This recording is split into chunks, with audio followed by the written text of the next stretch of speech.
I don't wanna be too sucked into it, so I'm not tempted to empty my hand. Rising above and below, flying above what was planned. I couldn't suffer in silence, I ain't a suffering man. I don't wanna read too much into it, so I go bury my head in the sand. I don't wanna be too sucked into it, so I'm not tempted to empty my hand. Rising above and below, flying above what was planned. Said I couldn't suffer in silence, I ain't a suffering man. Cash that check, get that money, man I jet set and invest that P. Ask respect, man I get that honey, show interest and I set that feet.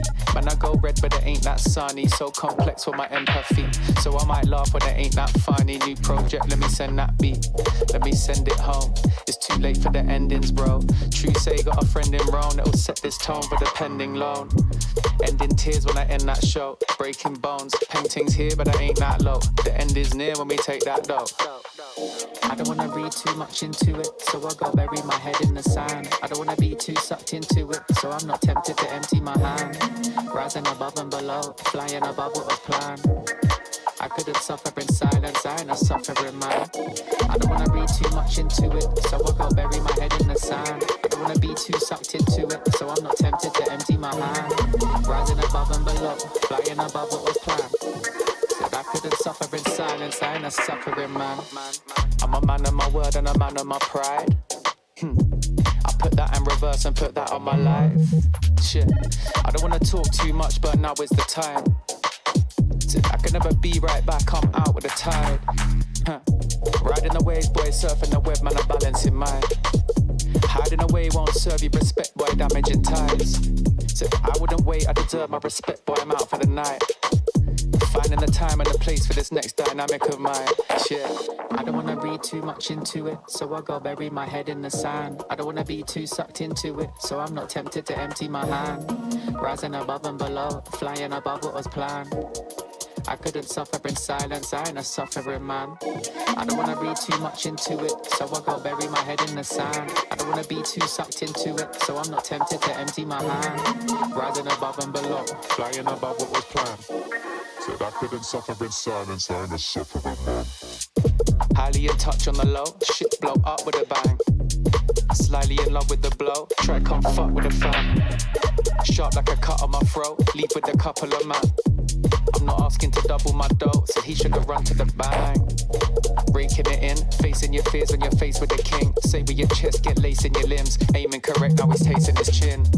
Aiming the left, try raising their sins. Saving the rest, man, I'm waiting to win. Pay me your debts, ain't safe in the bin. Aim for the chest, hearts racing within.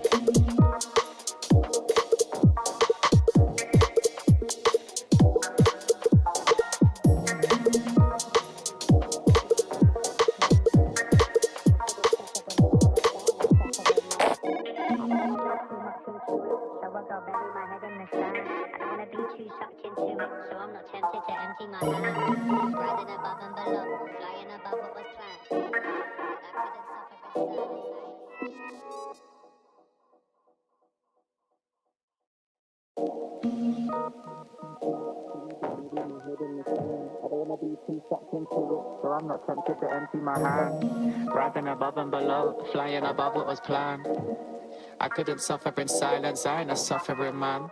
I don't wanna read too much into it, so I go bury my head in the sand. I don't wanna be too sucked into it, so I'm not tempted to empty my hand. Rising above and below, flying above what was planned.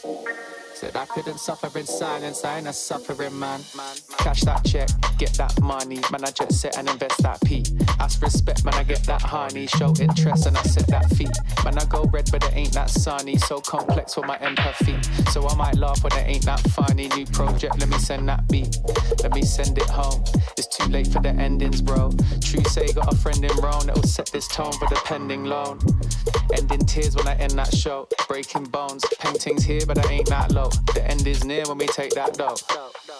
I don't wanna read too much into it, so I go bury my head in the sand. I don't wanna be too sucked into it, so I'm not tempted to empty my hand. Rising above and below, flying above what was planned. I couldn't suffer in silence, I ain't a suffering man. I don't wanna read too much into it, so I go bury my head in the sand. I don't wanna be too sucked into it, so I'm not tempted to empty my hand. Rising above and below, flying above what was planned. Said I couldn't suffer in silence. silence, I ain't a suffering man. I'm a man of my word and a man of my pride. I put that in reverse and put that on my life. Shit, I don't wanna talk too much, but now is the time. I can never be right back, I'm out with the tide. Riding the waves, boy, surfing the web, man, I'm balancing mine.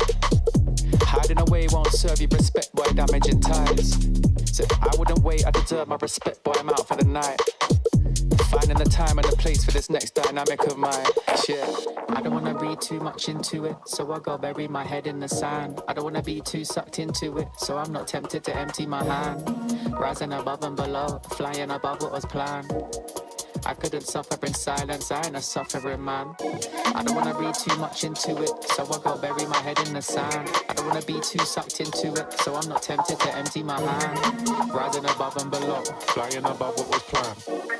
Said I couldn't suffer in silence, I ain't a suffering man. highly in touch on the low, shit blow up with a bang. Slightly in love with the blow, try come fuck with a fan. Sharp like a cut on my throat, leave with a couple of man. I'm not asking to double my dough, so he should have run to the bang. Raking it in, facing your fears when you're faced with a king. Say with your chest, get lace in your limbs. Aiming correct, now he's tasting his chin. Aiming the left, try raising their sins. Saving the rest, man, I'm waiting to win. Pay me your debts, ain't safe in the bin. Aim for the chest, hearts racing within.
gon' trip if the sun don't shine.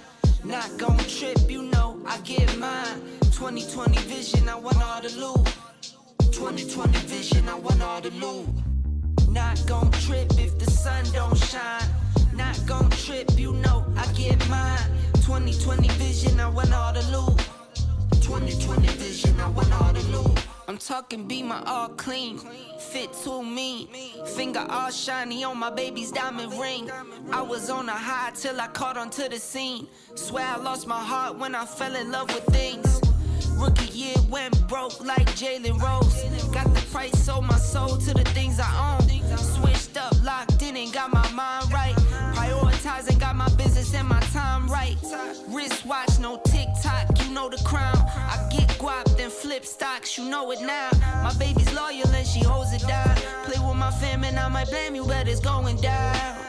Not gon' trip if the sun don't shine. Not gon' trip, you know I get mine. 2020 vision, I want all the loot.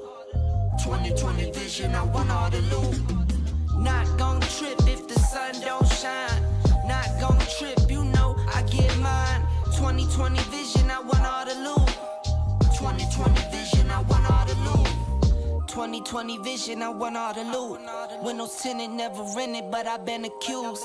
Numbers up and we need no recruits. Leather loafers for the tailor suits. Making moves that you could never do. You sure I'm cool, but I'm never amused. When I cop it by the tools. The weather change, I change the views. I drop a record and I watch it boom. You see me working like one on a Zoom. Was destined since I left the womb. I'm staying silent when I'm in the room.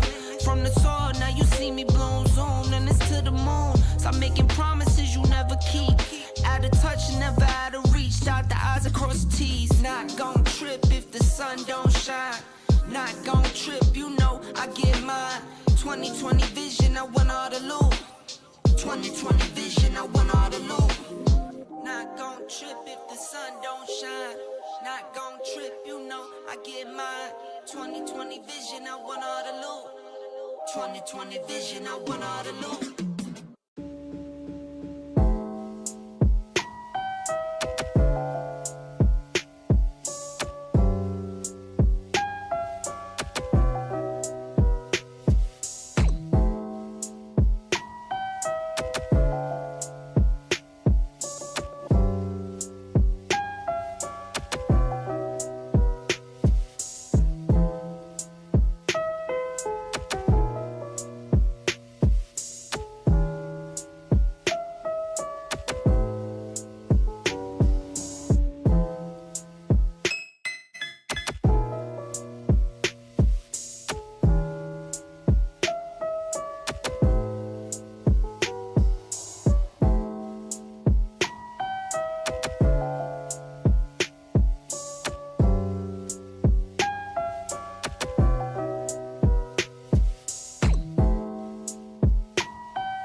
I am an artificial intelligence, and I can't talk to you.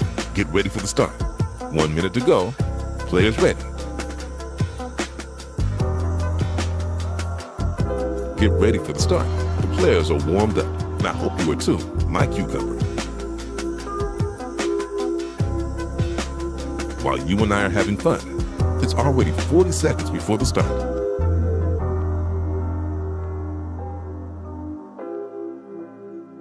"30 seconds before start.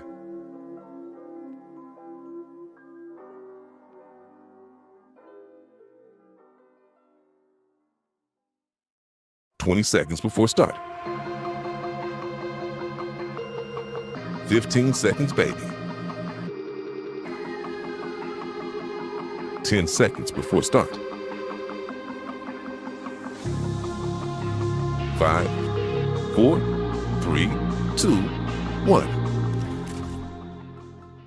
Here live, Galaxy Battle Phase 4. I believe actually on the main stage of Round 4, I'm Mark the Fact, joined to you with us, System, or Austin if you want to call him like that, that's alright as well.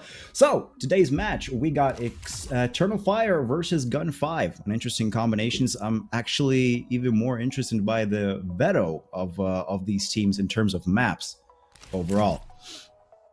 Yeah, we actually talked about it a little bit before this game, how weird this veto actually was. These two teams, both of them banned maps that they are pretty good at respectively. There's a couple of wild cards as well, as we talked about. The vetoes are interesting. We've got that train pick coming out from Eternal Fire, Gun5 picking into Dust 2.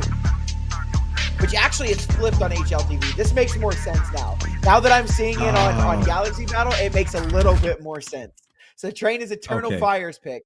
So just so you guys know, we saw Train being Gun5's pick and Dust 2 was Eternal Fire's pick. We were so confused. We were like, what is going on? It just did not make any sense at all. But yeah, again, we've got a couple of wild cards, right? We've got, this new... oh, actually, I don't see him. I thought we had the new... Turkish player for Eternal Fire, but I guess not. But we do have Machiki in the lineup for Gun5. I wonder where that what is his name? What is that new guy's name? Rhyme? I believe so. I'm not quite sure myself. I haven't checked that much out. Actually, talking about checking out, the bomb's already planted. I guess I got too focused on HLTV for a little bit. But yeah, we're continuing on. The bomb's going to be planted for Gun5. Oh, but the shots coming raining down as Masked is the last man standing, already dropped off as quickly. It's a 1-0 for Gun5. Actually, to be honest, I'm kind of surprised for the pistol round. This is predominantly a CT-sided map, and Gun5 having Train as their actually almost weakest map, they scored out the round here. That's beautiful to see, at least. It's a good start. So I'm confused. It looked like the map vetoes at first said, but this is actually Gun5 picked into this map. That's why they're on the T side right now. Because I was so confused. I was like, why are we starting T on a map that we didn't pick? But they did indeed pick it. So I am still confused by this map veto, despite the fact that I thought we had cleared things up. But no, what's going to be important here for Gun5 is this T-side start, right? Train is one of those maps. It is notorious. If you cannot get started on this T-side early, you're just going to lose the map, whether it's your map pick or not. You need to have a good T-side on Train. And what's a good T-side, you might ask? It's 5 rounds or sometimes 4. You can work with 4. But this is not a good start to your T-side. Already in a 4v2. Against a Force Spy and 2 AKs on the board for Dressy and Mass. I mean, that's already a bad, I guess, second round here. As you actually, I want to confirm with that. I had the exact same idea. A good T start, especially on Train, is at least 4 rounds. 5, perfect. If you get 6, Jesus, that's almost a victory for you just right there. You can literally not play the other half. You practically got the whole foot, the whole side of your body through the door. In terms of that. But 35 seconds less, 2 AKs on the CT side. That's going to be a huge problem for Guns here. Soho and Texi are left alone. A MAC-10 and a Galil duo. A flash over the top, just trying to see if there's nobody flanking, as we can already see a double stack from Dressy and Mask. Oh, there goes a headshot on Soho. It's a 15-second countdown, as I don't think that Tex could be... Tex is saving. Yeah. Yeah, it seems so. He's going to go for that save as the bomb is already dropped down. Next actually really close to T-spawn, or I guess you could say A main. And that's pretty much game right now. We got 1-1 on the scoreboard. Not looking too good for Guns, but they only need 3 rounds minimum, and that could be a great half for them. No, yeah, it definitely could be. It just kind of depends, right? And it also depends on the CT side, right? There's a lot that goes into it. But Yeah, that's definitely not a great way to start your T side off, winning the pistol round and then losing a round that should be relatively free from you. But I kind of want to shift away from putting the blame on Gun5 and kind of pointing out that was a really good round from Eternal Fire. They got really aggressive inside of A main. They were in Gun5's face. They weren't expecting it, and it was just an easy round there from Eternal Fire. We're able to drop the bomb and hold on to it in main, and there was never really a chance for Gun5 to take that one back. And speaking of take, it's Eternal Fire that keeps doing it. An opening pick in the round. Yxrezo is gone. Texi's found one, but immediately traded out by Beanox. What a shot from Soho, though, to keep us even in a 3-on-3. Galil recovered, but the round, I don't know if that can be recovered. It's going to be a close one here. 1 minute and 5 seconds. Soho's trying to survive around, I guess, Brown Halls at this point and more. After playing so aggressive at the start, actually taking out Yxrezo. Now it comes to Soho. Another headshot comes in with that Lele, an old classical weapon. But look at Magicy with the headshot, but gets returned back to sender. As Stame here left alone with the Deagle. I don't think he's going to clutch this out. Actually, for 1 second, I wanted to swallow my words, but this looks going to be pretty much clean for Eternal Fire. Yeah, no chance there, honestly. It is unfortunate. It was a really good round from Gun5, all things considered. But this next round coming up, the economy is really, really bad. It's not in good shape. They need to get, they need to take a place here so they get the guns out as soon as possible. Because of that bomb plant, we'll probably see a little half buy, though. Some upgraded pistols. No, it looks like they want to force again. I guess they got enough kills that they're still interested. Yeah. I think they got enough kills that they're interested. I'm not a big fan of this, but we'll see. Maybe they can make me a fan. Up. Probably, but I mean, I said Imor is no longer with the Lele, and actually not even an M4, so he's not going to be pushing in too much aggressively onto A main. At least I'm not expecting that, although, well, screw that idea. He's already going around Pop. I mean, he's blocked out by the Molly, throws the smoke, and wow, into Long Dog quite early on. It's an interesting sight to see on the CT side. You originally, like the main idea would be that you're playing quite reserved, quite passive on the CT side. You rather want to see the Ts push into your bullets, but in this case, it looks like the CTs are doing the exact opposite. Nox killing S-Dame, but Texi returning the favor here, equaling out to a 4v4 as Soho swings wide and gets a shot on Calyx. But there we go, frag for frag and more with the AWP, and it's like Soho has to survive this. He's done a lot of damage from this position, actually. Beanox and Emor are very, very low. Mast has got the most health, and he's starting to work up oil. I don't think Texi's going to be ready for this. He's not. So it's an easy double for Mast, and it's a nice flank coming in from Magicy, but it's too little too late. This is going to be a third round for Eternal Fire. Emor's already holding this, right? Too much time has ticked off the clock. It's been too quiet for too long. Great read from Emor. A third round on the board for Eternal Fire. And Gun5 don't have any money this round because they keep trying to force buy into this. And they should have to take the save on this one. Again, a little half investment, maybe some upgraded pistols. But you got to get the money together. You got to get the guns out as soon as possible. Honestly, right now, I'm expecting a fast B push from them. I mean, the A side is not going to be that much open, especially when you only have Deagles. You could try to contest headshots, maybe go through Ivy, as it looks like that is the plan. Of course, I'm already ready for, and I want to say Imor, just showing off what he can really do. In this case, Max, the MVP of the last round with those double kills, now holding out Ivy. Ooh, almost dodges that headshot coming in through dumpster. Be interesting here. Dressy so far has to hold down for two angles. A main does have a couple of players on the T side, but I guess it was a fake A in this case. It looks like they are making a little bit of headway into B, Brown Halls. And maybe through showers, they could find a steamy headshot. Or maybe a little bit more. Though Texi out in Long Dog, and we're finally seeing some passive plays from Eternal Fire as well. I like Texi's camera setup, and we get a nice view of his PC. We get to see him. It's so funny to see, like, some of them are like, and then we've got this, right? We've got some people where you can see everything, and then some people, Emor, you can just see their little hands working on the keyboard. And speaking of Emor, he's working hard in this round. Already opens up with 2. A missed shot, which will allow Magic Key to get a kill, and maybe the bomb can go down, but it will not. Dressy and Calyx have no problem cleaning that one up. Op will... Ooh, is it recovered? Yeah, it was. It looks like it fell down in the crack, but they got it.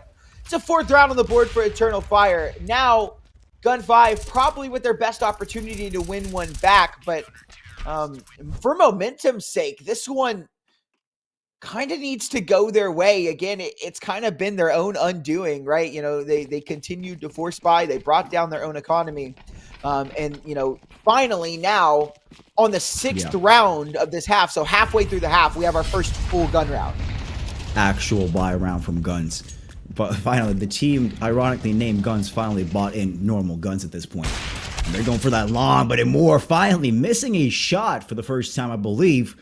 And of course, taking advantage of that, Texi just gets a nice, beautiful shot into his body. It's 1 minute and 30 seconds to allow plenty of time to do whatever they want. They can rotate to each side, whatever the hell they really demand. In this case, they are trying to feel it out on B side as well. It looks like, I believe, S-Dame and Magic Key. Both just so far chilling out in halls, not making much headway. They're just trying to bite for time. And I'm more interested to see the MVP of Eternal Fire Emor now down. It's a 4 versus 5. Of course, the CTs have the mana advantage, so they can really control the situation and the narrative of this whole round. But in this case, how are they going to react to what if Guns start just pushing into aggressive B? Although it does seem that Max is going to be coming in for support. Together with Calyx here, going to go for a split. 2 on B and 2 on A. Nice opening from Soho. It's a 5v3 right now, and Eternal Fire kind of shelled into this A main positioning. Beanox, he's so good, so sharp, but just too overwhelmed. Dressy trying to give his best attempt at a defense here. Able to find 2, but dropped down to 17 HP, and with that B bomb site being overrun, the bomb is down, and Texi, well, he's been spotted out by Calyx now, and down he goes. So we've got a chance at this round now, a 2v2, but I don't know. Dressy's got that AWP in hand, and I don't know if he wants to go for this, being as low as he is. No, I don't think so. Although I would like to see an ace from him, of course, already having those 3 kills. It started to look like it's going to go actually Eternal Fire's way at the A execute from Dressy with those double kills. Quickly, nicely lined it up. But right now, yeah, of course, the save is the only solution for them. They don't really want to risk giving away an AK and an AWP, even though that the cash flow will come in. Dressy, of course, will have 6.6k. Calyx took 5. I mean, in terms of cash, they're pretty much rolling the whole economy here. Magic Key and Stame, well, they're pretty much just happy with winning that round. Of course, Guns need 2 extra more rounds to really make a foothold here into this game on the T side, and they can really have a good half.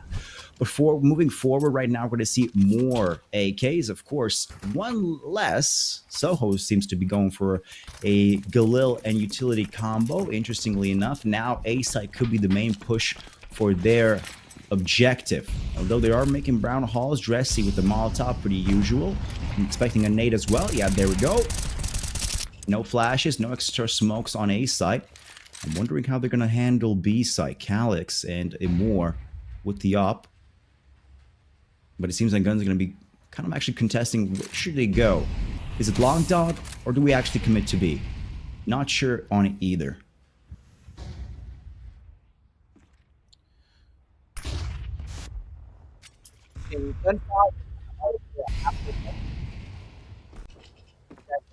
Needed 4 for it to be okay, 5 for it to be good half. So halfway there and halfway through this first half as well. So lots of halves going on, and now halfway through the round as well.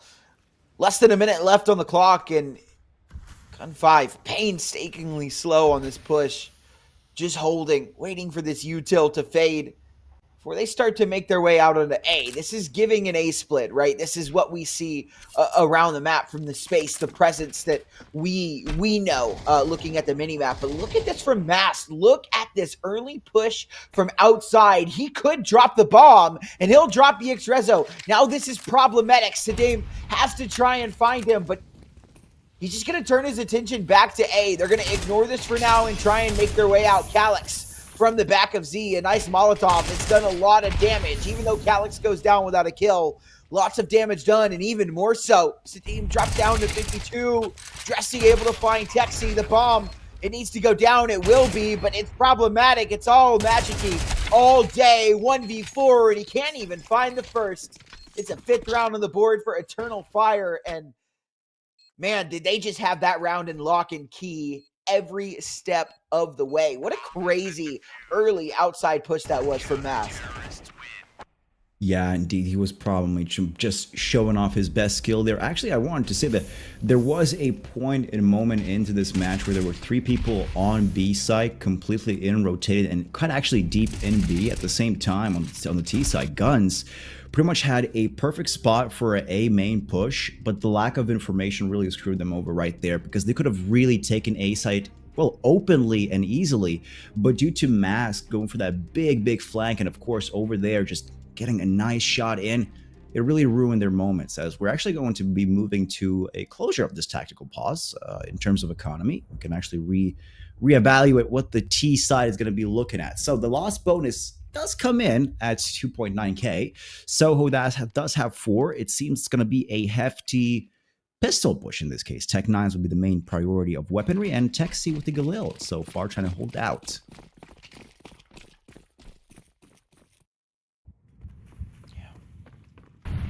Should be a 6th round for Eternal Fire. We'll say should very lightly. I've seen a lot of eco rounds recently go the other way. The hero Galil is able to find an opening, but immediately traded back, and now these Tech 9s have got a lot of work to do. A nice play, a good flash in. Doesn't really net anything yet.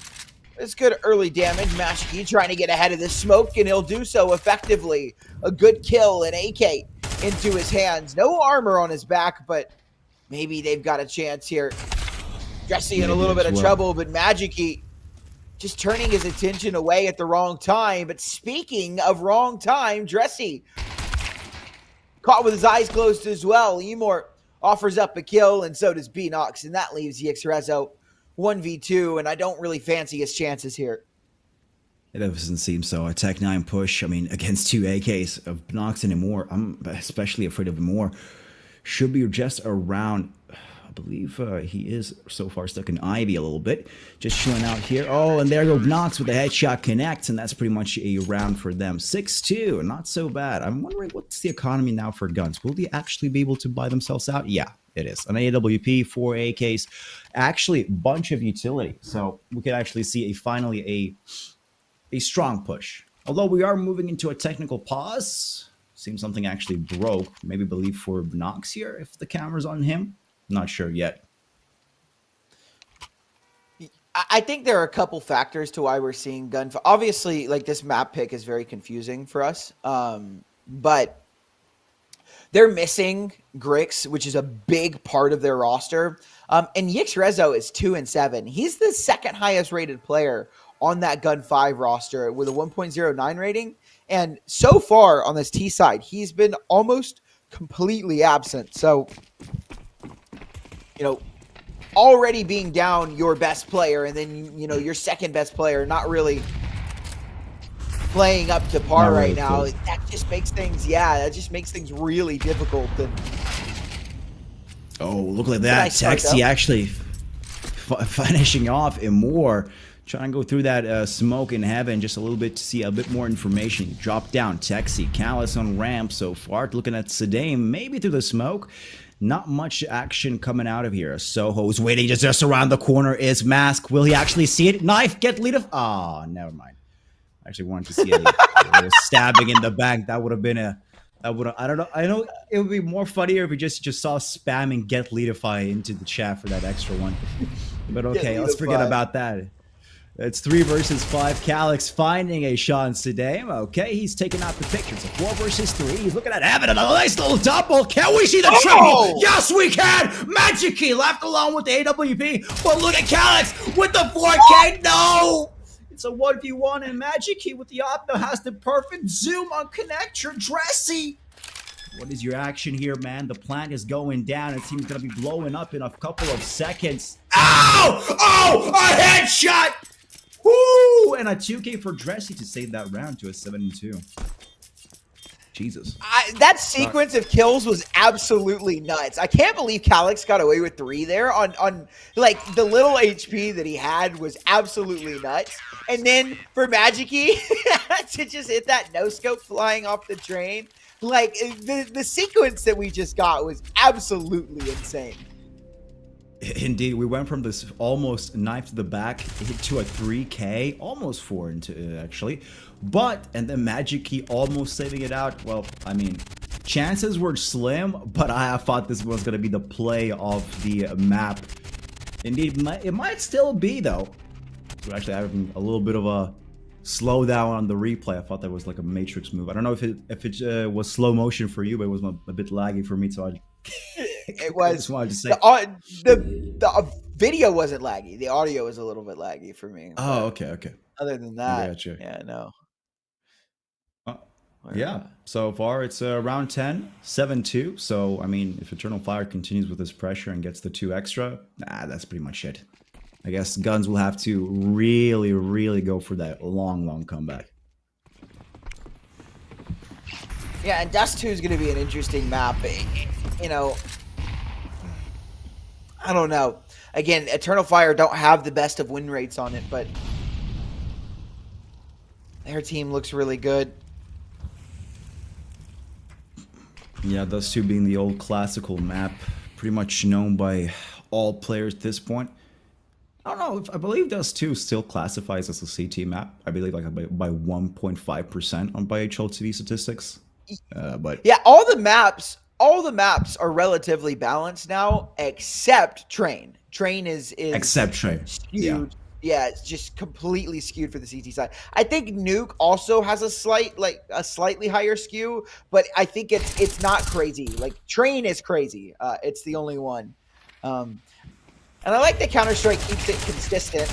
It feels like every map pool, we have at least one map that is just like crazy one-sided one way or the other. We had Anubis, and now we have Train. T for CT. Yeah. More nice shot on Soho. Continue on for a 3 versus 3 X0. It's Stabe actually getting those 2 shots. Now it's on Calyx. This man will have to do the clutch of a lifetime here. 1v3, so it's all on him. Xero already planted the bomb. The fuse kit is in play, so that's okay. We still have about 35 seconds until, I guess, a forceful defuse has to happen. Oh, no, but Sudame already has given info on where Calyx is, and that's pretty much it for him. Has to go for that save. But yeah, as you were saying, yeah, I mean, the only map I remember being heavily T-sided, I'm not sure, I have to be corrected if I'm not correct, was Anubis. I believe he was at 61% for Ts. So, you know, if you really wanted to play that AK, you would go for Anubis as your first pick and then just roll off there. And it would have been actually even more funnier to see a Anubis and Train pick if that was ever possible. Just like, you know, you have a CT-sided map so heavily, and then you transition into a T-sided map, and then the decider is the most balanced one. We pick freaking Dust 2 just to get that 50-50. I think one of the most interesting map developments over time for me has been Ancient, which came out and was this super CT-sided map. I mean, not even, like, I don't know if you remember Ancient in CSGO, but I'm talking like 12-3 halves CT-sided. It was ridiculous. Yeah. And then it became a little bit more balanced, not crazy. Then CS2 came out, and for a while, Ancient felt really T-sided, actually. At least for me, when CS2 first came out. Now, CS2 in itself was just T-sided. But Ancient I feel like has kind of a T-side lean. Like it's not 100%. And it really depends on the teams that are playing. But look at this fast play. The flash does nothing, but it won't matter. And catch Calyx out. Now it's on to B-Nox. Only good for the first. And that's the B-side overrun. And we were kind of counting Gun5 out, but there are 2 rounds left in this half, and they have a really good case to win both of them now. Yeah, and they're going to go ahead and take that for us. Eternal Fire are saving. They're backing away. They want nothing to do with this. They're broke. They'll have no guns in the next round if they lose all 3 of these players. And so it will be a fourth for Gun5. And the difference between an okay half and a good half will be this last round. Indeed. If they can get the extra victory on top of this beautiful sandwich, it's gonna be a that's gonna be a beautiful ending for this half, at least for Gun's side. Really, right now, it's really the bigger question here are Nox and Calyx. Well, Calyx definitely will be able to buy out himself a weapon, but I'm looking at Mask, Imora, and Tressie. They have pretty much 0 cash left, and 1.9k will get them what, an MP9 maybe? I'm not even sure about that. Possibly could be a drop for at least Binox of something. Tressie, of course, buying the M4, that's pretty nice. Calyx with 6k, I'm looking at him to see what he's really going to go out here for a buy. Of course, AWP for Imora, not surprised at that. He is the better operator here, but has to at least hold down A side quite clearly. Right now, it looks like Guns are not, again, doing a nice little split here. They like to go into A main, wait for 5 seconds until all the nades drop, and then start doing their own utility, and maybe then could see what happens out through. But right now, we could see Guns are rotating towards B side. Calyx trying to hold out onto blue tray, looking at a ramp with a very open angle. Could be shot from Soho, but Imora does have that backup there, and he provides it. Soho is shot down.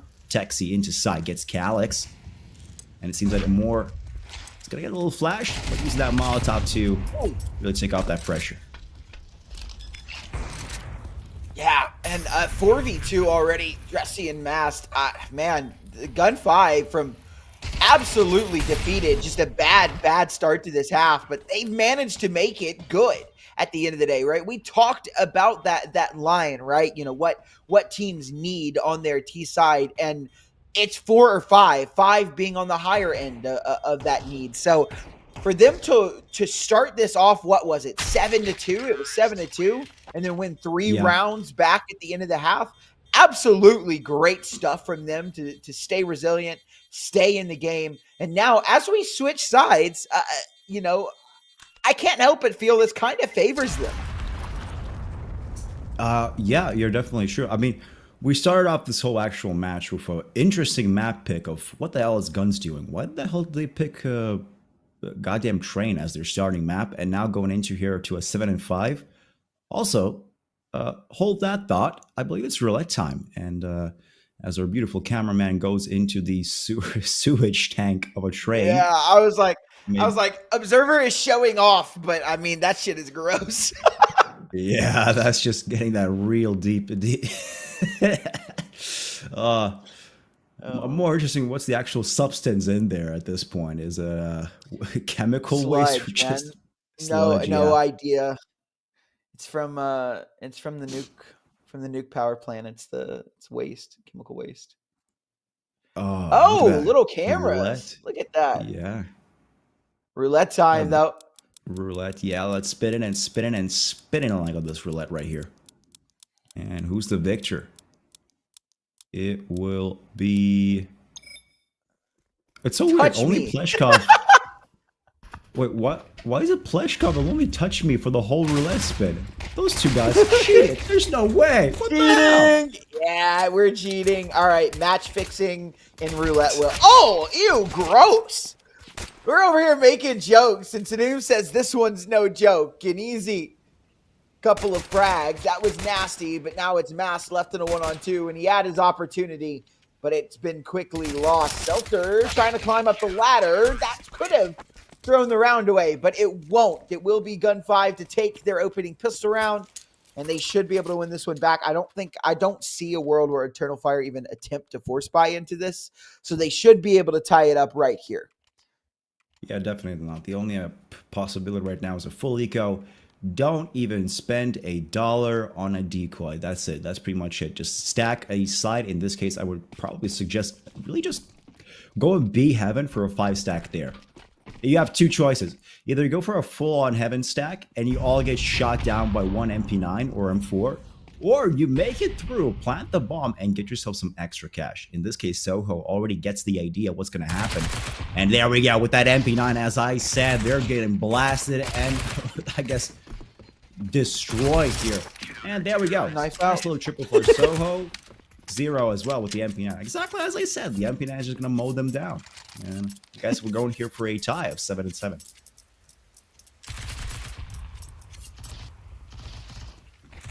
Eternal Fire will pull the guns out a lot quicker than Gun5 did in that first half. I think it's really important to know that it was halfway through that first half before we actually got a full gun round from Gun5, because they just kept force buying into it, and so their economy was just not in the right spot. Now Eternal Fire starting off their first gun round bad. Texi able to find a double, and Emor and Calix, they found a couple of kills, but they're also the only ones left alive. It's Rezo up close with this MP9, hits the deep, but does go down.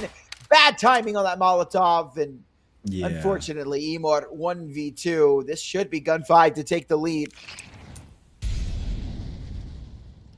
So now Emor being left alone with the op has a very, very big decision to do. In this case, he's going to go Ivy rather than actually going to stick it to a long way round onto B. I'm actually expecting him to catch Soho, or I guess I don't know why it says Selter on the UI of any game, but I'm imagining him catching Soho as he's going to be turning the back around right now. Oh, dude, they just missed it by millimeters here. Oh, it's 40 seconds away, and as I wanted to say that Emor probably could have gone through brown halls into B, but that I guess would have been too easy to. Ooh, never mind. Oh, there we go. There we go. Oh, no. Soho shoots down Emor. Easy peasy lemon scooty with the MP9. In close quarters combat, the AWP is pretty much useless as a wooden stick versus an actual gun on the MP9. Also, Calix with the Molotov. What the hell happened there? I saw his viewpoint. He wanted to, first he switched into a Molotov, then switched back, then switched to the Molotov, then switched back, and then he thought, you know what? Screw it. I'm actually going to draw out a Molotov. Draws out the Molotov, and boom, gets shot down from Pop Top. That was a full-on confusion. Yeah, he couldn't figure out what he wanted to do, and unfortunately, that did lead to his demise. But I guess it's only unfortunate if you're an Eternal Fire fan. Again, Train is such a CT-sided map, and with Eternal Fire not winning this pistol round, we could end up seeing a second half blowout, just depending on what Eternal Fire are able to put together on their T side. They're going to have this eco round that they kind of have to take. Like an uppercut to the chin, and oh, nice shot from Vnox to Dame. Only one on the B site, but he seems to be doing his job quite well. They will at least get the bomb down. It'll be a little bit of extra money, but it is a round lost. Emor, unless he's got a couple more of those left in him. He does not, just the one. A couple of kills in a bomb plant. That's pretty ideal for a round like that. Not too bad from Eternal Fire. Yeah, at least the bomb was put down. That's going to be them extra cash they really need after pushing the forcing with those little bit pistols there. I can already see that Emor has 7.2k, so I'm expecting him to buy an AWP, probably go A main actually, and just start sniping like it's COD back in like 2009.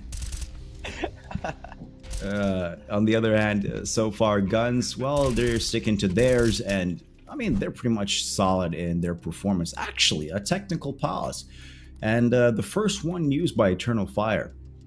I always speculate that if you take out a timeout while, let's say, your opposing team is on a winning streak, that usually just throws off the flow or momentum of the winning side, just to slow them down a little bit. Because, you know, once Guns get into a rhythm, they really don't want to stop. They want to keep continuing with that pressure for Eternal Fire. And right now, that timeout could actually be advantageous. I mean, it's expecting Eternal Fire right now to take a round, maybe to go to 9-8, and still seeing Selter with an AUG. This is really COD, dude. We're back in 2009, Modern Warfare. Yeah, what? Yeah, we are playing Modern Warfare right now. We are absolutely in for a treat. Love to see it. Like to see people changing up the way you play the game, not just using the M4 every round, not being vanilla. We like to get a little dicey, a little different here, and Eternal Fire, it's their gun round, and if they can't pull this one away, it's double digits on the board for Gun5, and another eco coming out after that. So they lose this round. This map becomes infinitely more difficult. That's going to be interesting. 1 minute and 10 seconds left. So far, the Ox not used. Magic with the AWP, staying with the M4, and Yxero as well. Guns do have that 2-round buffer, but it seems like the T side is a bit split all over the map. We do have a player in more on Ivy, so he's holding it down rather than A main that I suspected. Ooh. But he goes down from S-Dame. Actually, more missed an up shot, and that's interesting. Seltzer, there we go. Finally, the Modern Warfare child here. Holding it down on Ram so far. Molly in for a little support, but does he know that right above him, Magic Key will have the opportunity to connect an up shot for himself and not repeat Immor's history. Oh, but he's flashed and is forced to come down. Now, Seltzer, are you ready for that spray? Well, I guess he got shut down. Calyx, Nox, and Dressy now make it onto site. A plant will be coming down the last 20 seconds, and it's there. Yxero not able to actually... Oh, he doesn't deny the plant, but he does take away the planter. Phoenix dropped down too low. Sure, he's able to get that kill on a Magic Key, but he was never going to win that. Not after being dinked through the smoke like that. It is a defuse coming through from Gun5. And this starts to get a little problematic. I think we've got enough money on the board for Eternal Fire that they can shovel out a buy here. A couple of kills and a bomb plant like that. Not too bad. But it's not about the buy. The buys haven't been their problems. It's a lack of kills, a lack of... Yeah, it's the map. It's the side that you're on. You had a strong CT side start, but it seemed to fall apart there at the end, and now you can't get anything going on your T side. And we'll get an investment going into this round, but things start to get really difficult if you can't win this round. Dressy, though, starting off here with a headshot for himself. Nox as well. Okay, Eternal Fire is finally kicking through. Texi, though, and Seltzer nicely equaling out here. Equilibrium has been reached. You know, this kind of reminds me of a Lithuanian proverb. Probably other cultures have it as well. We say the stick has two ends. So, you know, if you start whacking, you might get whacked back. In this case, that's exactly what's happening. Eternal Fire, as you said, the CT side quite strong. On the T side, so far it's getting weaker. And as the bomb's dropped, Dave gets a headshot. Nox is out, and Calyx is left all alone. So far away from the bomb. I believe, does Texi actually see it? No, he doesn't. But it would be interesting for him to just take point on bomb while Calyx is a bit confused and scared of each corner he turns. Calyx has got plenty of time left on the clock. He can grab this bomb and decide to go B or A, but the problem lies in the fact that he's in a 1v2 right now. He has two players that he has to beat. Now, they are separated, right? And that works out for him quite well. So, first up is Texi. Ooh, who's caught out jumping onto the rail. A bad time on that. And he'll start to move down onto the B site. Nestame is in the right spot. And he'll get the kill as well. It's very dicey. It's close. 30 HP left. But he finds that 11th round. You can actually see when... Yeah, sorry. Yeah, I want to say, you can actually see that Texi, he saw his opponent, he jumped on the rail, and there was a split second where he understood that his movement is going to still mess up his crosshair placement. So he paused for a half a second, which was just right amount of time to get shot down. But regardless, we continue on to round 19. Yeah, and again, this is kind of feeling like a lost cause at this point. Eternal Fire have gotten absolutely nothing to stand on this T-half. We have not seen a single round from them yet. It has been 6 in a row so far from Gun5. And that's just on this half. If you think about the last half as well, they've won 9 rounds in a row, technically. So Eternal Fire have been 9 rounds without any form of success. Jesus, that must feel just completely demolishing the motivation aspect for them as a team. Though Dressy's looking to really recover it as S-Dame has already burned through his HP. He's 20. Oh, look at that. They just kiss right there? Sorry, I mean, wrong choice of words. A little They make did out just session lucky. there. Yeah, a little bit of a close quarter combat right there in the smoke. It's a 1v2 Texi coming through the smoke. Actually, I guess Eternal Fire are gonna pick up the round for themselves. Yeah, bad choice of words, but yeah, I think you got the point across. To be honest, it's round 20. Eternal Fire right now with the AKs. Calyx that was actually lacking in the money department. Weirdly enough to say that, especially when they spawn next to a. Oh, it's no longer an ATM. It used to be an ATM. I remember Train used to have an ATM right there where the ticket booth was. But I guess never mind. Continuing on, it's round 20. And so far, it's equally out as actually Calyx picks up a Galil this time. And a fast rush. Look at Dressy. He did have the angle to push E-Box with 2 players right stacked behind. As S-Dame's getting pushed, a Molotov will help him hold off the tease, but Imar making halfway. Yikes. What a crazy push from Gun5. Mast, he's able to get a kill, but dinked down to 19 HP, a 1v3, and Texi catches him out. So Eternal Fire, they find a round of success, and then breaks are beat off of them in the following round. And money is not the best. Yeah, and match point. There we go. Guns now having the 12th round in their pocket. It's not an allowance to really relax right now or take it easy, but they could really definitely stop with the aggressions. They don't really need to have to pursue them unless they really just want to finish off. And just to circle back, guys, we started off with a really interesting pick for Guns, as it is their weakest map. But so far, they're playing Train. It seems like they actually trained for Train, and their training is, I guess, paying off in this case. Man, that was a lot of trains in a sentence. That's a lot of train in one sentence, yeah. That was a lot of train in one sentence. I love it, though. You can rhyme train with train. You're like Eminem, bro. Yes, the real Slim Shady. Wait till you find out what trainers are in the UK.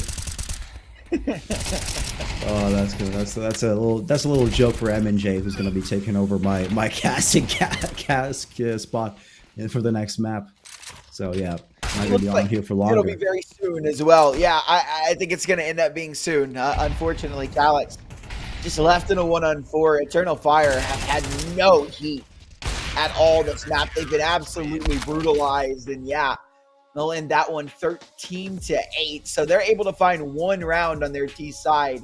But Gun5, I mean, God bless, from 7-2 to 13-8. That is a ridiculous way to bring this one back. But we said it, right? We called it. 5 rounds is enough on your T side. And yeah, we'll take a look at the scoreboard here, and not really any surprise as to who our MVP is, although I guess it could have technically gone to S-Dame as well, who had a slightly better KD, but the damage gives it to Texi. So a very good game overall from the most part for this Gun5 team. It looked like Magic was kind of lacking a little bit, but he is the stand-in, and what more can you expect? But yeah, we were questioning this pick of Train, but maybe our questions have been answered now. That was one hell of a map coming out from Gun5. Yeah, I have not. Well, at the start, of course, we had the whole confusion about who picked the map, and then it came out winning. I mean, that actually surprised me. But pretty much I'm astonished. 9 rounds in a row. Of course, they technically say 10, as they did actually miss 1, but we'll just forget about that. 10 rounds in a row, easy victory here after the switch. 5 rounds, especially on the T side at the start. I mean, that's GG right now. And but yeah, I have actually no lasting words. I'm gonna give a word to the audience that my spot now is gonna be taken over by M&J. I believe he should be back on for the next map. But apart from that, I guess I'll let you do the outro system. Yeah, so ladies and gentlemen, we've got one, or I say potentially one more map, potentially two more maps coming up, and it will be M and J coming in and joining me for the rest of the way. Big thank you to Mark for stepping in and filling in those shoes. And yeah, you've got some time. We've got about 15 minutes, so go grab some water, grab a snack, use the bathroom, do what you got to do, but be right back here for map number 2. You're not going to want to miss it. I will see you guys in just a bit.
I am an artificial intelligence, and I can't talk to you.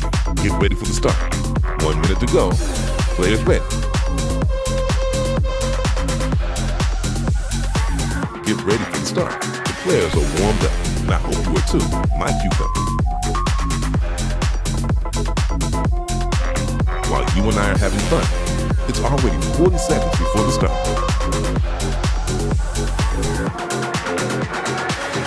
Hit 'em with that stamina. 30 seconds before start. To the maximum. Hit 'em with that stamina. Turned up to the maximum. Hit 'em with that stamina. Turned up to the maximum. Hit 'em with that 20 seconds before start. to the maximum. 15 seconds, baby. 10 seconds before start. 5, 4, 3, 2, 1. Welcome back, ladies and gentlemen. We are here for map number 2. It's Dust 2, and I am joined by the lovely Mr. M&J. Mark the Fact is gone. Actually, no, he's just transformed into a British man. But yeah, we've got Dust 2 upcoming. This map pick was very confusing. I know you weren't you weren't here, so we didn't really talk about this. But Gun5 actually picked into Train, which is like their second worst map, and Eternal Fire picked into Eternal Fire picked into Dust, which is their second worst map. So both of these teams have picked into their worst maps. I know that the pick there says a little different, but HLTV definitely says that this is Eternal Fire's map pick. So we should have Gun5 starting on the CT side. But what are your thoughts coming into this one, Mr. Josh? Well, first and foremost, I think Mark transforming into a British man seems fairly plausible. I met him earlier on this year. He's a smart fella. He had a full suit. He was looking like a true Brit. But yeah, I don't know. I'm kind of leaning towards Gun5. I think you would be somewhat foolish not to, but at the same time, they're playing with new pieces, and I guess the same goes the other way around. Eternal Fire rocking with Jerezi today, who, was part of the roster. I think he was then moved to the bench. They've been playing with somebody new for the last 5 days, but now he's back in again, and I'm not really sure what the whole deal is. So, regardless, it's the Jewelies to get things going early. One of those new pieces we're talking about, Yixrezo, the man to deliver the heads. I think he's settling quite nicely in this roster, finally. And the clutch, it's not going to happen. Drezi shut down Eternal Fire. Sorry, not Eternal Fire. Gun5 with the pistol. And yeah, not too shabby. Not too shabby at all. And this is an impressive win if Gun5 are able to take this 2-0 because they're down their best player. They're down Grix right now. They have Magicy standing in, who's a part of that Incilio roster. And he did not have the best of times on that last map of Train. So, but he is an Opper, right? And Dust 2 tends to be an Opper's playground, so maybe we can see a little bit more from him. But yeah, I mean, I'm with you, right? I favor Gun5. Again, I think it's a little silly to not favor Gun5 in this matchup. And I was actually really, really excited to see the that new Eternal Fire pickup, that young Turk. I don't know I don't remember what his name is. I looked it up in the last map and then just completely forgot it. I got you. It's Rhyme. Rime. Yeah. Rhyme. Something like that. It's definitely not Rim 3. I can tell you that. That's how I'm going to say his name. It's just Rim 3. Rim 3. But no. Yeah, obviously Grix not being here is like a big loss. Now, to be honest, I don't think Grix has been playing at the level that you'd expect him to play at, coming back to Tier 2 CS. And, I don't think he's been this, like, crazy piece that he's supposed to be. But, yeah, it's still a downgrade playing with any standard, and especially when you're losing sort of your statistically strongest piece. That is always a concern. Stein getting himself a 4K in this one, though. It's at 5-0, looking kind of tidy. The spotlight for me in this game is actually on Texi a little bit, because I think Texi's had a big drop-off in his recent performance. He was unbelievable when they brought him into this roster. He was by far and away the strongest piece on Rush B. They picked him up to fill the hole that was left by Tanir, I think. It wasn't Priscilla, was it? It was Tanir. And he was kind of nuts, you know. He came in, he was rocking like insane ratings, he was pulling off crazy games. And whilst he's still playing exceptionally well, he's not putting up that same kind of superstar performance in a lot of his matches. And sometimes he really does go missing. Sometimes he goes one step further than not playing super well and actually just, you know, doesn't really play all too much at all. So I think him kind of giving us a decent game here is also a bit of a win condition. As of course we're on the Eternal Fire map pick. Last thing they want is to find themselves on a decider. So 2-0. Looking to make this a third. Minute on the clock. And Eternal Fire have not really done all too much in terms of map control. They are on short, but only because it was granted to them for free. That's an important kill. That might be the start of a bit of momentum here in round 3.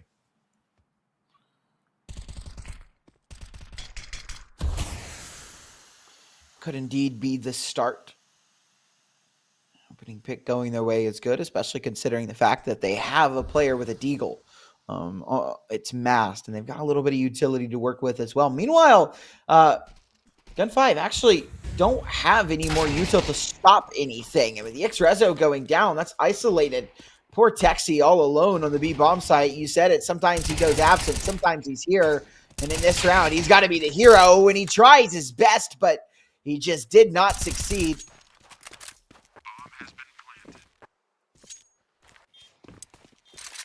Magicy and Steam just have to live, have to save into this next round. An impossible retake. They'll try and bring this up in M4 and a little bit of utility into the next. But a good answer back from Eternal Fire.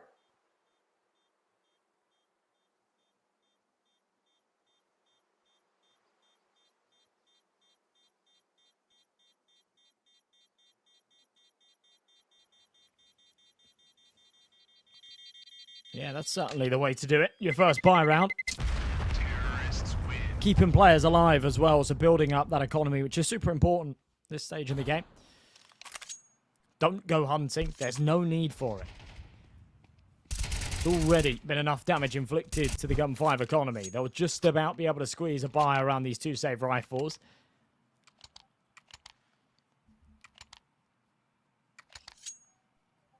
But beat them in the rounds. Don't jeopardize your own money trying to pursue destroying your opponents. We have got a little bit of a technical pause before we get into this next round. And yeah, it's a decent buy out of Gun5. Lacking a defuse kit, which is a little bit concerning. But outside of that, the firepower's there, the util's there. I think you could definitely trade out a couple of those helmets for a kit. It feels really unnecessary that you got 4 players with helmets against AKs and no defuse kit. That just feels foolish to me. Yep. We'll see if it comes back to bite them, I guess. Yeah, and not a single kit is crazy. Like, you can maybe justify, like you said, you know, if you want most of your players to have helmets, sure. We do have a kit on S-Dame, so never mind. There is a singular kit. But again, if that kit gets dropped towards A and the bomb goes down on, like, B, like you said, that makes things 1,000 times more difficult. That I feel like we definitely should be favoring the kits here, especially on someone like Magicy. Over the helmets, for sure. You know, if that sacrifice has already been made, then whatever. But over a helmet, yeah, of course. I think maybe they just don't want to get glocked, bro. Yeah. I hate getting glocked. I hate getting glocked, dude. Big glock.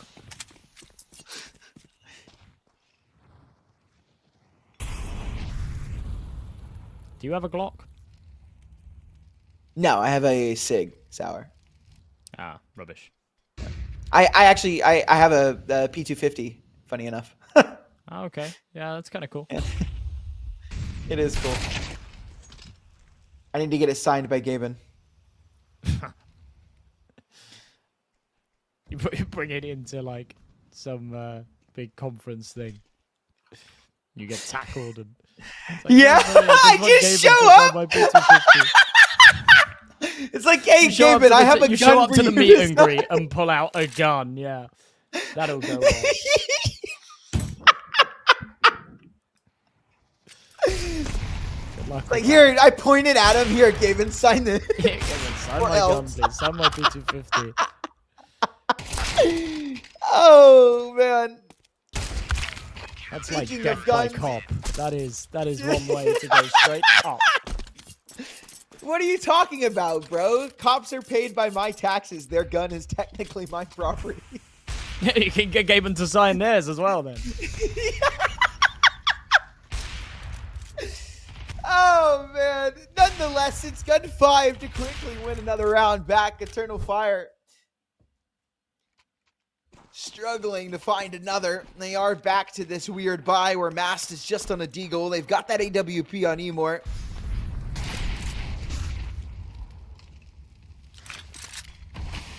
Dude, I was gonna say Selter's got some weird facial hair, and then I realized that was his mic. I was like, that's one of the most interesting mustaches I've ever seen. Interesting, eh? Yeah. Putting on thin ice, bro. That would be crazy if he had that facial hair. Yeah, I know. We would have to shut his camera off, right? Like, there's no way. I just say sorry. Sorry, Zach. You have to put tape over it. Tapeware? Tapeware Yeah, I'll mentioned? take it. 25? Tape I mentioned? No way. My favorite Norwegian? He probably is. I don't know many Norwegians. What about Rain? Isn't he Norwegian? He's pretty cool. Yeah, he's all right. Did you watch that Jacob's video? That Norwegian. was actually kind of sad. Oh, I didn't, but I heard about it. It was very sad. I was tearing up, and like I haven't even been watching Counter-Strike for that long, and I was like, yeah, it's crazy. But as much as it's sad to see Rain go, this opens the door. Hang on a second. I'll hold that door. Oh no, Zelda only give the one. He has got Texi getting aggressive with him as well, though. This is kind of wild. He needs to stay alive here. If he dies, this round becomes problematic, and somehow he does. Passing brilliant, gross! aim's even better. Texi, that is something special. The second Celta goes 1 for 1. That round is in Texi's hands. And he throws it up. He catches it. And he slams it home. That is gorgeous for a fourth there for Gun5. And just the confidence there. We'll get to watch it back, right? He's got 3 bullets left in his M4. He doesn't try to pop a reload. He doesn't switch to his USP that he can spam. He's got 3 bullets left, and he knows he has what it takes to hit those last shots there on the mast. He drops away. This is absolutely brilliant from Texi right here. Just God bless. I don't even think he missed one. I think his first 2 bullets landed, his first bullet landed, and the last 2 just went off into the air. That was nuts. Absolutely disgusting stuff there from Texi, and a great way to put Gun5 into that 4th round. Money not good for Eternal Fire, and we look like we have a hero rifle, which considering it looks like Eternal Fire are going to be going for a buy in the next, I'm just not a fan of these hero rifle rounds that teams have been trying to put together. It seems kind of meta now. I've seen a lot of teams doing it. Yeah, I'm kind of with you. I'm not a huge fan of it either. I'll be honest. I don't mind it so much when, and I think I said this to you last time we covered a game as well. I don't mind it so much when you've got a couple of players with you that have Kevlar, and then if Beanox doesn't have the impact that you're really relying on Beanox to have, then someone else can pick it up and have impact with it.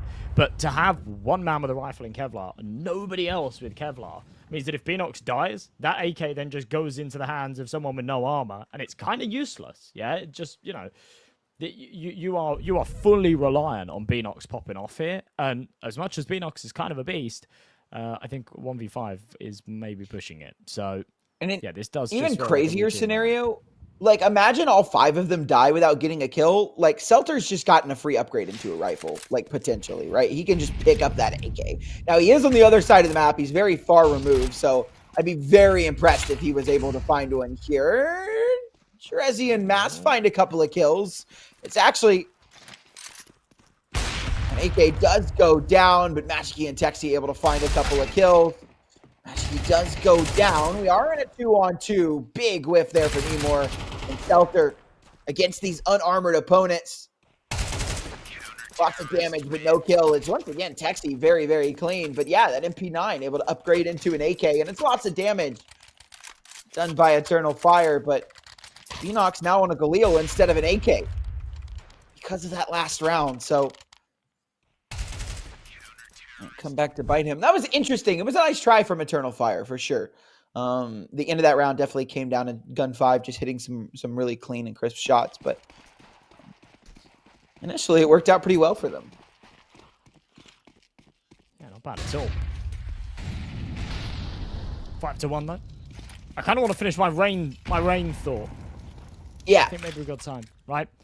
With rain out of the way, and as sad as it is, it leaves room for my GOAT BTN to become the longest standing player on a team.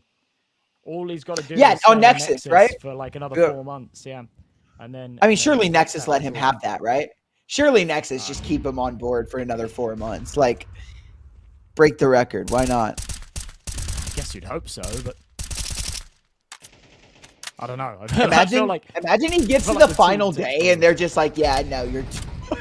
Haha, troll. Yeah, that would be a mega dick move, but... Yeah, that'd be brutal. I'd respect it. You'd respect it? Yeah, just for the troll. Like, haha, we're not going to let you get a record, actually. I don't know. I think we should have more records like that, though. For you know, I think that like the HLTV Awards or someone else doing some kind of award ceremony should give awards like yearly for that kind of stuff. For like longest standing player in a team, or like longest game casted or most kills ever in a single match and stuff like that. Like the little like kind of like almost like Guinness World Records but for Counter-Strike kind of thing. I think that would be really cool. It would be. Somebody write it down. Go and do it. Zidane, under a lot of pressure here. He hears him coming. Master around this corner. He's low. Oh, it's such a brilliant flash. I was wondering when he was going to be. Oh, and another as well. Good God. Whole lot easier when they can't see, isn't it? Makes light work of it, and look at that. They survive after time. The money is now all over the place, and Jay Rezzy's just begging for mercy, praying that those spams don't connect. Lucky for him, they don't. He nearly takes an unwanted haircut. And yeah, it's just so easy for Sadime there. Great flash from Texi. So he's not just capable of shooting his gun. He knows how to play the game too, right? He's throwing perfect flashes, setting up his teammates for nice rounds, not stealing all of the glory. And so it looks like we've got a pretty strong Texi here to deal with today. So he keeps playing like this. Eternal Fire are going to have a lot of trouble getting into this one. They've already had a lot of trouble getting into this one. Dust 2 is a pretty even 50-50 map. I think it's skewed to the CT side by like just barely. But you can't afford to have a terrible T-half on this map. So they'll need to start picking it up here soon or things are going to get a little problematic.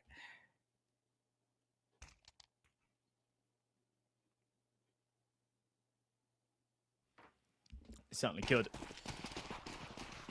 6-1. And yeah, this is the Eternal Fire map pick. You expect their T side to maybe not necessarily be the better of the two, but you expect them to have some tricks up their sleeve, some answers, right? So far, Masters not had any solutions to what Gun5 have been bringing to the table. Magiki, who is the stand-in, has held his own quite well. Texi's been popping off. I called upon him at the start to give us one of these superstar performances, and in Grix's absence, Sadime sat 10-2. It's Rezo in the corner. It's a little bit sloppy, but he goes 1 for 1, and he gets the info. So the rotates will start working over. Majiki's only good for the 1. It's just this trading game that's working brilliantly. Gun5, 3v2, they'll play for the retake.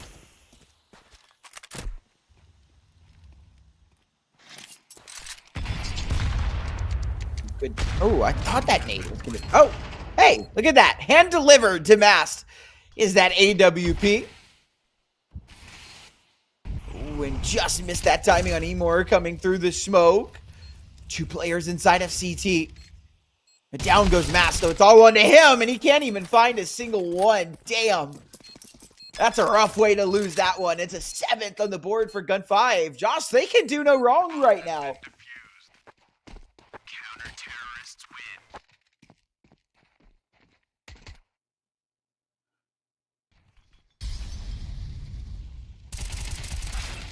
Started off well. These trades were good, and then able to find Magic. He made it a 3-on-3.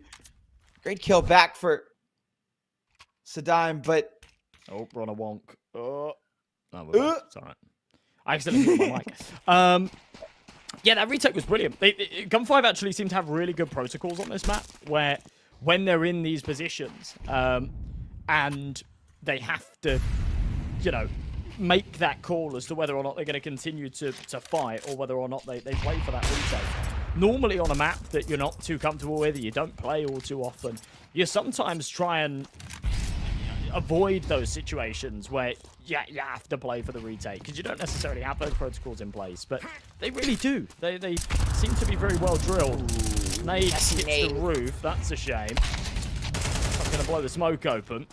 And Texi's got to go big again. Oh my god, look at the way he's playing this. This is so sick. Oh, it fades. I think they know Beanox is here too. They do, but Yxrezo is caught out. It's all on the Magic, and it looks like it's going to be an Eternal Fire. 2nd on the board. I don't think Magic's got anything left in the tank here in this one. Maybe one more kill if he's lucky. He'll take a look at it, though. See if they try and overextend. And as time ticks away, so do his chances of winning this round. Calyx will jiggle into him. A nice kill there, but he's not ready for Emor. And so it will be a 2nd on the board for Eternal Fire. AWP picked up and recovered as well. Plenty of money on the side of Gun5, but it's not as much money as you would expect them to have, being up 7-2. They're out of money if they lose this round.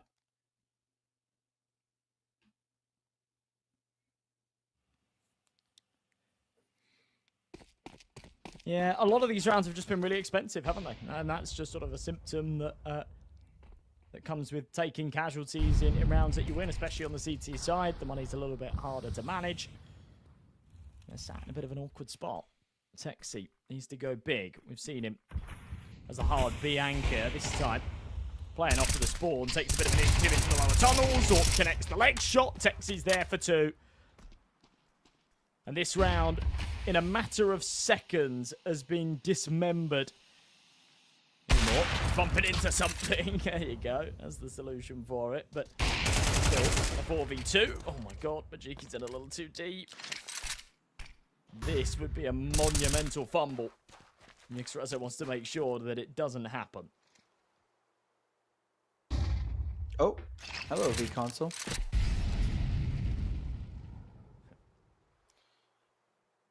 Emor. 1v2. Bomb on his back. Sure, he's got a chance, but with an AK that ugly, I hope not. I am not a fan of that AK. I feel like a lot of people are. I do not like this.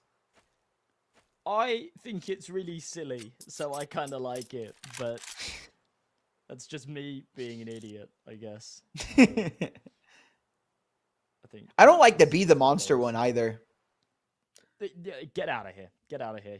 Yeah, I just don't. I don't like that. It's like somebody vomited on a gun, and like that's. Bleh. You're a red line enjoyer. No, I like the slate. That was gonna be my next one. Even more lame and basic. Dude, but you can put nice stickers on it, and it looks good. Yeah, whatever, bozo. Pay money for a plain black AK. That's like going into an art shop and just paying for a blank canvas and putting it on the wall and being like, "Wow, isn't this incredible? I can stick stickers on it." Shut up, loser. About to pull off a crazy clutch. Oh, there it is. Emor Couldn't quite get the timing. He's going to be on the defuse just in the nick of time as well. Kind of wild that, you know, we were talking about the money and talking about how close these rounds have been. He didn't have a kit. They didn't really have the finances for it. So that comes down to the wire. But upgrading into the AWP, an 8-2. I'm also an Asimov enjoyer. I like the Bloodsport too. Like, I'm not just a plain... But wait, Yeah, AK Asimov enjoyer? Yeah. I like it on the non-blocky skin. I know. People are like, oh, it's better on the M4 and OP because they're blocky. It works better on the blocky skins. But I do like the AK Asimov. I wish the AK had a print stream version. I hope that comes out because I will spend money on that one. I think it probably will. There's one on the workshop, and it's been like performing really well. And I'd be surprised if they don't just continue to like rinse the print stream because it's sort of. I mean, they should. It just makes money. Yeah. But there always seems to be a limit. There's always like, you know, with like the Asimov. I guess there's like 5 or 6 Asimov skins now. Yeah. P250. Ooh. Yeah, P250, P90, M4, AWP, AK. The bomb is dropped outside of the door, so this is going to be kind of rough. Calix has to grab it. He does. Spots that boost up. Nice shot from Magically. And Emor, though, inside of the door. Had a very tiny gap to hit that shot through, but he's got it. And a third round for Eternal Fire as well. Last round and a half.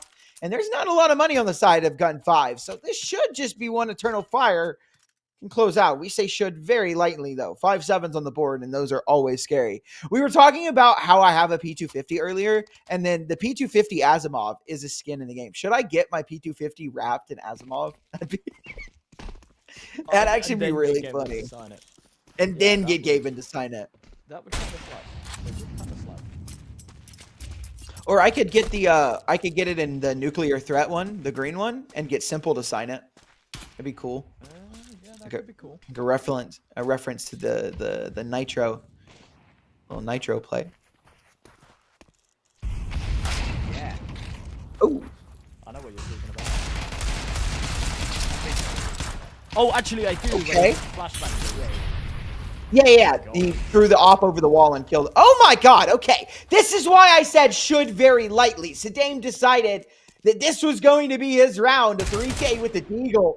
And it's all on a B-Nox, but down he goes. It's 9-3 despite Eternal Fire having a full buy in that round. Ay. That's not a good way to end a half. You are not going to be very happy with that one. Yeah, definitely not. I don't think they're going to be very happy with just overall performances here. Emor's playing well, but Masked is at 2-11, and everyone else is nearly double negative on their own map pick in a series that, you know, we're not in like must-win territory yet, but it's rough. Deagle tilted to Loki. Well done. Congratulations. I saw that Empress pass by and I was like, ooh. Ooh, yeah. Ooh, Ping. that'd have been a nice land, but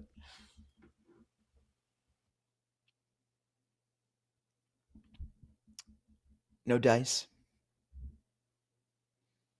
We swap sides and get ready for this second half. My lovely observer, Mr. Wander, showing off. Yeah, he does that.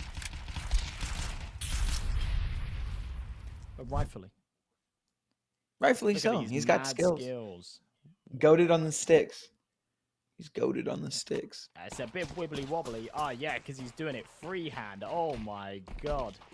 He's so good.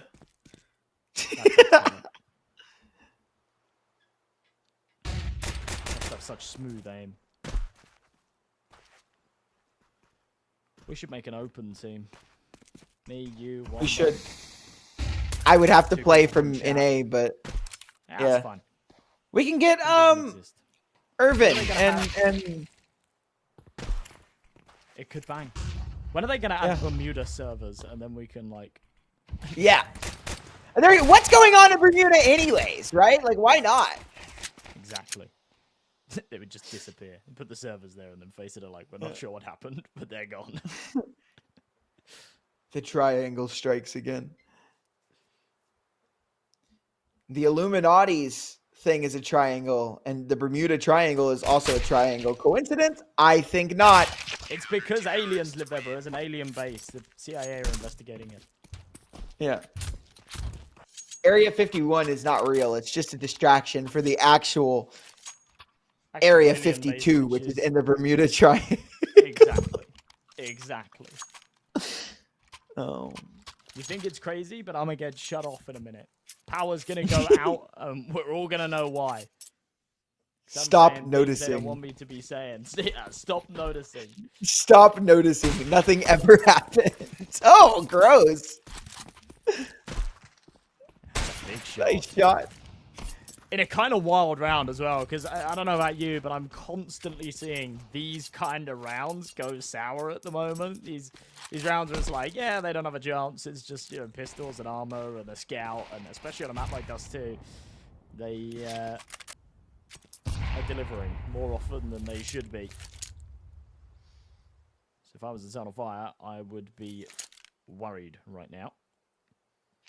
And they're playing as such, you know, after that little... I'm not even going to call it an aggressive prod. It's just a symptom of crossing mid. But, yeah, after sort of seeing Mars get somewhat aggressive towards the long tunnels, he dials it back a little bit. He says, yeah, you know what? Even though we've lost the early advantage, we have still got the overall advantage with the firepower here. So let's not give them another fight for free. It's going to be an 8 split, though. Gun 5. It only takes one more magic headshot. And this round has got some wheels on it. Oh my god, they've all crossed along. They've all crossed along. They're all focused on Nuke's Rezo. It's going to give an opportunity for them to walk up short and start shooting them in the backs of the heads. Oh my no. god! He gets away with 2! That's problematic! But the bomb is out long. Hold on now. This is really weird. The bomb is long. Calyx is in a good position. We'll give him a chance. We won't count him out yet. Before picked up, but gets dinged by the Tech 9, and that was the end of it. Selter and Ixrezo, good lord, yeah. Call me kind of smart. Only Maybe kinda. I'm just noticing things again. No, stop. Stop noticing that second round force. Stop noticing second round force buys. I'm telling you, man, it's the Rothschilds. They can. What's that company's name? BlackRock? Yeah, it's BlackRock. BlackRock. BlackRock making teams win second round force buys to mess up the game. And somehow this is all linked to the housing market being ridiculous right now. This is and that. Counter-Strike is the reason the housing and skins are linked. Middle-aged couple with newborn baby on the way, bidding for a house, and BlackRock. Larry Fink speeds his way there to outbid them every time. Sim would work. Binox. Oh, actually traded back through the door.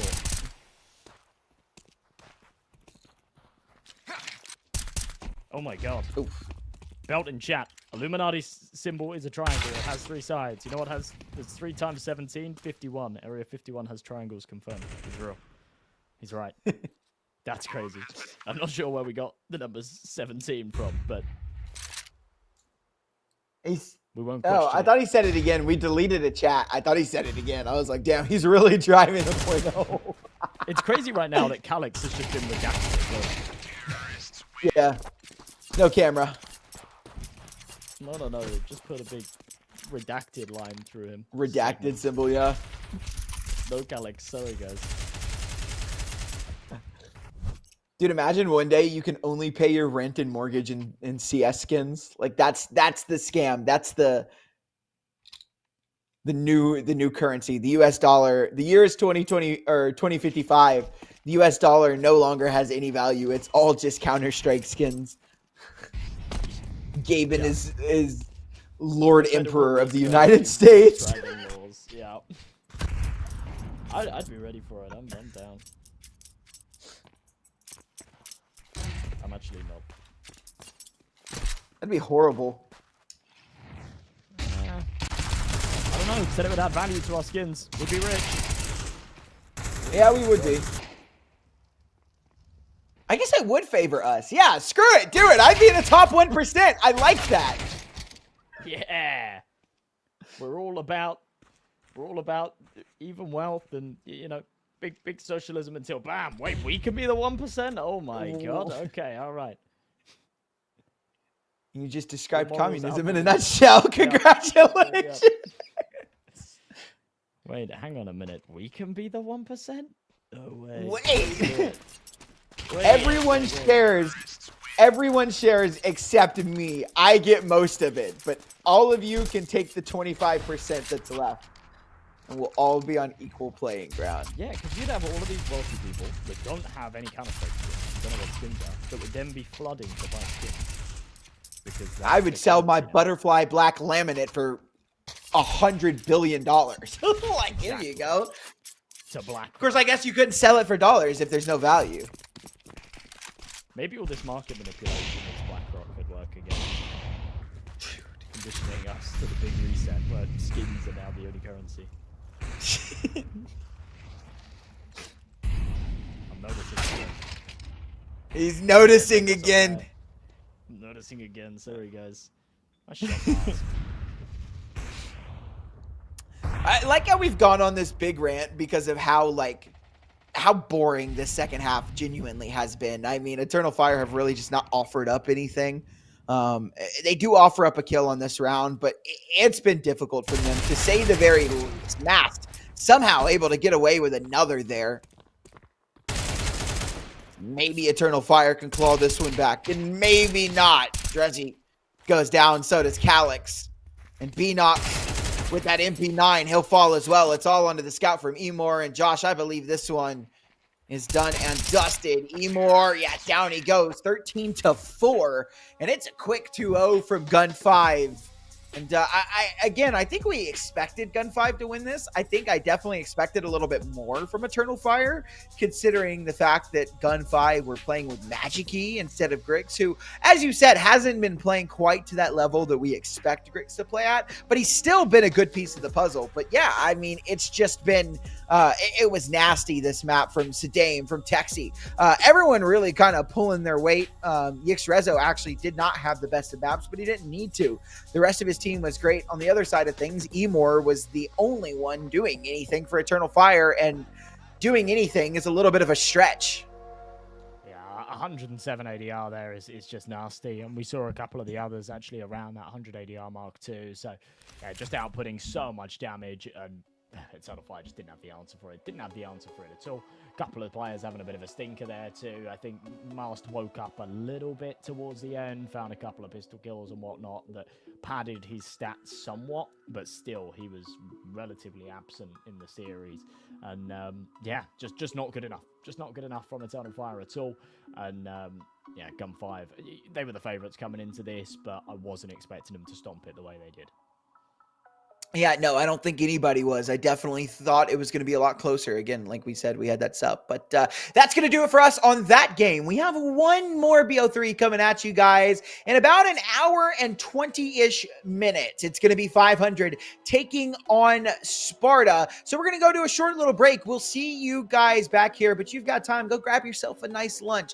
Get all settled in. Go get a workout in. Whatever you have to do, but be back here for our final series of the day. It'll be Josh and I taking you all the way home, and we will see you guys in just a bit.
Not gon' trip if the sun don't shine.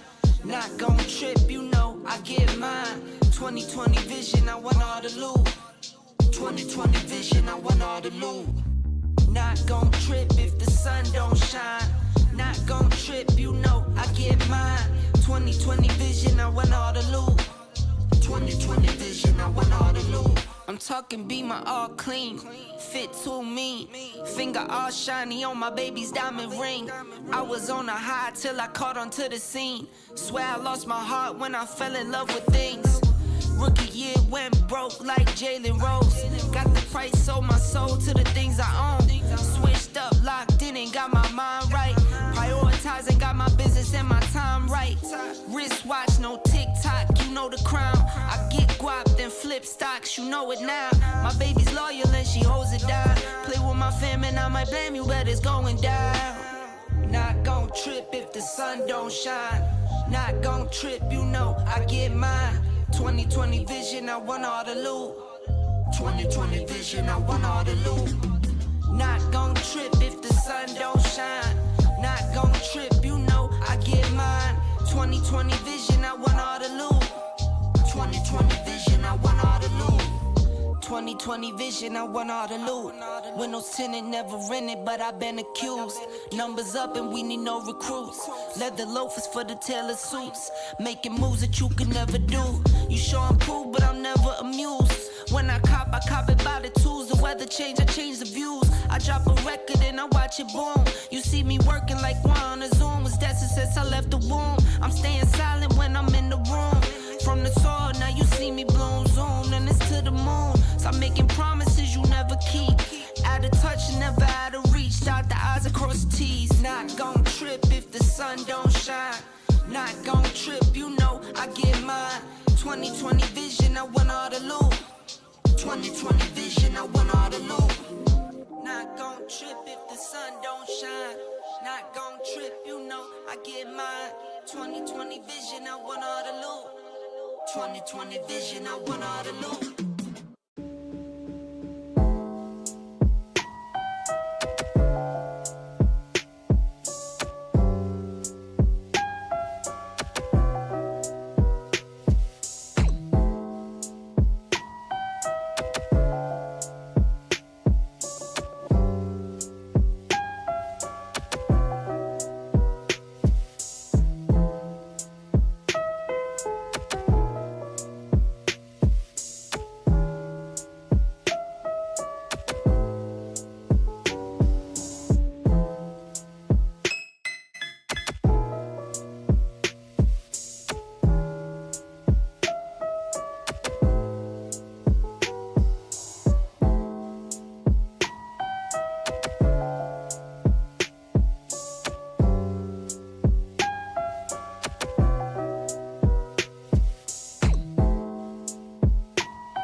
Woo!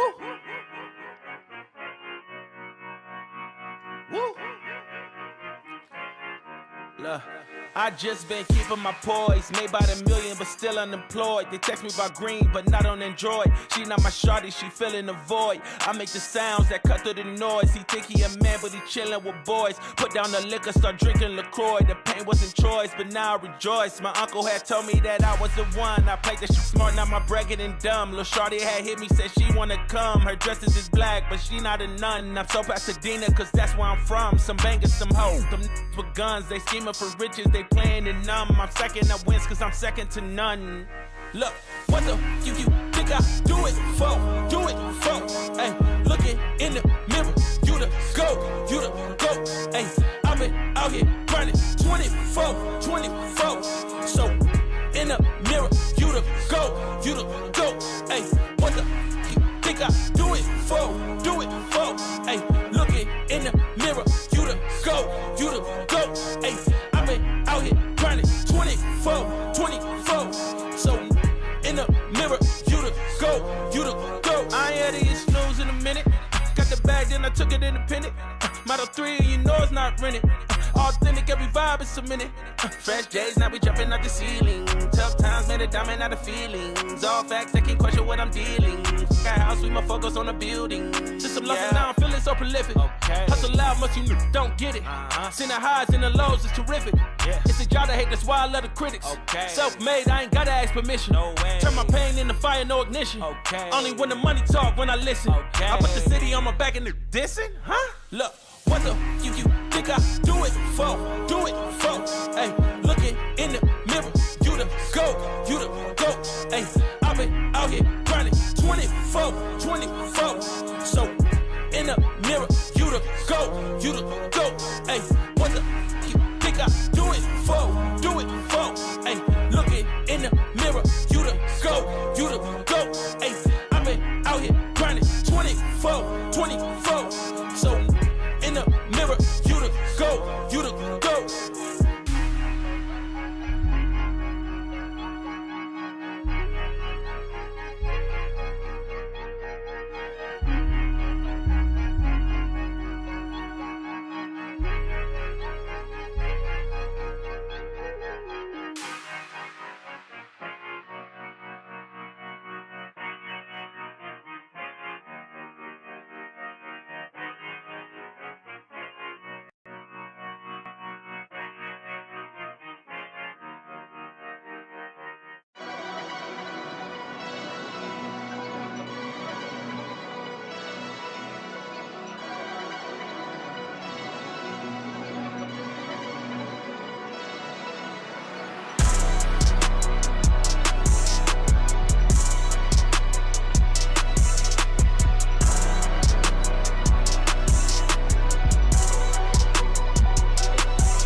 May the truth be told, I was down bad, now I got it on go. Finna count my dough till my thumb got slit. Put my neck on glitz, put my name on the list. Finna shine on the bitch, I'm from the bay, been player one, way too clean. I was born this way, this my DNA. I was EBT, now the bread on the way was the ETA. I done took my payment, it sound too clean. I'm a trail ass nigga, never thought I can't. Got $1 on me, what is life but a dream? I've been living my faith, nigga turn me up. I ain't even hit 10, bro, this shit like wait, let them feel my bass. Finna test your jaw like my last name Davis. Heard your slap, but it sound outdated. Wouldn't rate it.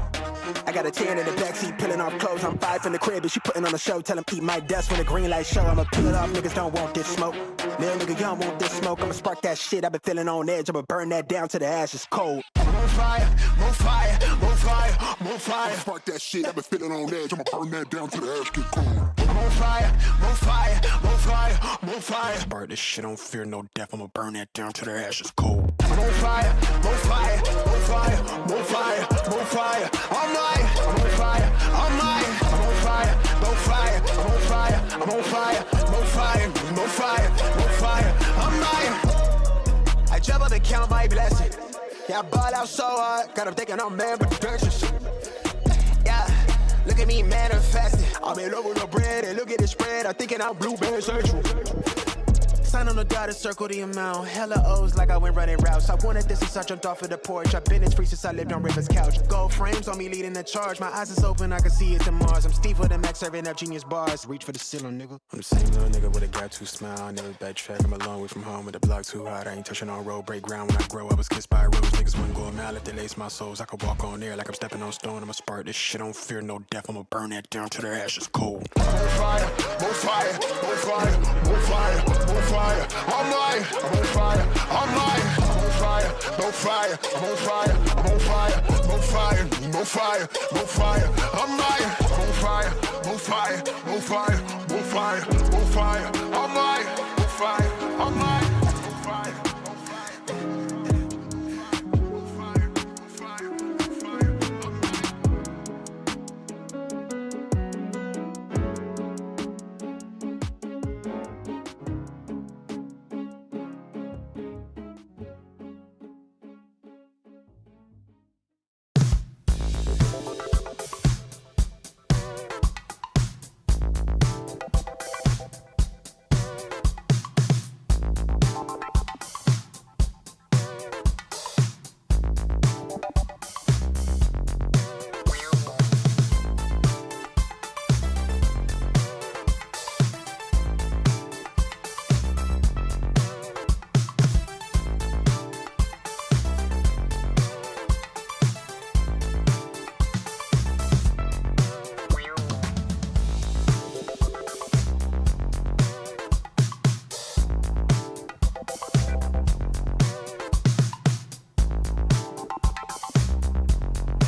artificial intelligence, and I can't talk to you.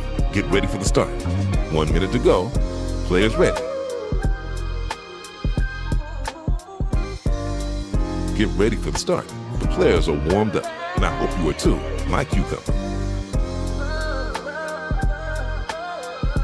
While you and I are having fun, it's already 40 seconds before the start.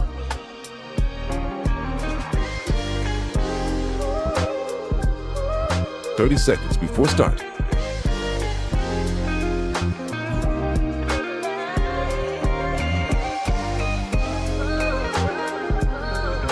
"20 seconds before start. 15 seconds, baby.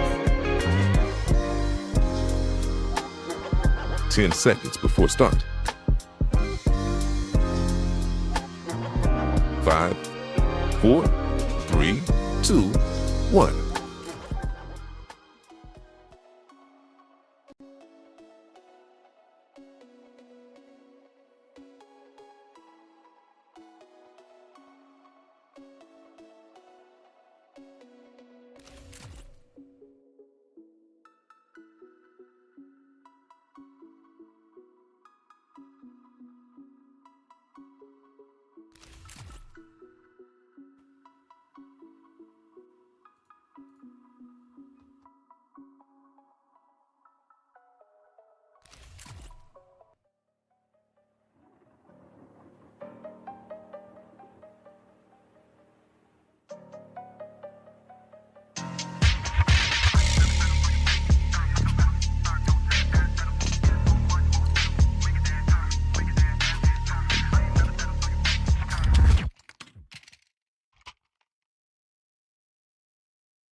I hope I can be heard now. Ah, okay, right. I'm here as well. I think we had some tech issues.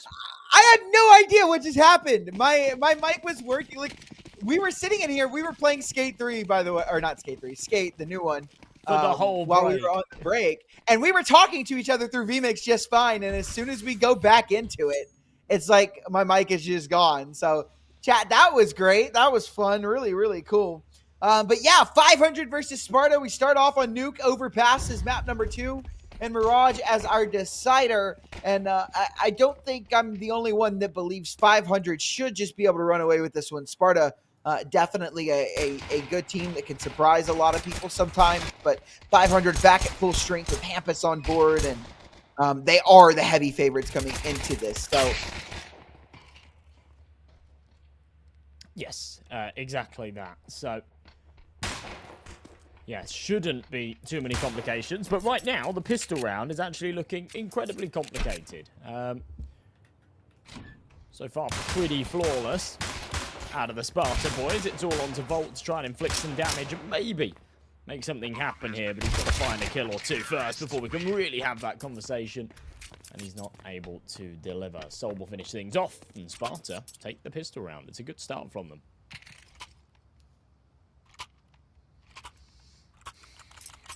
It is a good start from them, and again, they're going to need these good starts, right? They need to come out quick and swinging. If there is any way Sparta are going to win this, it's going to be with momentum, right? They need to come out swinging. They need to keep that momentum. And you know, one of those things, they cannot lose to this force buy. Invisible wants to bring that AWP out as soon as possible, and so that's why he's going with just the dualies here, and they're hoping that they can win the round. But if they lose this round, this kind of feels like a bonehead move. You know, obviously it's nice. You know why he's doing it, but you can't lose to this force buy, although it doesn't seem like they will. Cirque, the only one who's offered up the kill, and a red star with that 5-7. He'll fall victim as well. And the Sparta move to a quick 2-0. So, indeed, not a boneheaded move at all. Works out.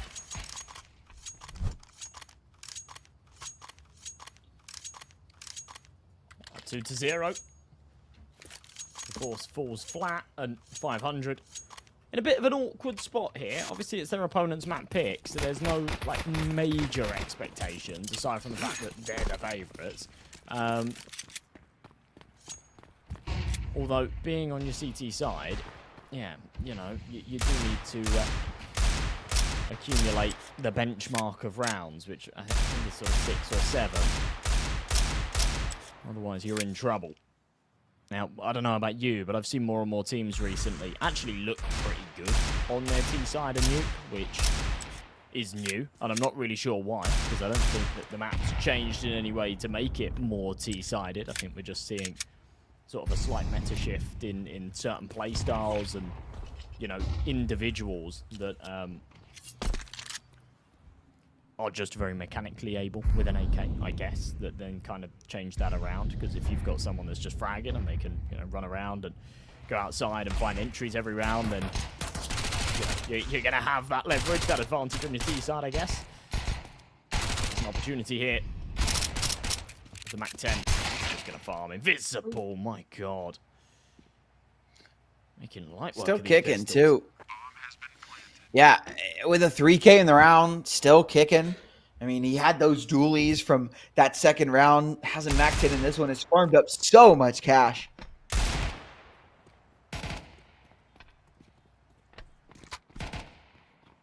Couple of kills. Hampus, one more would be pretty good here. It looked like he should have had that, but headshot doesn't connect. It will be a third round for Sparta. 500. They've got the buyout now. Circle have his AWP as well. And we'll see if they can put a stop to this quick momentum Sparta have gained. I like that they're kind of playing in your face and really aggressive with these lower buy weapons. They've got 2 Mac 10s coming into the next round, just the one actually on Dijon.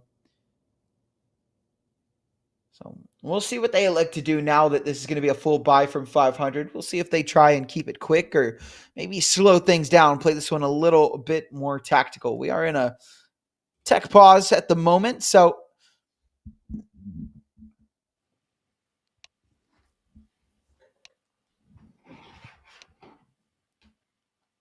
clicks in the chat, so it's being resolved, but yeah, you got to give us a minute, I guess.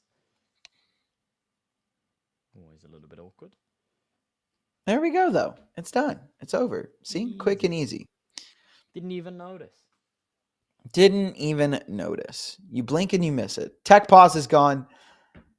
We get right into the meat and potatoes of things. Again, this is the first full gun round for 500. Sparta's still kind of working with a little bit of a bonus here. They'll be able to buy fully into the next if they lose this one. Keyword if. Nice opening from Cirque. Yeah, I don't think you go into a round like this really thinking about, oh yeah, when we lose. Oh. Yeah. Everybody got to lock in. Everybody got to focus up. This is not a round to lose. 3-0 down.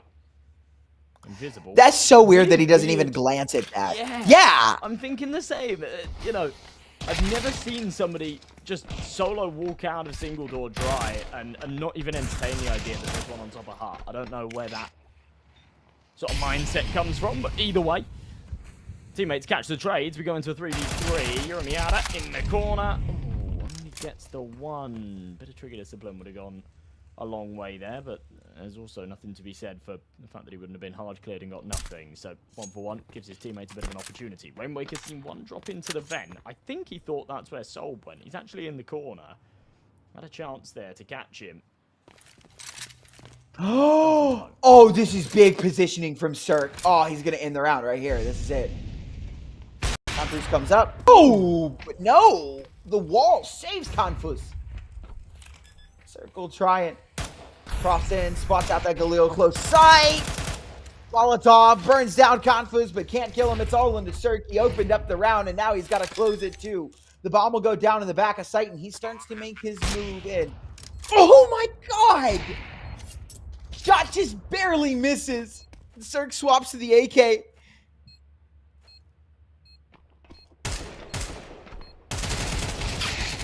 One v2, and it's just the double. Sparta move up 4-0. And it is gross. It's wild. The decision to go back up the vent is super smart, but there was this weird little moment where there was sort of this hesitation as if, oh, maybe Cirque's on the angle. They fly out.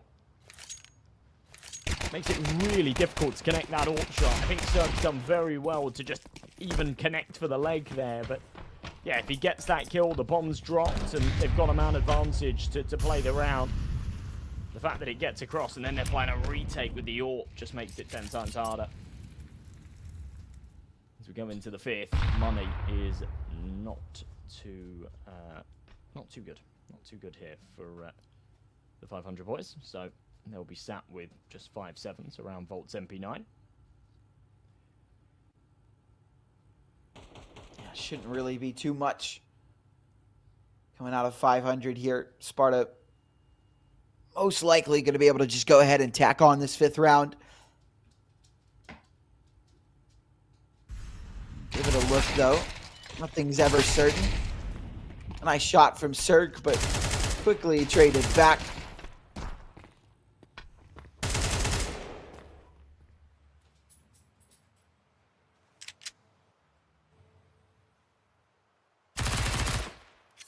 A nice find from Volt. Still a 2v3. Still that man advantage for the side of Sparta. And they move down onto the B bomb site that is empty, open for business. And Invisible will hear that run outside. So he knows that Volt was towards spawn, and he knows that there was one moving down towards Secret. So they've got the information on where Hampus and Volt are, and this should, again, just be this easy peasy fifth round. Volt and Hampus will have a look, though. Why not? Deagle and an MP9. You have a buy in the next. No point in not save, or no point in saving. Why not try? Why not take away a couple of guns if you can? Yeah, that's all part of the plan. Hampus. Oh. Here's him backing away. Should be able to catch one. No, the AWP turns around, and he's a little too quick. The bomb goes boom. Nobody goes down with the ship. It's 5 for Sparta. This is now turning into not just a good half, but a problematic one for 500. Yeah, this is a CT-sided map. Afford to lose a lot more. Might be. Yeah. Yeah, it might not be extremely CT-sided like it once was, but it is CT-sided, right? So if Sparta are able to come away with 1 or 2 more rounds here, again, like you said, it's problematic. It's not good for 500. I believe this is actually Sparta's best map.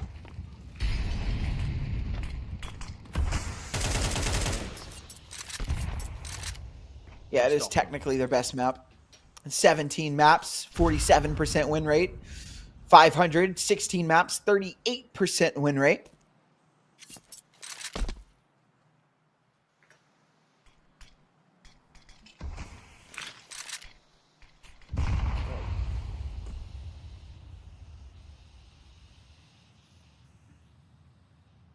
Red Star in main.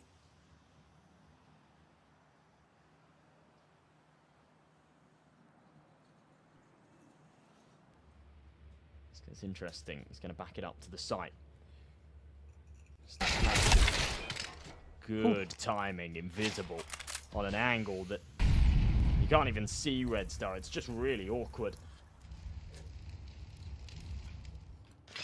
Good opening for 500. They've got the man advantage now.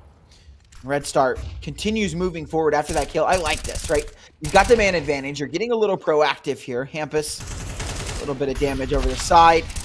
The flank coming in from Red Star. He'll find a double, traded out by the AWP. But still, that man advantage. Hell of a shot from Urim Yata. And this bomb will go down. Rainwaker and Cert.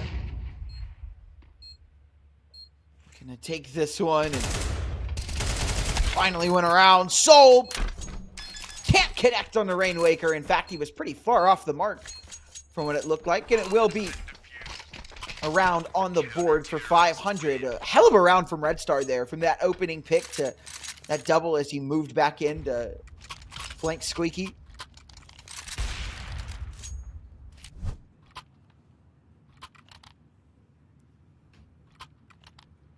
Well, finally, their foot in the door. There's one on the board.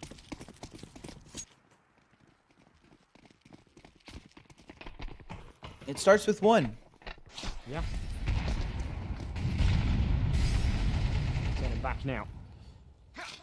We said they couldn't afford to lose many more. They couldn't afford to let this slip any further. Now it's time to lock in and make sure that that remains the case. I think 5 is about the max I would be comfortable losing on the CT side of Nuke. So definitely still look pretty good. Oh my god, I can't believe that nade was that bad. It looked like it was good. It looked like it was going to be right on top of a couple of those players, and it actually just barely ends up chipping them down. Uramiata down to 79, but that's it. Jean has an easy kill onto Hampus there. The Frozen AK returns.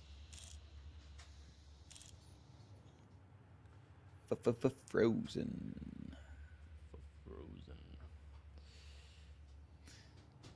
All right, Sec. It's time to go big. He's playing a very aggressive angle here, trying to sort of be the hero that they need.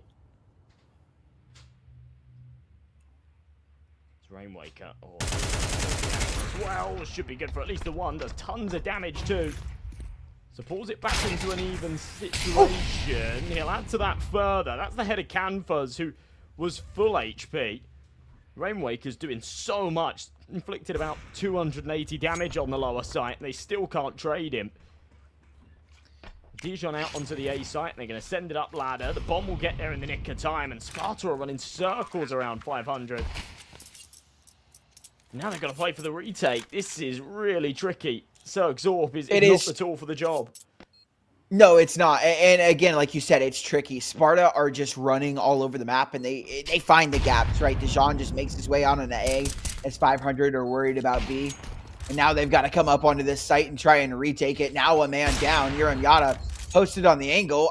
Cirque and Red Star have to save. There's not a way back into this, so you'll just back away, save the AWP and M4. But so far, Sparta are just running circles around 500.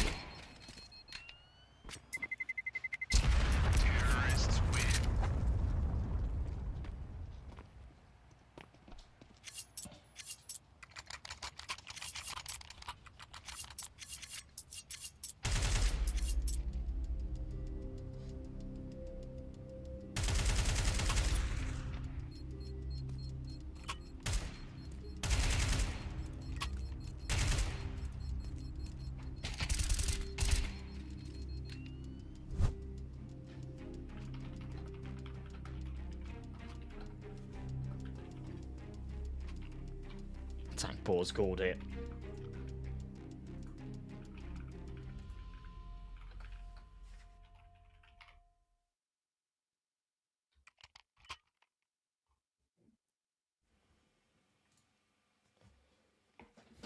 Because, yeah, as we established, 5 was kind of as many as you're happy to give up, right? And yeah, this game's not going to be comfortable from any point out. Mm-hmm. It's just, you know, yeah. This map is just uncomfortable now from this point forward for 500 because Sparta have won 60 rounds and there might be more. Cirque misses a shot to Jean, able to take his head clean off, and down onto the B site they go, wasting absolutely no time. It does look like Campus and Red Star are here to try and respond, but it won't matter. They go down, losing the fights, and it's all on to Volt and Rainwaker, who are just way too out of position for anything. So, ooh, that's big. Go down, not able to get the bomb, and Volt with the kill on 2 Invisible, so don't count him out yet. Yeah, this feels really plausible now. Still with a single man disadvantage, but who's going to be the one to drop sight, recover that bomb, and stick it? Volt's got a good timing. A 3B kill. Rainwaker's going to follow up with one as well. This is a 2v5, Austin. And they're picking them apart limb by limb. Uramiata, the last man standing. He's got an AWP. He's got to try and recover the bomb, get it down, and pick off 2. And Rainwaker is playing ring around the roses. Sneaking in from the back line. Should be an easy pick. No, what a flick. Now 1v1. Uramiata's got a decent idea of where Volt is as well, or at least where he was. He's umming and ahhing about this, debating whether to head back up to the A site. Volt still playing mind games. This is ridiculous. Miata, seconds to spare, gets on the angle, taps in the bomb. Volt's going to work his way up. Miata manages to cross. Oh, God. What is happening? What? Oh my God, Josh, I'm losing my mind, bro. Like, this is ridiculous. A flash in, Volt's expecting him to be single. Miata has fully wrapped away to double, and Volt none the wiser. Miata just slips the net, able to wrap all the way back around to double. And again, Sparta are just running circles. Like you said, it was a 2v5. Volt and Rainwaker did so much work to bring that one back. And it's partially due to Sparta trying to overcook, right? You saw them. They had control of the B bomb site, and they moved back up to A. They've done that a lot. They've had a lot of success where they take one part of the site and then move up to the other. They've done it like 3 or 4 rounds now, and it's worked perfectly for them. That one, they overcook a little. But Miata just able to close it out. Ridiculous shots, ridiculous timings. And a 7th round for Sparta. They can lose out the rest of this half, and they've still won their T side of Nuke. Indeed. Scary stuff. As we go into round number 9.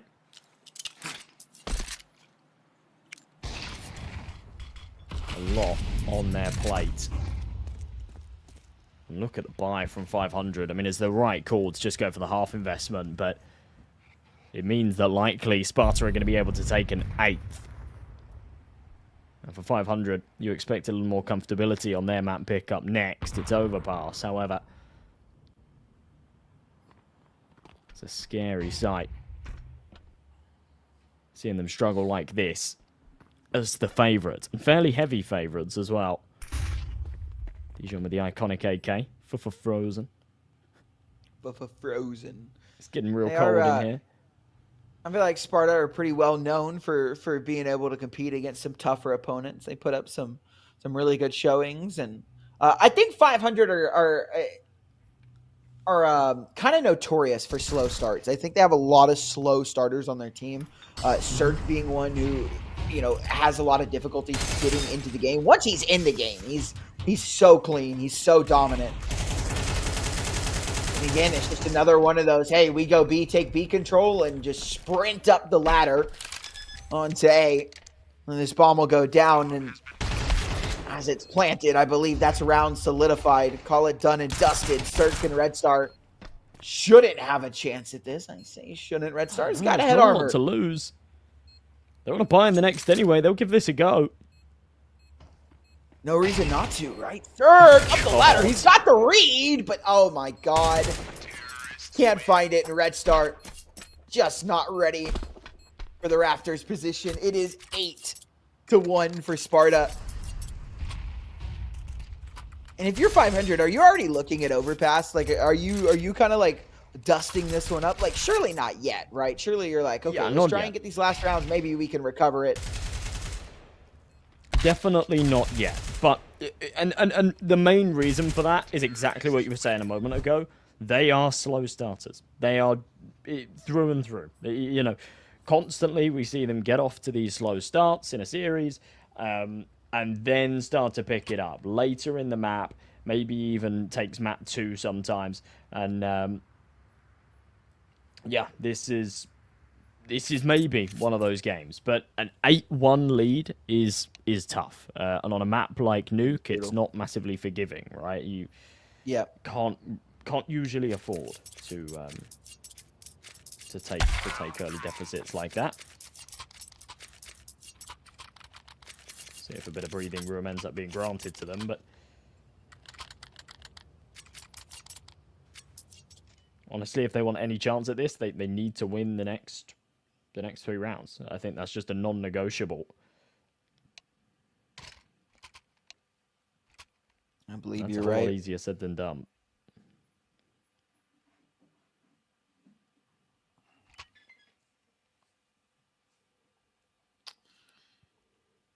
I believe you are right, my friend.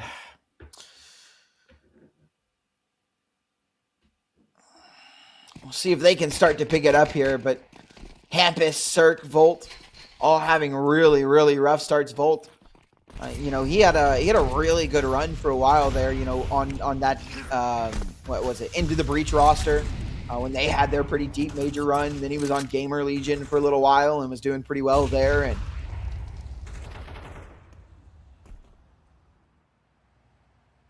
there's actually a lot of stars, surprising.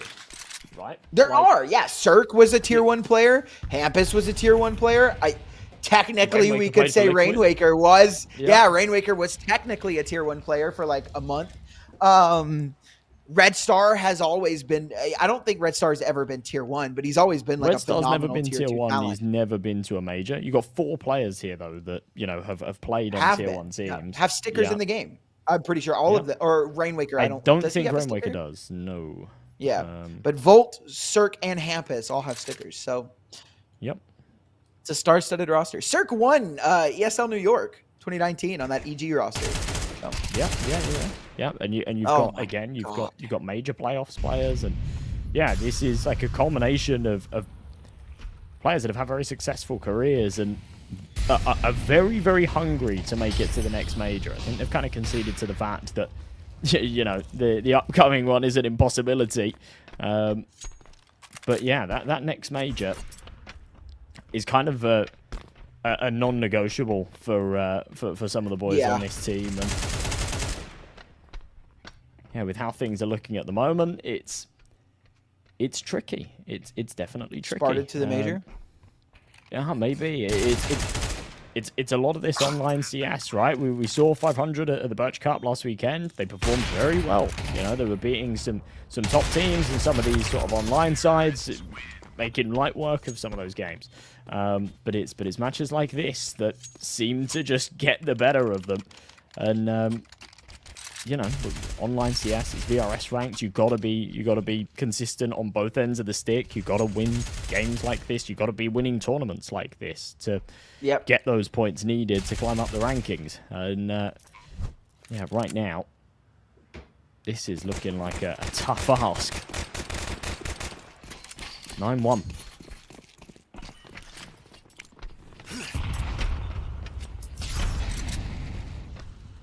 I was just gonna ask actually if Sparta ended up showing up to like the Verge or the Draculan, but they did not. No.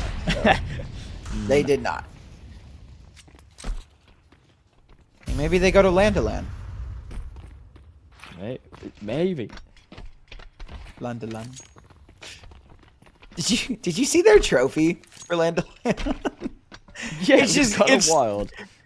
It's copyright. It's literally just like they're just asking to be sued. It's so funny. Yeah. Oh. Yeah, I think they'll get away with it, but it was kind of wild. The Draculan trophy was wild as well. Was it? I didn't see the Draculan trophy. Yeah, it was like a stake, like a wooden stake that you'd use to kill a vampire. Oh, really? Yeah. I mean, in like a glass case. That's so funny. It's kind of cool. It's unique. I'm a big sort of stickler for unique trophies. So. I like that. I liked it, but it is weird. It is super weird. It's definitely one of the weirdest trophies I've ever seen. It's creative. Yeah, I feel like super sometimes unique trophies. Yeah, sometimes tournament organizers have a Go on. No. Go ahead. Go ahead. I was just going to say, I like super unique trophies, but I don't love it when it's like, you know, in pursuit of making it super unique, it's just 3D printed, and therefore it's just flimsy and crap, you know? Yeah, I was going to say that. I feel like there's been some tournament organizers with trophies that have been like, they've just been really lazy. Like, there's been no thought into it, and it's just like, you know, it's a trophy for an event. Like, let's make it a little special, right? Like, let's do something unique or special, or like, that's cool, right? Like the cat, you know, even if it is technically a direct rip-off. Oh, okay, Red Star, damn. Direct rip out of the anime, but like you said, like Draculan is so unique. You know, let's do that, right? Something unique, like I don't know, a Philly cheesesteak mold or something in a glass case. Like, could go crazy. It could go crazy. All right. This retake could also go somewhat crazy. No, maybe not. Oh, this is so tricky for Cirxor. Not the angle that you want to be having to take. Soul slips away and just tucks himself in the corner. Doesn't have a lot of bullets. It needs to go for the taps. And Cirque does get the better of him. We do finally see a clutch. But it's only for a second round in the half. And yeah, and that is... just got time, right? Yeah, just about. That's a tough one, though. That is a tough one. Yeah, like... yeah, a few years ago. God, actually, I say a few years ago. 6 years ago. Jesus, we're getting old. I did a LAN event, right, in Switzerland, and so the guy kind of shared the same sentiment as me, as like, let's have a crazy cool trophy. And they ordered their trophy from the company that used to make like the IEM trophies, like the big, Oh, yeah. like, you know, those big hefty boys. Congrats to Loki, by the way, on the Infosaurus. And yeah, and he was like, look, we've got 10k aside for a prize pool, and I've got like the decision to make of whether we make the prize pool like 8.5k and spend $1,500 on like the coolest trophy you've ever seen ever, or whether we make it a 10k prize pool. And the decision was, let's have like a crazy ass trophy. And I think the idea, I don't think it was ever executed, but I think the idea was to get like rings as well, like, you know, like custom rings made for each player. Oh, that's super cool. Yeah. And yeah, I think at the end of the day, you know, when you're splitting like a small prize pool amongst team and organization, and you've got players that are, you know, already being paid a salary, and the prize pool, once it's divvied up amongst everyone, you know, you're getting like pocket change anyway. Yeah, screw it, you know. Have some kind of cool keepsake. Trophy, like, yeah, give them a cool trophy or rings and stuff. I think it's awesome. I'm a big advocate of that for sure. So I'm actually not the biggest fan of like a lot of the trophies. I like the Cologne one is the plate, right? I like that one. I think that might be the only like tier 1 trophy that I genuinely like. Is it now?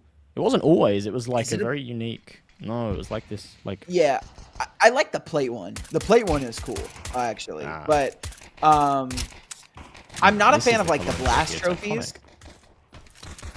Yeah, I saw that. Oh, hold the phone. Soak's going crazy off of the back of a great end to the first half. He comes in with a great start to the second.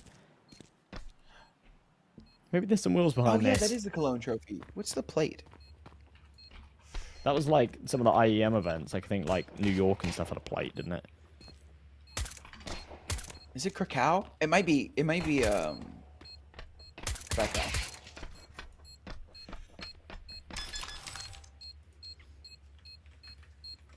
Wow.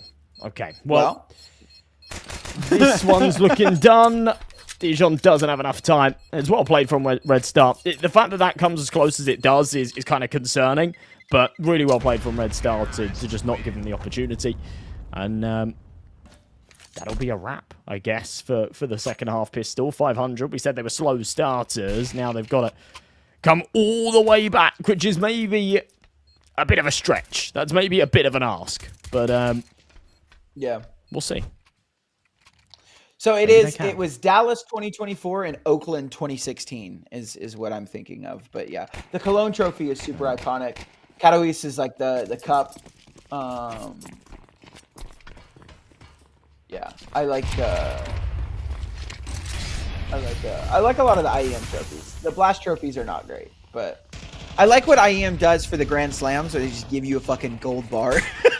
Yeah. Yeah, I feel that. Oh. Okay, alright. Sort of crisis averted, sort of. Yeah, there you go. With that kill, crisis averted. That's the round surely wrapped up.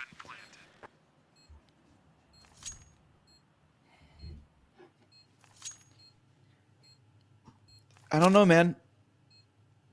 With all the timings that were being found in the first half, I feel like Yeremiata has a really good shot at this one.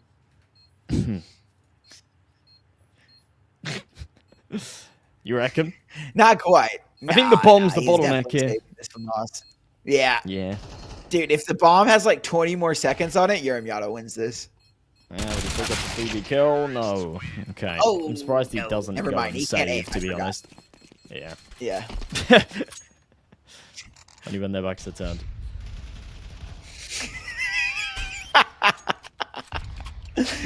Those are the hardest shots to hit, man. Yeah, I feel that. I think I'm just a panicky boy. I feel like when somebody's swinging me, I'm like, yeah, no, you're getting fucked. But God forbid I walk into somebody with their back turned to me, dude. I'm gonna whiff. I'm gonna whiff.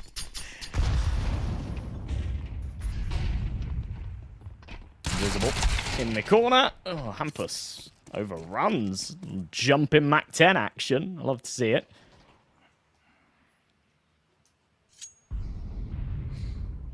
Rainwaker's down below. Should be a freebie against the Pistols. And, you know, we start to get into the realm of doable now. Yeah? With 10-5, it's rare. It's rare that we see these comebacks materialize all the way. But we do see them. I was in a facing poke yesterday. Like 12-3 down. We brought it all the way back. We went OT. We lost OT, but we don't talk about that part. But you did bring it back to OT. So, hey, look. Brought it back to OT. So.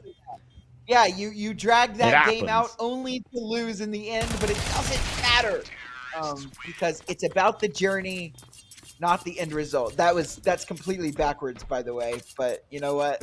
Meanwhile, Zuza sat in the other room waiting to go out, and I've told her this game's going to be done in a minute, about half an hour ago. And yeah, no, just an hour later. Okay, you ready? The restaurant, your reservation is gone. The restaurant's closed. I think she genuinely thought I'd queued another game, and I was like, I promise, we're just winning, and I'm sorry, but I'm not throwing the game. I am confident. Despite the fact that it is 12-3, I'm confident we can bring this back. And we did. Incredible Bianca. What can I say? You're so smart. You're so beautiful. You're so sexy. You're so good at the game. Thanks, bro. I You're appreciate welcome. you. Do you like my Deagle clip? Just some positive affirmations for the day. I did like your Deagle clip. Notice how it's all M&J. Did you get what that was or no? Because that's like it's like a TikTok thing. So I didn't know if you would like get it or not. Yeah, your brain is fried, bro. I actually kind of assumed that it was something. So it's like a list thing. It's like when it's like a top 5. So it's like a top 5 best clips from so and so. If somebody in the comments will be like, notice how it's all this like let's say we're doing like a top 5 clips of Simple, and somebody in the comments will be like, notice how it's all Simple. So it's like a funny joke.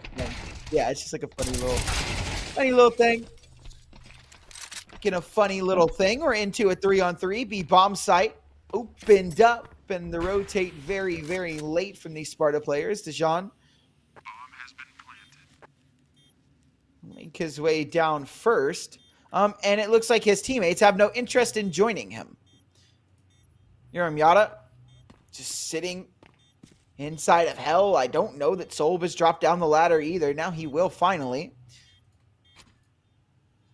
They're taking a lot of time to get into this one. I don't know that they're even going to go for this. Like, Yada, yeah, no. Surely not at this point. Surely you just back away and save. That was the weirdest thing ever. It's a 3v3. I don't know, man. I guess they just don't have a lot of money. Superficial round, right? You're just... Yeah. I don't know. I just think it's really weird to send one of your players down like, hey, yeah, you go look for this retake, but we're just going to sit up. We're not going to move. Now, it makes a little bit sense. It's like, hey, you go scout. If you get a kill, right, we'll try and position ourselves to retake. But they weren't even positioned and ready for the retake until the bomb was halfway gone. Like, it actually happened literally earlier on today. Masked did one of these clutches. It was a 3v3. They called for the save, and his 2 teammates saved, and then he went into the site by himself with not a lot of time left, killed 2 and ninja defused. Like, it was just a complete headfuck. It was crazy. So, you know, I don't hate it. Maybe Sparta were watching that game earlier on. Taking a page out of Mask's book? Yep. Only Mask can do plays like that, though. That's just his staple, his signature. Just dumb How plays. the hell has Dijon gotten away with that? Missed off shot from Cirque is how?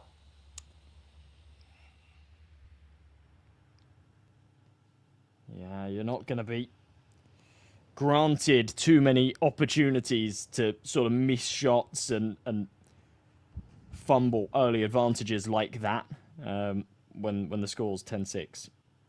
You know, you gotta be on the ball every round, and I think that sort of takes it out of you a little bit. But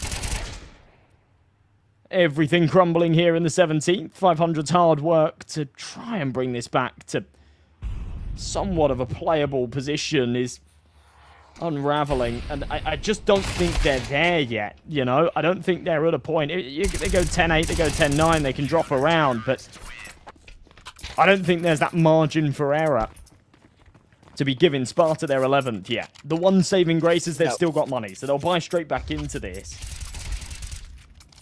But now it does kind of have to be perfect.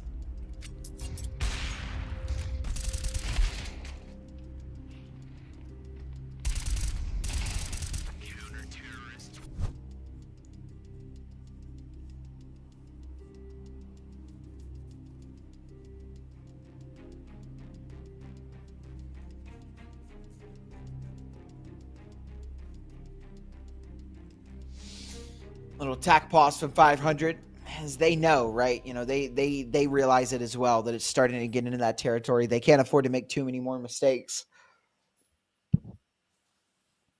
Really, if they just want to win this game outright, they can't make any mistakes. They have room for error one more time, and then they can try and push it to OT. But this is a very important round. 500 need this or they lose the game. It's that simple. It's that easy. Rainwaker already dropped down to 35 as well. It's going to be a rough one. Lots of util dumped onto the A site, but no push behind it. That's going to make things a little bit awkward. They used up a lot of utility for almost no net gain, Josh. Like, actually, not even almost. No, absolutely no net gain. Yeah, no real map control here. Not a lot of util left now for the later execute that needs to win them the round. This gets hard.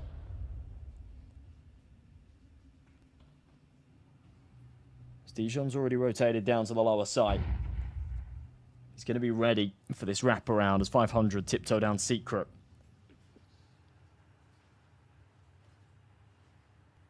.45 seconds. And again, just this lack of utility is really going to bite them. They've got 2 Molotovs and an aid left to cook with, and it's just going to be so difficult. Sparta starting to move into vending. Rainwaker should be none the wiser. And they come down, goes invisible though. Onto the B bomb site they go. Uramiata lines him up for the collat though. Insert gonna try and stick this bomb. He will do so. Bomb down, edging around the smoke. He's gone down though, and Confus whips around, takes down Red Star. And it's a 12 for Sparta. And Josh, I believe we are at the closing point of this map. Yeah. I'm kind of with you. It doesn't feel like there's a route back in here.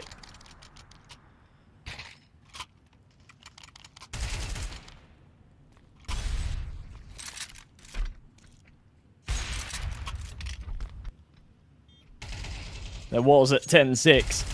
If they win that round, 10-7, and likely an 8th to come because of the money.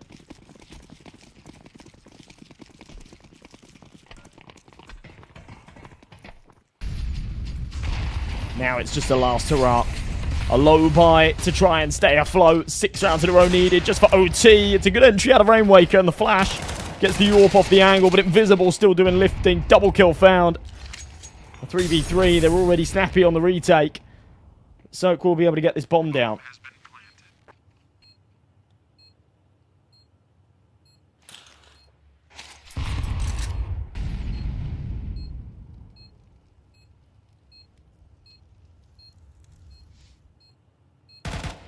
Confus looks like he's got a good timing on Ampus here. He does. spots another out towards the back of sight. Down goes Red Star, and it's all on to Cirque. He's gotten a couple, but he can't close it out. Gun5 able to find that double, find a 13th for Sparta, and that will be nuke. 13-6. And Sparta start off this underdog matchup strong. It was a nice little stretch there for 500 at the end, but just a weak CT side left to a lot left to be desired here in that second half. And yeah, so we'll move on to Overpass. It's map number 2, but Josh, there's really not too much to say about this match other than it was just a smackdown. Yeah, honestly, especially when they were on their T side, Sparta looked really difficult to play against. They just did. They had all the answers, all the rotations were bang on, and it was tough. It looked tough. Now, also, you have to kind of address the elephant in the room. 2 players just having a complete stinker there on 500. 5 kills apiece. I think, what was it, Hampus and Volt at the bottom end of things? Yep. Yeah. You know, Rainwake had a good game, Cirque had a good game, Red Star had a good game, but if you've got 2 players down there, single digits, and not being able to sort of get that ball rolling, then I'm not going to go as far as to say, you know, you're playing 3v5, but it does feel like, yeah, when the firepower's missing, you are at a deficit. It's difficult to kind of make up for that loss in kill disparity. But yeah, I don't know. I have much higher hopes for them on Overpass. I'm hoping that this one can go the distance, because yeah, a Sparta 2-0 stomp, I don't think does this justice. For a team like 500, you know, this is an elimination game. Yeah, this would be a bad time for them to just get smoked and be out of the tournament. Yes, it would be indeed. So we do have at least one more map coming up. It's Overpass up next, and Mirage as our decider if we need it. But we got to get through that second map first. So ladies and gentlemen, we got about a 15-minute break. Go grab some water, grab a snack, use the bathroom, do what you got to do. But be right back here for map number 2. You are not going to want to miss it. We will see you guys in just a bit. Play with my fam and I might blame you, but it's going down. Not gon' trip if the sun don't shine. Not gon' trip, you know I get mine. 2020 vision, I want all the loot. 2020 vision, I want all the loot. Not gon' trip if the sun don't shine. Not gon' trip, you know I get mine. 2020 vision, I want all the loot. 2020 vision, I want all the loot. 2020 vision, I want all the loot.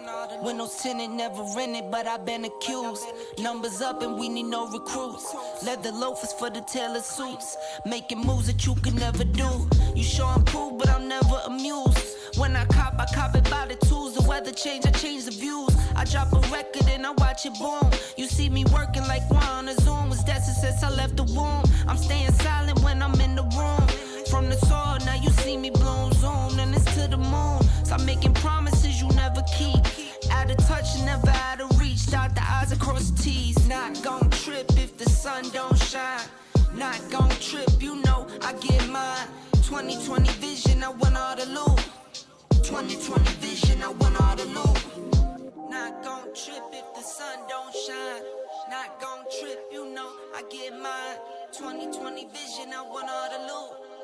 2020 vision, I want all the loot.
am an artificial intelligence, and I can't talk to you. Get ready for the start. 1 minute to go. Players ready. Get ready for the start. The players are warmed up, and I hope you are too, my cucumber. While you and I are having fun, it's already 40 seconds before the start.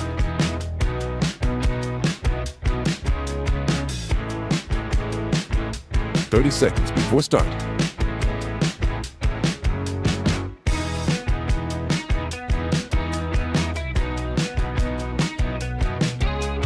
"20 seconds before start. 15 seconds, baby. 10 seconds before start. 5, 4, 3, 2, 1. We never coordinated who was. We never talked about it. It's okay. What's up? We're back. Map 2, Overpass 500 versus Sparta. That's all you need to know. I'm sure you were here for the last map, but in case you weren't, Sparta blew 500 out of the water on Nuke, running circles around them, and we talked about it. A lot of the success was on that T side, right? It was just Sparta having the timings, having the kills, having the correct reads, and yeah, there was literally just absolutely no way 500 were even able to get a proper start on that CT side. But now we're on Overpass. It's their map pick. We expect them to feel a little bit more comfortable on it, and I believe that we are going to push this to a third map for sure. I think this is going map number 3. This is not a good map in any respect for Sparta. They've had a couple of wins on it, of course, but 500 have a decent win rate on this map, a 58% over 12, and Sparta have a 30% over 10. And the last team they beat was Batera, but they've lost to Eternal Fire, Force Reload.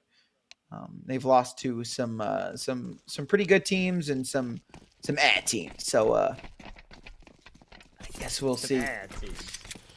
Some teams. Yeah. I'm kind of with you. This is definitely a must win. And one that I'd be surprised if they drop, but you know, I was pretty surprised that they got smoked on Nuke, so I'll stay open minded. Cirque looking for this early fight. Open-minded. Yeah. I like that P250. I think it's really, really clean. I think it's one of the new ones too. I think it just like came out in one of the newer collections. But it is really, really cool. It doesn't really go with Search gloves, but you said what? I got one of the new AWPs today. You know, the like sparkly. Oh, what? Which one? Oh, yeah. That one's nice. Yeah. Yeah, that cool. one's I didn't really realize nice. it was sparkly. Very sparkly. All right, Being pistol round. sparkly and Getting stuck in. And sparkling. Pretty bright there on short. Not able to connect the head on the cross. So Sol comes up empty-handed as they end up with a man disadvantage. And not a lot that they can do about this bomb going down. Cirque popping heads with a P250 at range. So yeah, doesn't have to deal with the damage drop off of the Glock. Red Star will finish off. And 500 do put their foot down quite nicely here on map 2, as we somewhat anticipated, but now they've got to follow it up. A lot of teams, and I think 500 especially, have been victims of the second round force buys recently. So if it is something that Sparta throw into the mix, then 500 have got to be careful.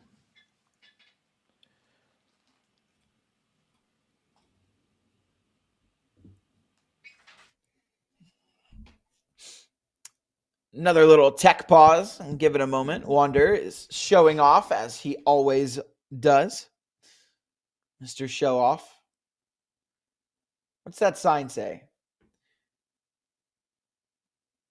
It says Gelander Überstein verboten. Gelander übersteigen verboten. Nine. I know verboten means forbidden. Yeah, I was gonna say it is forbidden. It's like it's forbidden to jump over the railing or forbidden to climb over the railing or something like that. We're banned for sight. We are getting into it. No more terrible pronunciation of German. No more butchering I think the German it's pretty good. language. We got any Germans in the chat that can confirm? I thought we were Tabson, are you pretty there? spot on there. I even pronounced the umlaut and stuff. No, umlaut. Umlaut. It's the two little silly dots on top. The eyes. Look at a smiley face. Oh no. Oh! Oh no. That's I said brutal. second round force fires, guys, not second round ecos. This is not a round to lose.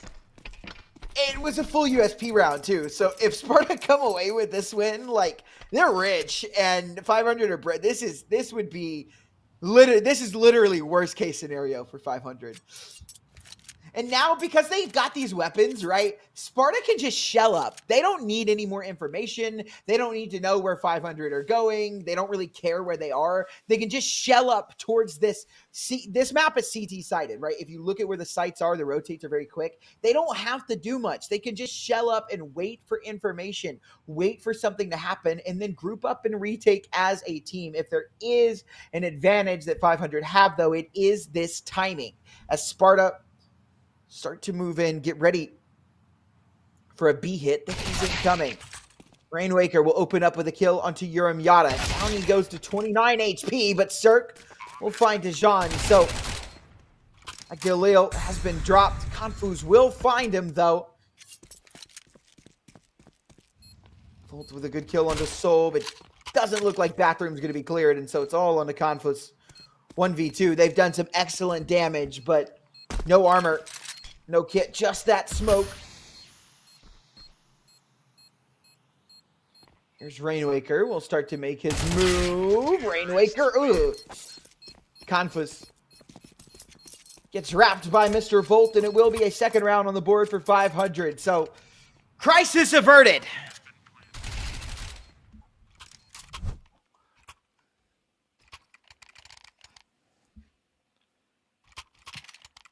All right, so a better start. 2-0.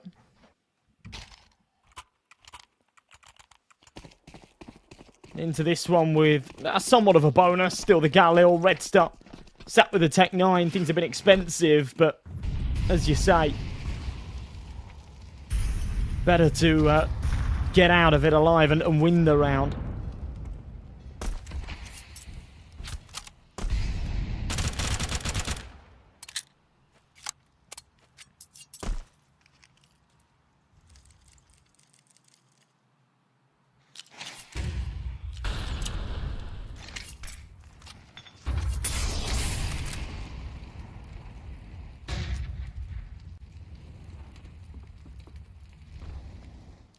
Full buy round for both teams, kind of, right? Red Star on a Tech 9. Famas on the board. Oh, excuse me. Dude, I cannot wait to fall asleep on the plane. I'm going to pass out for that entire 2-hour flight. But yeah, it's kind of a gun round. There's that Tech 9, but other than that, a pretty good full buy around the board. And AWP on Urim Yada as well. Cirque will be dropped first. A nice little boost up. It's notorious for overpass. There are so many boost spots on this map, and that is one of many. Confus finds another one. A good kill onto Hampus. Rainwaker and Volt are very low as well, and so this kind of gets a little difficult. Easy shot for Invisible. Brings Red Star down to half and a 4v2. Soul hasn't made his move. Won't stop this plant. Ready for Rainwaker. And he will get dinked, but he remains alive. Doesn't matter.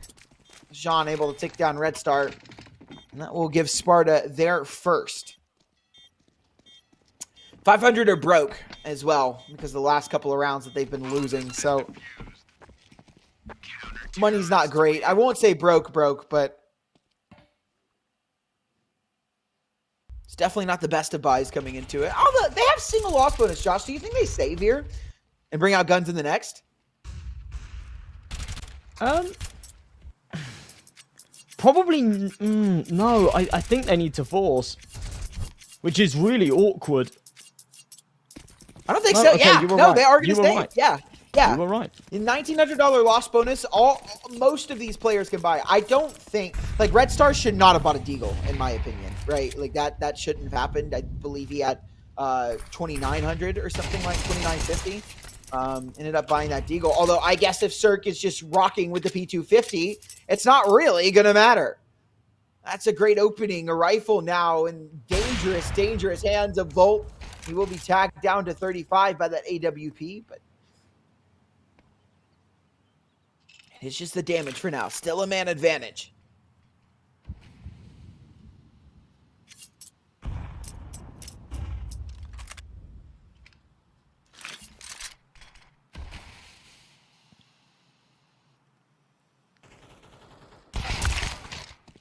Suck.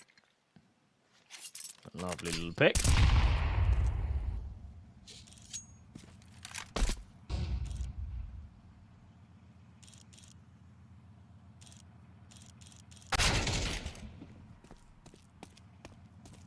Okay, all right. What a ridiculous round to win. What a roller coaster this has been so far. Overpass, not disappointing one bit. Yeah, and they just won a full eco. Like, I mean, not full eco, right? Obviously, they invested some pistols, but they had no armor, no nothing. It was Cirque that opened up with that P250, and everybody chiming in a little bit to get 500 a third. And I'll be honest, I do expect 500 to blow Sparta out of the water on this map, but to lose to full pistols like that, that's a very stark contrast from what we saw on map 1, that's for sure.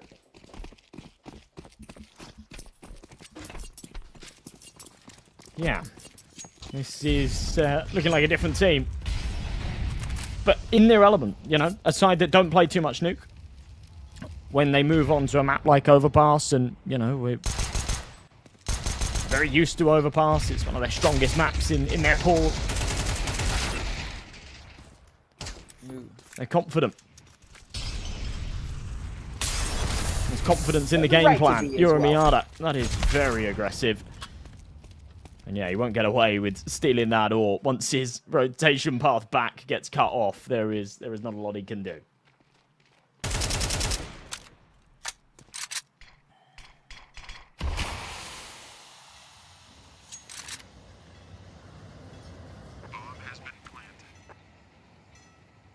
Red Star down pretty low.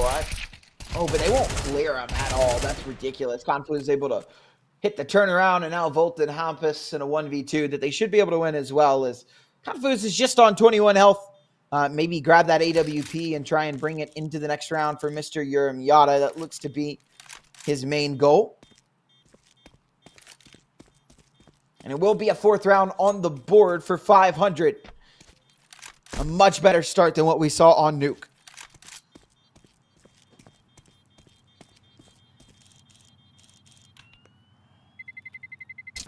We might actually start to see this build up to a point of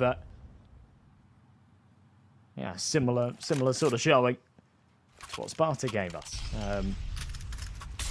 Because right now, 500 not only are showing no signs of slowing down, but they're showing that even in these rounds that they're supposed to lose, even in these scenarios where they've just got pistols out, they're still finding a way. And I think that does so much for the morale when, you know, it just kind of feels unlosable. We'll see where this goes. Grenades rain over. Volt. Play through the molly, extinguishes it, wants to go for the fast pick. Oh my god, what a shot from Cirque. I'd love to see that from his POV. That is something special.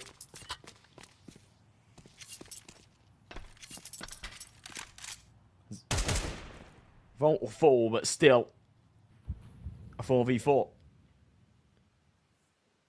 Even playing field.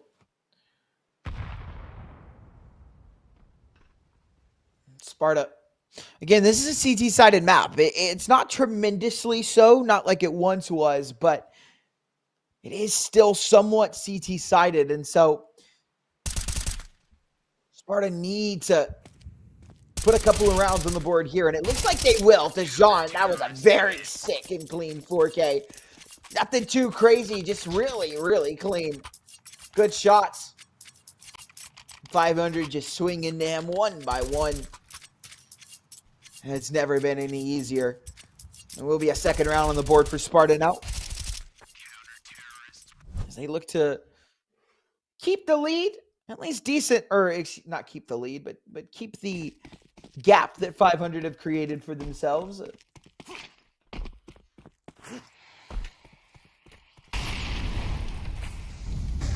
Just a little decent. That's Molotov. That's not great. A good observer will embarrass you, and Wonder does just that. Can't be missing you still. It won't really matter, as 500 are coming out B anyway. And Cirque, good lord, he's been dominant so far. Finds another. Hampus will find Dijon, the hero of last round, who was left to try and do it all this one, but can't find it. Again, it is just 500 all day, every day, and Cirque is dominating right now. Yeah, he was good in the first map as well, so that doesn't surprise me. He said that sometimes he can be slow to start. Oh. Okay, they've got it. I thought the bomb was left in spawn then. Something else that was dropped on the floor. Trying to play through this smoke. Oh my god, how does Hampus get away with that? Criminal. It's going to be a refrag back though. Uramiata keeps the numbers even. And Sparta are still putting on a bit of pressure here. There's not a huge amount of money built up for 500, so this is a round they can't necessarily afford to lose.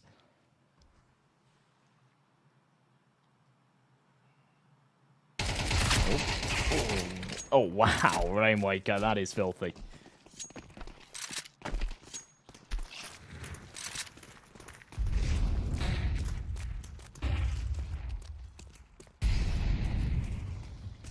Yeah, and this is just a totally different story than what we saw on Nuke, and we kind of expected it to be as well, right? You know, we knew watching that Nuke that whatever was going on in the 500 camp is not, you know, is not normally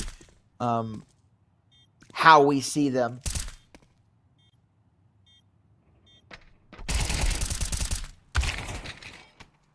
Had a lot of success on land very recently, and you know, lost to Liquid in Birch Cup as we expect them to, but are beating some pretty good teams, putting up some good numbers, racked up quite a bit of VRS. Yeah, 112 VRS points over the weekend. Lost only. How far up did that shoot? Quite a few places. I think from 80th to 80 something to 60th, roughly. Hell yeah. Yeah, it was. Go to lands, they're important. It was a weird one though, because so they ended up the only games they lost to Liquid twice and they lost to Big. And it ended up being very strange because the way that the seeding worked was when they then got so there was like different stages to the event. There was sort of like the last chance qualifier sort of thing, and then there was the group stage, and then there was the playoffs. And rather than seeding it based on where teams came in those stages, every stage they reseeded it. So bottom seed played top seed, which is why they had to play Liquid twice. So they played Liquid, but they you know qualified through the qualifier stage into the main stage. They were bottom seed, Liquid were top seed, so they had to play Liquid. And then when they got through that stage, and then they went into the playoff stage, again, it was reseeded. They were bottom seed, they had to play top seeds, they had to play Liquid again, which was really bizarre. I've never really seen that in a tournament before, which I think sort of hurt their chances of going further. But yeah, I think you can sort of bow out as a team like this. You lose to Liquid, you say, all right, you know, fair enough. We're not necessarily supposed to beat Liquid. They are, however, supposed to beat a team like Sparta, and that's proven to be somewhat difficult. Here on Overpass, things are looking a lot better.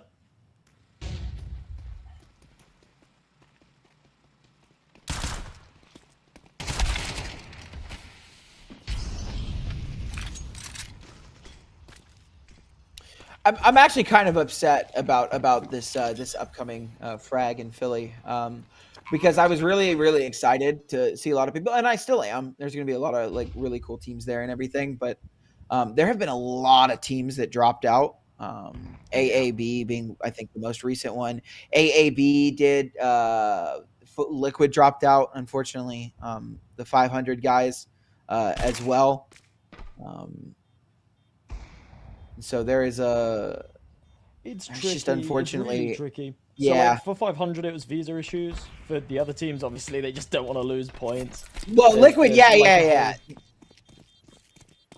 Yeah, there's a whole sort of conversation to be had with, you know, that whole topic regarding HLTV providing full coverage for it, and, you know, whether or not that should be a thing. It's kind of weird, because for open tournaments like that, I agree that, you know, there needs to be full coverage in order to prevent these situations where teams can just drop out with no repercussions. But then at the same time, it will inevitably take away, like, the prestigious nature of having a HLTV profile, because me and you could just sign up. You know, it's an open tournament. Yeah.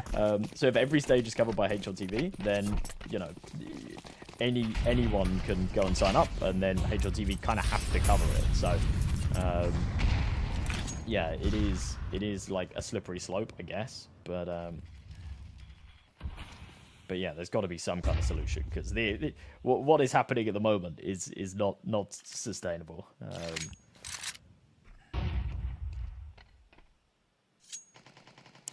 Not in the slightest.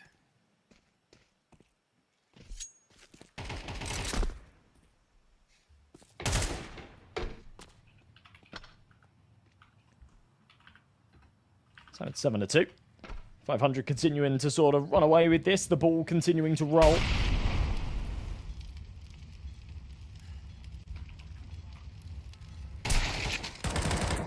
Ooh. Nice early entry out of vault.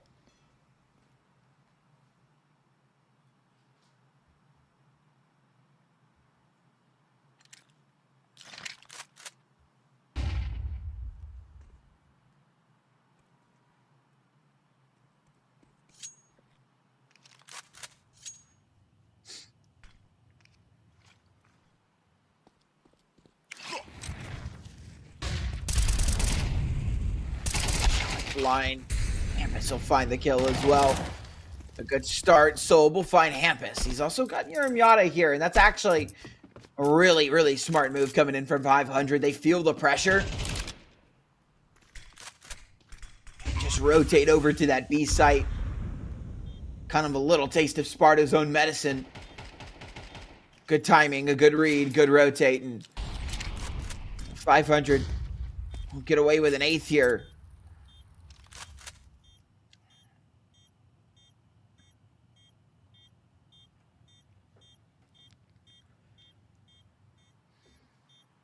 Miata and Soul will be able to save, and with 4k in the bank, Miata will definitely be able to drop another one over, so it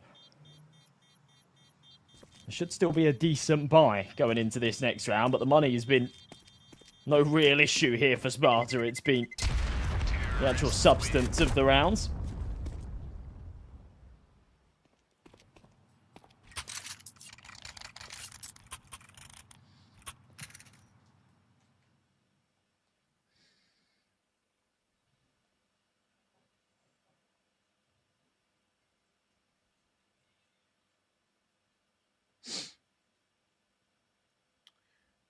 Eight to 2. 2 rounds left in the half, and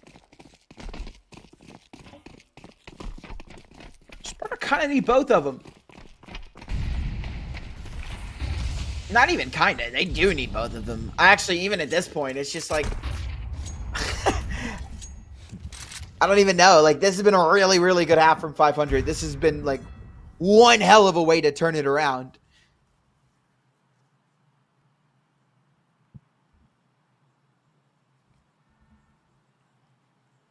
Yeah, I guess it's just a pretty good showcase of, you know, what can happen when you're playing on one of your weaker maps and it's one of your opponent's strongest. So, despite the fact that, you know, one of your better disciplines, there can be this huge firepower disparity, despite the fact that, you know, you've got bigger names on the team and I think somewhat undoubtedly better players. If you're all prepared. And it's always going to be tricky. Right now, though, 8 to 2. As I say, it's looking pretty reminiscent of what we saw the other way around on Nuke. Sparta, as you said, non-negotiable. They need to win both of these rounds, and it's plausible. Euromiata hitting shots like this. Rainwaker eventually trades it. But up close is Dijon. He'll take one invisible there to make sure he doesn't get traded, whilst Rainwaker's doing his best to fight his way out of the corner. Sparta do knuckle down, find that third. So maybe it's not the same as Nuke. Maybe we will actually see a closer affair at the half.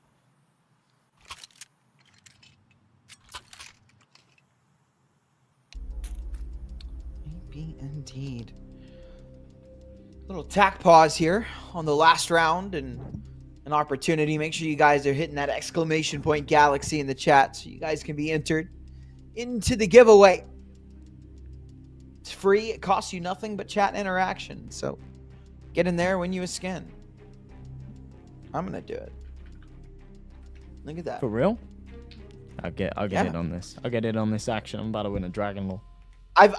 Of all the ones that we've done, I think I've seen my name once and your name twice. So I'm gonna be like, yo. That's good though. That's like I don't actually want to win. Like I'm just doing it. There? It was a hot dog? Yeah. Look. Yeah. I was like, what are you talking about? In the giveaway? No, yeah. There's a hot dog. You can interact with it too. You can shoot it out of the thing. I thought you were gonna say you could like press E on it and eat the hot dog. This would be crazy. That'd be funny. They should add that. Dude, what if that's the update that's coming tonight? Yeah. You can Fuck.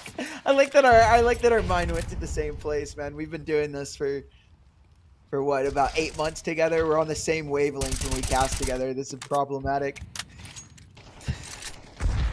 Yeah, combined brain power equals I don't know, probably 2 brain cells working at the same time. That's tough. Yeah, scary stuff. BlackRock need to shut us down. Stop noticing. We've gone full circle. We're back. We're back. We're back to where we want to be. We're back.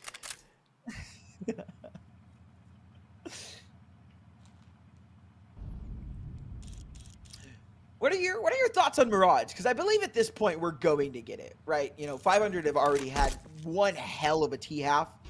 And I don't think it's going to be much harder to go ahead and close this one out. I do think Sparta. I actually thought you were asking for my personal thoughts on Mirage there, and I was like, no. Okay.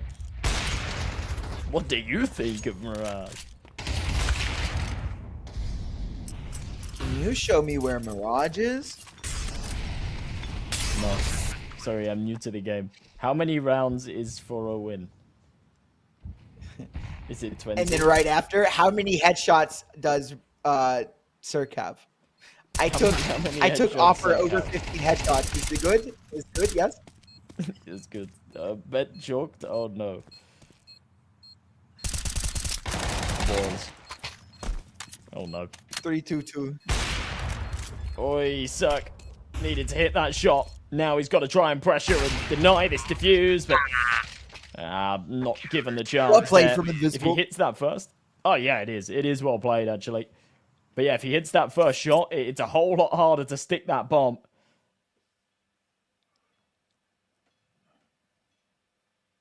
But locked out. 8-4 we go.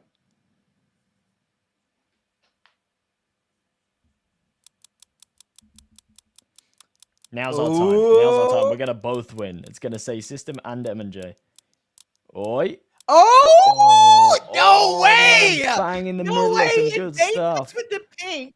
It baits us with a pink, and it goes right in between the two purples. Congrats, Totally Spice, on your win, but... He's a regular. 3-2-2 spinner. 3-2-2 spinner.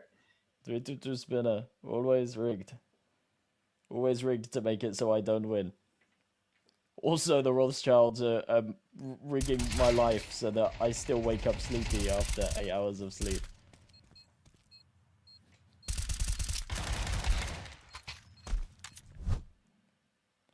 And they're rigging life so that to stop you from getting a girlfriend as well.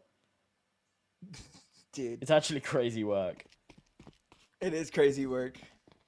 Fucking BlackRock, bro. For real, man. The Rothschilds don't want me to have a girlfriend.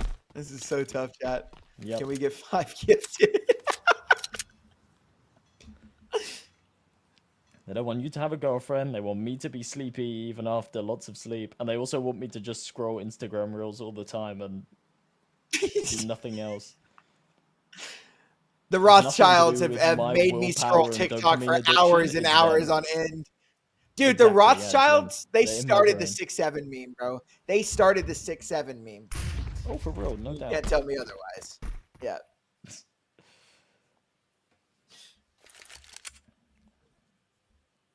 I'm not as in the know as you are. I'm not there yet. I'm not that cooked.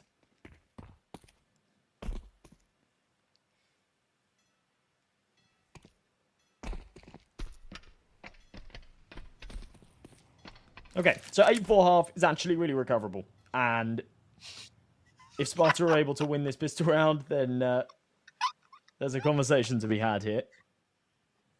What are you laughing at? So I live with Trotta, right? And Yep. Trotta's pretty known for being a little brain dead at times. So they just left for the train station because they're taking a train to Philly. They just left for the train station. And hold on, I'll wait until after this pistol round because this is important for Sparta. If they can win this, there's definitely a case for them to be made about this one. It's definitely a rough one, but we'll see. 5v4. They've got the advantage. There is a kit. So 500 can take a little bit of time off the clock before they start to move in. But now they go.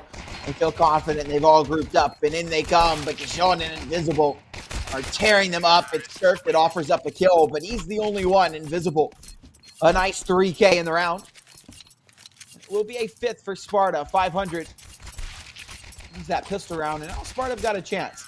Anyways, so back to my story. So this is the message I get from Trotta, okay? And I'm going to explain why it's stupid in case people don't get it. When you leave, don't lock the top bar lock on the front door. Only lock the keypad. So I'm sitting here and I'm reading this message, and I'm like, he could not have thought before he typed this. Because how the fuck am I supposed to lock the top bar lock from outside of the door? Like, bro.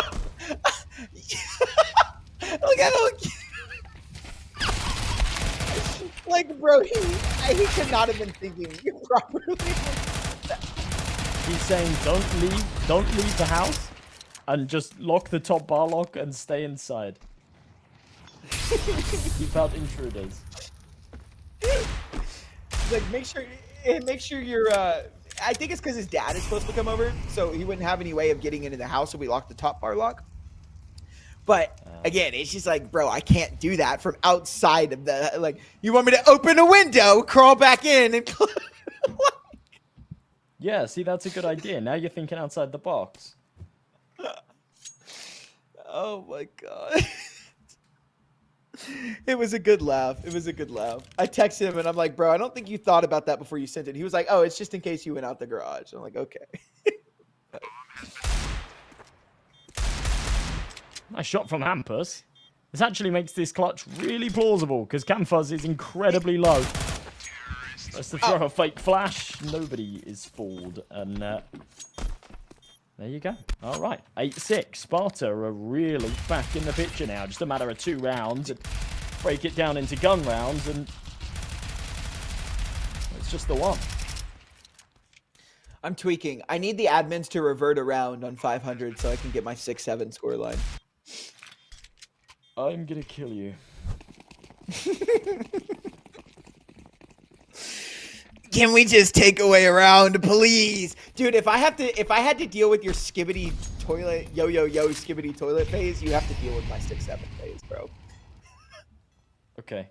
But I don't get it. Why? I don't get it.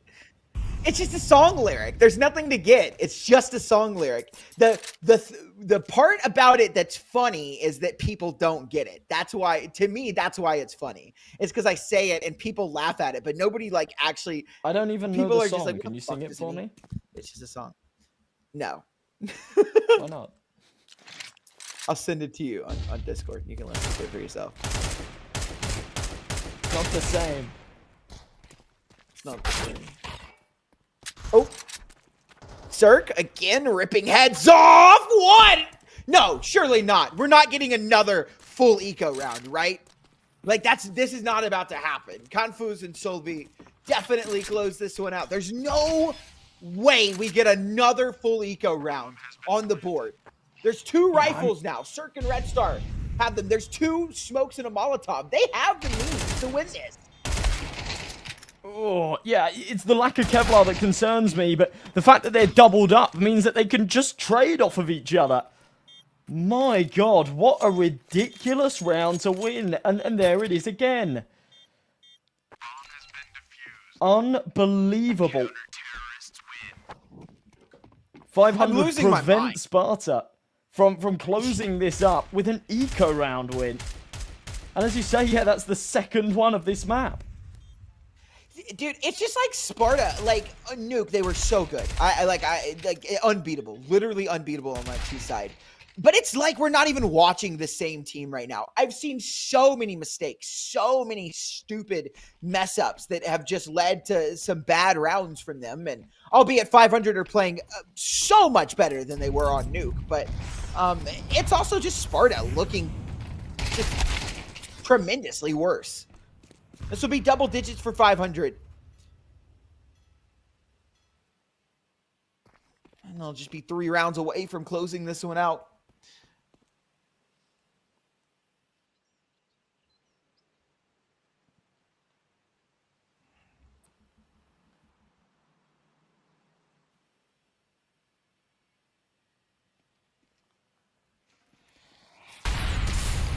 Molly. Into the toilets. Dijon's Glock is trying to find a timing to emerge out. An overwhelm as he spams away. Oh, very nearly finds the kill onto Cirque. They're desperate to give 500 a taste of their own medicine with an eco round win, but whilst they've inflicted a lot of damage, it will not be a single casualty on the side of 500. They breeze through and lock in another round. They hit 10. Messy from Hampus, but doesn't really matter. It's closed out. It's like you said, it's double digits. It's a 10th round. It's 3 rounds away from closing this one out. And Sparta need to win this round or it could very well be over.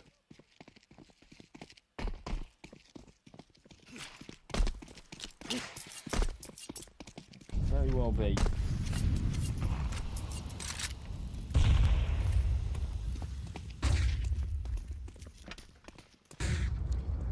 Frozen. I feel like I'm obligated to say that every time I see this AK. Yeah, Frozen. Frozen. The Mike Tyson AK. Yeah, for real. That's Frozen. Frozen. Frozen. Frozen. Shit. Frozen. Dude, I'm so scared of that man. Mike Tyson would kill me. Yeah, you think he wouldn't kill me? We pals. No. You're pals with Mike Tyson? Yeah, man. Yeah. We're tight. Ever since I looked after you as the tiger that one time. You took care of his pigeons? Yeah. Didn't he like literally become a boxer because somebody killed his pigeons and so he wanted to learn? Like, isn't that like his whole storyline? It's like crazy. Is it? No. I think so. I'm pretty sure. That's criminal if that's true, but I don't believe you. I'm sorry. I'm gonna have to fact check this. Sorry, but you're being fact checked. No. So in 1985, Mike Tyson loved keeping pigeons as a kid, and the first fight he ever got into was when another kid ripped the head off of one of his birds. What kid rips a head off of a pigeon? Jesus Christ. I wouldn't be scared of Mike Tyson. I'd be scared of that kid. Well, Mike Tyson beat up the kid that ripped the head off the pigeons. So good. Good. What else is he supposed to do? And that inspired his love for boxing, I guess. So, hell yeah. That is crazy shit.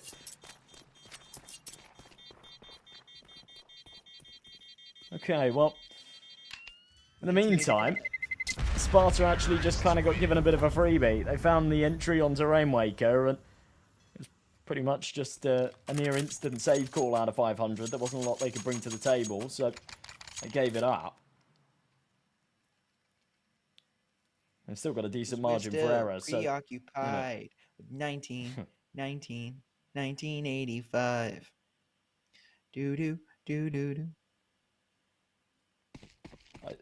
Way before Nirvana, Is this the 6-7 song? No, this is 1985 by Bowling for Soup. Yeah, whatever. Bozo.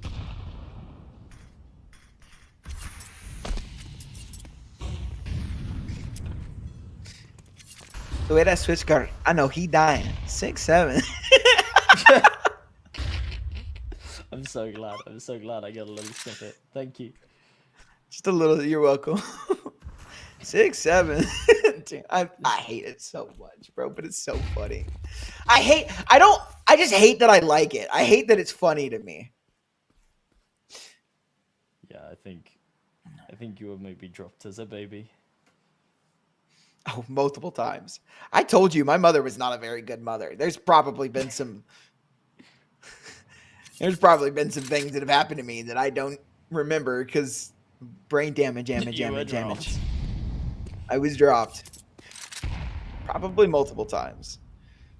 My mom would be holding me and she'd see like a bottle of beer on the counter and just drop me to pick it up. Like she doesn't have two hands. No, the other hand would be holding her pills. One hand for the beer, one hand for the pill. Ay. It's turned into a therapy session. I love it. Oh, wow. Oh, Cirque's just cooking, and not in a good way. He's literally on fire. There we go. Invisible's found him. But we're covering this back. Let's start on Rainwaker. Put the numbers back in their favour. Bomb beeping away. If Soul had won that fight, then this is a different round. Without it, this gets really tricky. What? Because even from behind, these guys can't do anything. Hampus goes nuclear for the triple. And I don't know where that comes from. Hampus was having a really quiet game on Nuke. He's been alright here on Overpass, but nothing crazy like that. And then bang. I'd love to see that from his POV.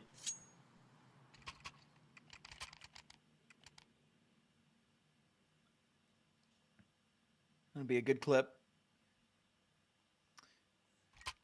Can't believe Sparta let that one go the way they did. I definitely favored 500 in that retake, I feel like. They had a lot of, just good pacing, good timings on the flanks and the rotates in. But for Hampus, just to win it on his own.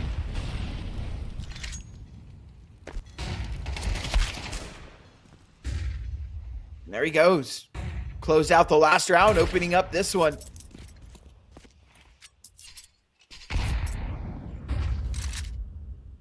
For Sparta, this is everything. This is the full investment. Dijon and Rainwaker just slipped the gap. Invisible will go down. Rainwaker able to find the one, but traded out. Kept even, a 3-on-3.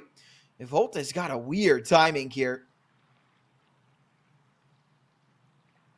I don't know that... Is he gonna hear? He'll hear this. If he just stays still, he's got a literal perfect read on this. And it depends on if Solb goes back and checks before they cross. It's a monster. Don't think that they'll be expecting this at all. They'll be none the wiser. They won't even look. An easy kill, easy 2K. I don't think Volt's gonna be ready for Solb. Oh. He will be now. But a smart reposition from Volt, and this should be a 12th. Ooh, nice flash. Volt completely blind, so I say should be. So 1v1 now. Solp allowed to cook. They do need to update his HLTV profile picture because every time I see it, I'm reminded of Harry Potter. Wait, what? He looks like Harry Potter on HLTV. Oh. Who, Volt? Okay. Solb. Oh, sorry, Solb. I thought you said Volt. I was like, what? Yeah. No, Soul looks like Harry Potter on HLTV. I'm gonna go look. You can't tell me Oh my he doesn't. god, yeah, he does, for real. He does. Maybe it's him. He looks like Harry Potter. It literally is Harry Potter. Yeah, if he dyed his hair like darker, then yeah, for sure. Yeah. I think the glasses just really sell that point, but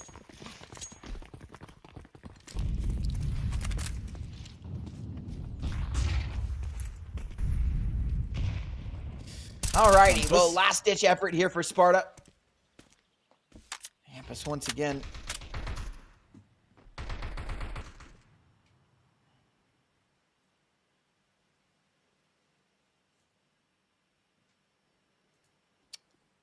I think we're going to go ahead and close this one out. We will. Hampus has spotted out Yada and knows where both of these players are now. Pretty decent nade. It'll do a little bit of damage. He'll run out of ammo, but damage done. 31 and 2 HP. Call it done and dusted. We're going to Mirage. We're going to map 3. This one's over.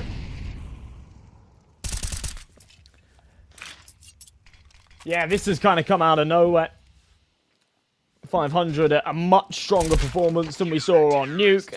To be expected, but also, yeah, still surprising when they got smoked the way that they did on map 1. It's refreshing, though. It's good to see, because, as I said before, the last thing you want for a team like this that have done so well at the LAN last weekend and climbing up in the rankings to kind of get a punch in the gut and an early exit out of a tournament to a team that they should be beating. So,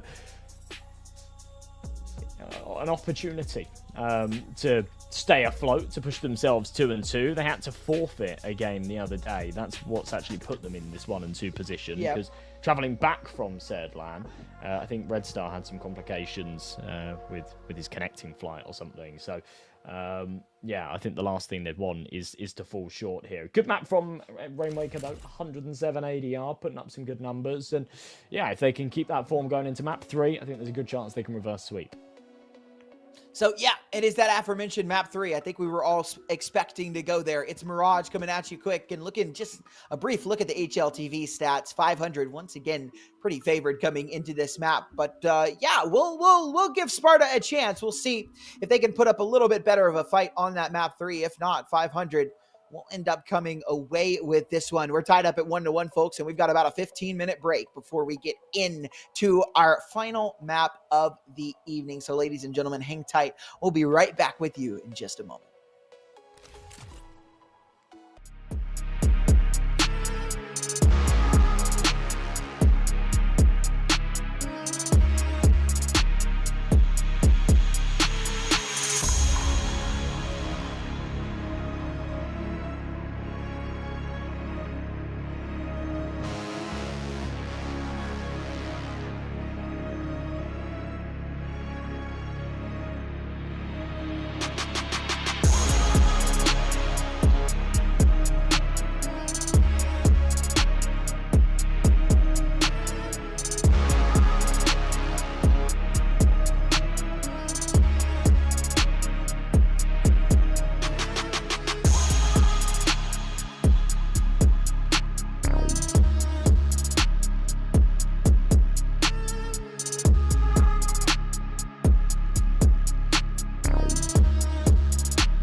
maximum. Hit her with that stamina. Turned up to the maximum.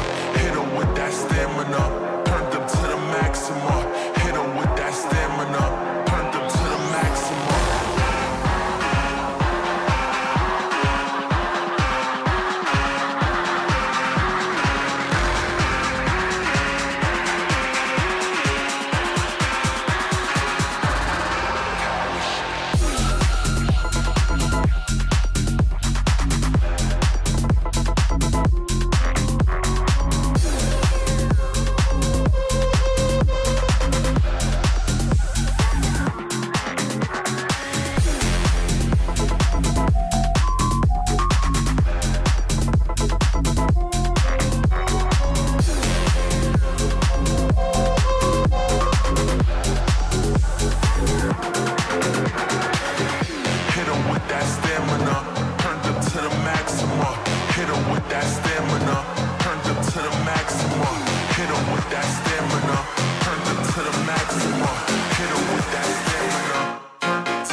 artificial intelligence, and I can't talk to you. Get ready for the start. 1 minute to go. Players ready. Get ready for the start. The players are warmed up, and I hope you are too, my cucumber. While you and I are having fun, it's already 40 seconds before the start.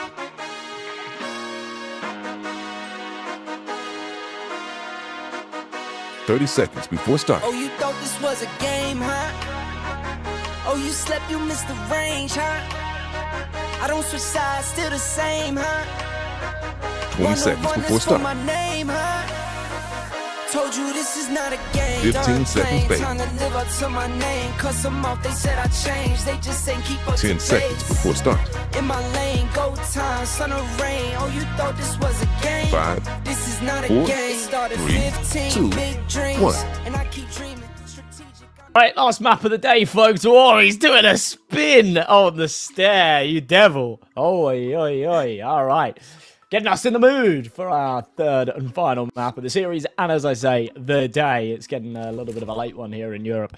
500 looking to wrap up the reverse sweep against the Sparta boys. They kind of got smoked on Nuke. But Overpass was their turf. They looked a lot better. And moving on to Mirage, as we've already established, they should have the upper hand. But we'll have to wait and see on that front. I think that there's definitely some opportunity. This one's open for interpretation a little bit. I think, with both teams taking their own disciplines very, very convincingly, it leaves that decider somewhat up in the air. Yeah, it definitely could get to be a weird one. 500 have a 64% win rate over 11 maps, and Sparta have like 41% over 22 maps. So they have double the maps, but they do still have a lower win rate, right? They beat Arc Red, Eklot, Hotu. They beat who? Speaking of which, Hotu. I don't know if you've seen, but their land performance. 3-0 at Pro League. Yeah, that's a pretty big. I think a lot of people were. We beat Hotu. I think a lot of people were looking at them like, oh yeah, this is going to be the, the one where we're like, oh yeah, Hotu are, gonna get exposed for, being frauds or whatever, but they have been absolutely smoking the competition at Pro League. It's kind of nuts, actually. I'll be honest, I had no doubt in my mind at all that there was anything dodgy going on with Hotu. When you actually look at the players within that team, okay, there's a couple of semi-unknowns, but the fact that the roster's led by Norbert, who is a very well-trusted, very well-respected player, has been in the scene forever, and has won a major. I don't think that there's a world you think about it this way, right? A player that's won a major isn't then stepping into that realm of the dark side of Counter-Strike, so I think he's got a reputation to uphold. I think he wants to be back playing at that level again and prove that, he's only 24 and he's capable of sort of getting back up there. So, yeah, not that I can safely say, I mean, I can now, but not that I can safely say that I always sort of trusted every piece on that team and fully expected them to perform on the same level at LAN. But I had a pretty good thought, a pretty good idea that Norbert wouldn't be associated with a project that sort of had anything like that going on. So I don't know. Yeah, I'm happy for them. I think I think that they're a team to look out for. They're definitely a team to look out for. Yeah, they've been very interesting. I hate to bring this up, but I feel like this is a Pro League, the second stage moving forward. There will not be a single NA player playing from here on out. Every NA player has been eliminated. NRG is gone. M80 is gone. And the only hope for the Americas we have now is Legacy and Furia. And while Furia have moved on to the 2-2 stage, Legacy are losing to Gentlemates right now. They lost, or haven't lost, or actually, yeah, they lost map 1 and are losing map 2 12-3. So Furia will be the only hope for the Americas. Hey man, our best teams aren't here. You can't really bro. claim them under NACS either. It's No, we don't. That's why I said the Americas, because I it's not NA. Yeah. He's not in a. I hear your dog going around in the background. She'd be tapping and Yeah, shit. she's just kind of stomping about. She's about to go to McDonald's, so she's just chilling. She really likes chicken nuggets. I love chicken nuggets too, so I relate with her. Popov was feeding her chicken nuggets the other day at the at the Birch Cup event. Can I feed her chicken nuggets? If you want. Hell yeah. Alrighty, well, we are underway after a brief little sort of technical hiccup. We're good to go again. 500 starting off on their CT side, but the 9th round win, that should do them some favours. Hampus just around the corner, invisible, not going to be checking his left-hand side, but Hampus making a meal of that duel. Does still get away with one. It's not too shabby as Volt can trade, but overthrown by the Glocks. The B site will crumble. And that bomb will go down. So 3v3 retake. I like to get crumble. And then comes Cirque. Nice kill with the dualies, but the trades are back and forth. Dude, I'm hungry, man. Dijon. Mustard, 1v2. Mustard, 6-7, Mango. Dude, Oh my god! Nasty, nasty, nasty. 6-7. Great pistol round for Sparta. A good way to start off this map. You are so cooked. It's crazy. Dude, it's crazy. It's so bad. It's so bad, bro. I know the entire Tim Cheese lore, bro. What is Tim Cheese? John Pork killed Tim Cheese, bro. Or no, Tim Cheese killed John Pork. Sorry. Wait, John Pork's dead? John Pork. Yeah, Tim Cheese killed him. Ah, shit, man. You've ruined my day. What is the charge? Eating a meal? A succulent Chinese? Get out of my head. Oh! Oh god. Lots of good damage done, but as we know, damage doesn't really amount to much unless you're able to finish off the kills, and it's not a single one that goes the way of 500. Sparta keep 5 alive against a force buy. This is another eco coming out from 500, and it should be a 3-0 start. I say should be. We saw 500 win 2 rounds like this last game, so I don't know. I don't know what to think about this one anymore.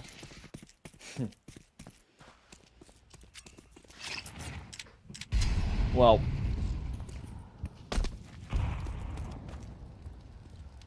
not riding on this one. Not a lot riding on this one. Just the pistols. But I'll be honest, they won 2 full eco rounds on Overpass. So, yeah, you know, you kind of sat there thinking, maybe. Maybe. I'll stay optimistic. Molly in. Red Star. That's the back up. Takes a tick of damage from it, but doesn't do too much damage. Look at the aggression through Palace, though. Yeah, it's actually kind of surprising that they're this aggressive on a round like this. Usually you expect the pistols to just kind of shell up and do their own thing, but Sparta have made a really good call here. They walked out of A main. They know that there's nobody on A right now. They are very confident. They didn't clear CT, which is, you know, definitely a little weird, but you will see him plant reverse. You know, they're a little safety net in case there is anyone CT. Ooh, and we'll take away 1 gun, but it is just the MAC-10 that they take away. There's 1 more close to them that they can find. Confuse on that Galil. They should not be saving at this point. We should just be going for exits.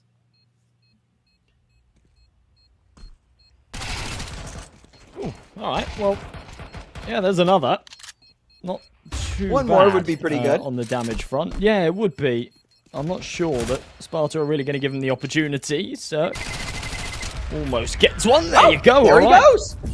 Hampus catches it just before going down to the bomb. Really good eco. Yeah, that's good. Yeah. 3 kills. You force and dying to the bomb, he reinvest doesn't even this give the kill reward bonus either. Oh, yeah. So, literally best case scenario there at the end for Hampus. Well done. Well done, soldier. Yeah, not a bad eco round at all. They seem to be good with these pistols. But it is time to sort of lock in and start winning rounds now. It's all well and good inflicting damage and saying, yeah, not too bad, good round. You know, we did enough on the eco. You have got to follow up. Give it a little bit more than that. Rifles in place. Cirque's got the AWP. He was hitting some great shots on overpass. Try and match that free kit. Oh, no. Visible's on the early entry. That's Vault down. Bruce goes into window. Dijon looking for the timing. Should be able to catch Cirque, who's got his knife out. And I feel like when you've completely lost mid control, you've got to be a little bit more aware that that boost is a possibility. But it's well played out of Sparta. Like, you know, and we're talking about this, right? It's Cirque, right? He's been on good teams. He was a phenomenal player. Still is a pretty phenomenal player, right? Won ESL New York. He's got stickers from appearances at majors, and Mirage has been in the map pool for as long as he's been a player, maybe even longer. So, like, I don't know. That just feels like a big mistake. You know, maybe brain wasn't completely on during that play or something like that. It's nonetheless, it is still a mistake. I do like how Hampus has played this, though. He's delayed a lot of time, forced them to grab the bomb, and now he'll back away as well.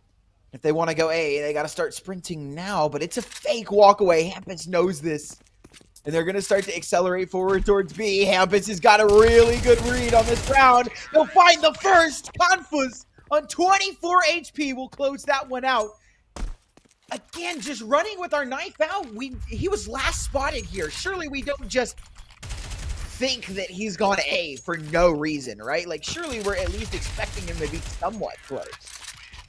Or potentially on B. I feel like running with your knife out there, that's so early.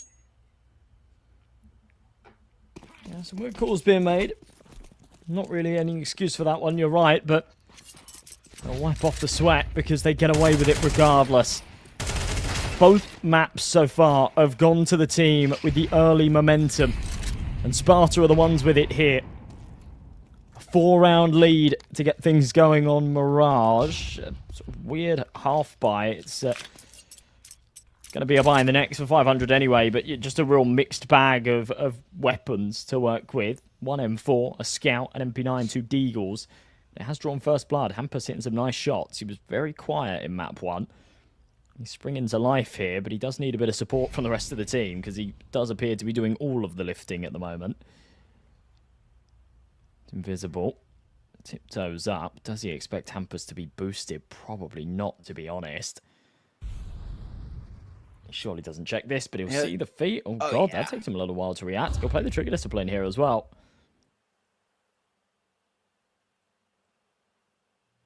Oh, wow. Wow. Honestly, Invisible probably shouldn't even go for that kill, and he should just continue to wrap around. But in finding it, it doesn't matter. He gets the molly down. He can start pulling over the rotations. He's not necessarily going to realise there's two on short. He still pulled the rotate. I think he's still done enough to take this round, but maybe not, especially if Rainwaker is getting kills with the Scout. Maybe you're right. Maybe him pulling the trigger early like that is problematic. So, good for the first, and Invisible will take down Rainwaker. It's on to Cirque and Red Start. Invisible dueling back and forth. He loses the fight to Cirque, and now it's all on to Confus. A 1v1. Next bullet lands, wins, and it's Confus that strikes with the final blow. 5-0 start for Sparta and 500. They seem to be all out of steam right now.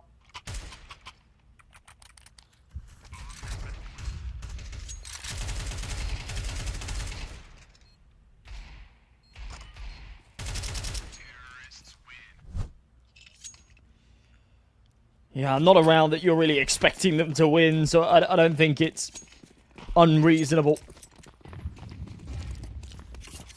that it doesn't go their way. I think a lot of damage has been inflicted there, but again, it's just one of those situations where you need to start winning rounds, and it's 5-0.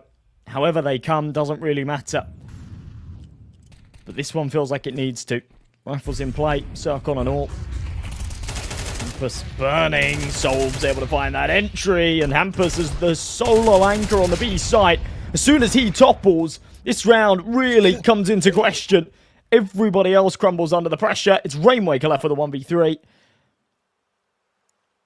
And surely not. The op is... He's being flanked as well. The op is alone. Oh, yeah. No, it's not going to matter, though. Confu's just coming through market.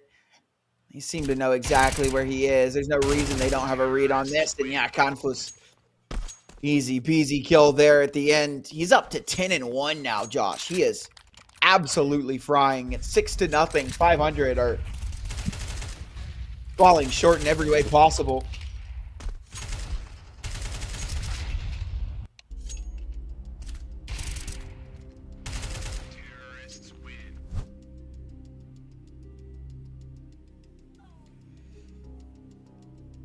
It's strange that 500 are coming close in some of these rounds where, you know, they've only got the pistols when they're on the eco. They switch it up a little bit. They get aggressive. They take these fights. They're finding success, but the second the rifles are back in play, Sparta given a lot of room. They're able to get out onto B, relatively untested. Again, it was only Hampus, and there's not really a lot you can do when, you know, he's holding his angle as the anchor. He gets mollied. He has to then retreat and just gets caught in the process.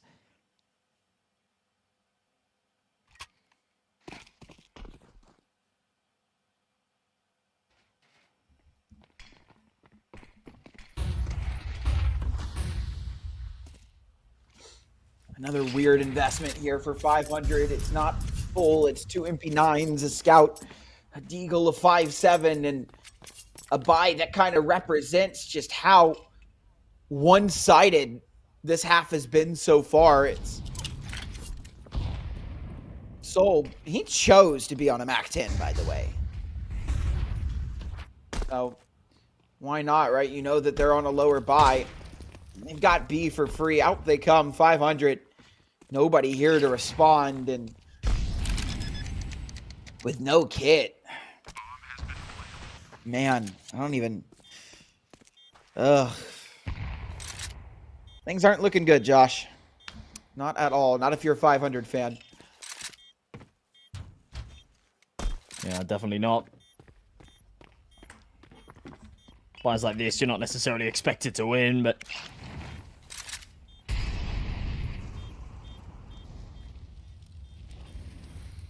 expect a little bit more than this, some damage, something. Sparta just rinse and repeating this B site, and man, playing for the save, not going for the retake, but still getting picked apart on the exit. 500 don't even come out with the weapons, and to be honest, right, the weird part about this save is the fact that they've got the money to buy here, so surely they don't want an MP9 and a scout in this next round, right? Surely they will just dump them and invest into the rifles. In which case, you know, the save becomes sort of not so necessary. I guess. I don't know. Yeah.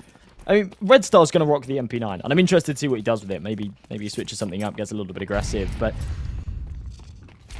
yeah, you're then at that point just saving Kevlar, I guess. And Sparta are going with another set play, right? They threw a lot of util out towards mid, and it's causing a little bit of a distraction, and they're going to look to try and hit A hard. The bomb is here. I can't lie. I'm kind of impressed with Sparta's T side so far. They've been really strong. Comes this util as well. Rainwaker just escapes down the other side of the smoke, but the util is here. It's in, and the A site in firm hands of Sparta.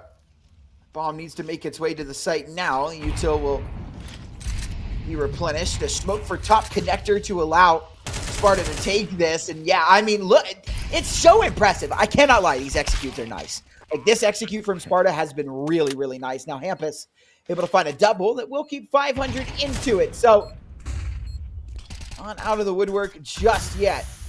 So, dueling back and forth. Hampus will find another involt from the flank. Down he goes to Jean into the site. Last man standing, trying to claw this one back for Sparta, trying to keep their undefeated streak there. He'll find the first, but the defuse, it's got plenty of time. A nice kill for Volt, and it will be a round on the board for 500. But I can't lie, I am going to overly glaze that execute. It was really good. At least in my opinion, right? The smokes were out. They smoked off the site. They took the site. Then when they knew their smokes were fading, they smoked top connector, took that opening space in the jungle. Hampus obviously takes a 2K there and saves that round for 500 actually with that third as well there at the end. But I think that was a really, really good round of Counter-Strike all around.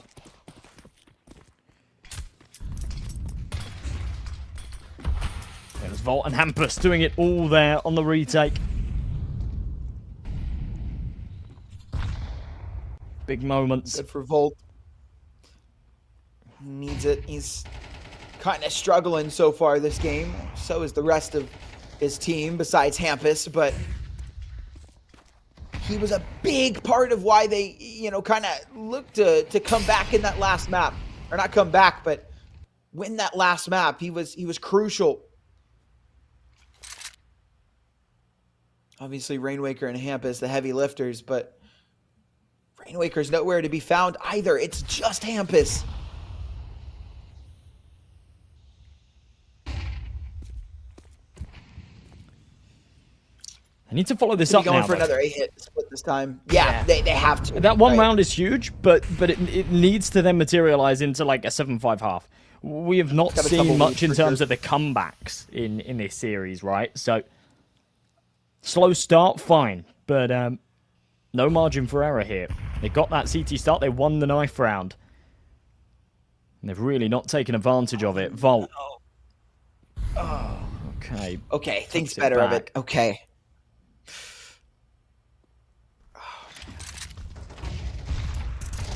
Down he goes, though. Yeah. Rainwaker offers up a good kill, but down he goes to Invisible. Actually, he'll find that double, so we are even. A 3-on-3.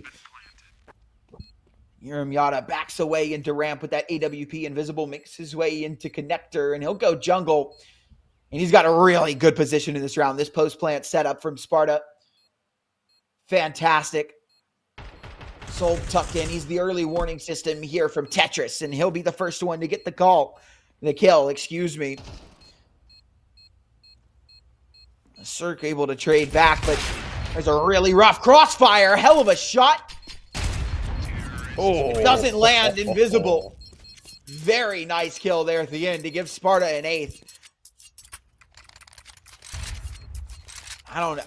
Like you said, it had to tumbleweed. It had to be the start of something. It couldn't just be a one and done. It had to be the beginnings of a way back into this game, but it hasn't been. It's Sparta to find a round right back, and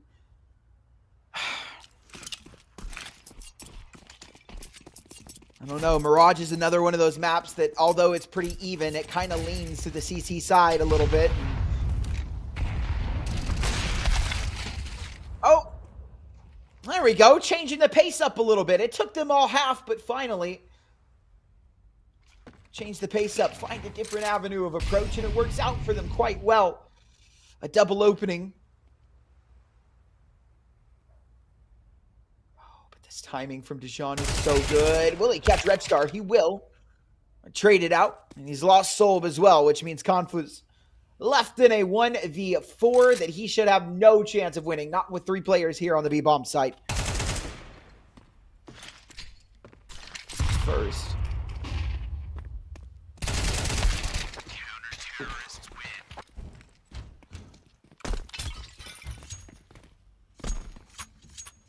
Okay.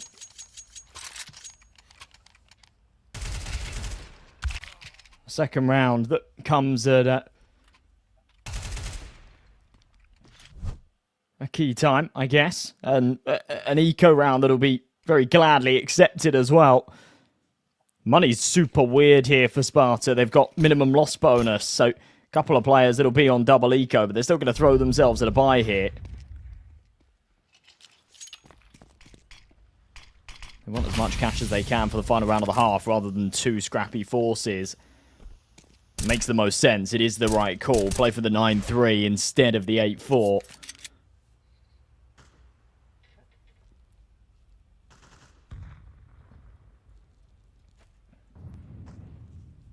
Seen our fair share of damage on eco rounds, though. So again, I've learned to keep an open mind.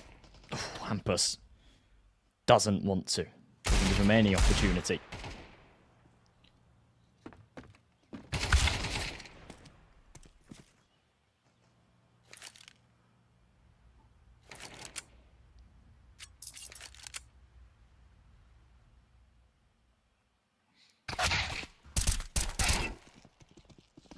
Taps.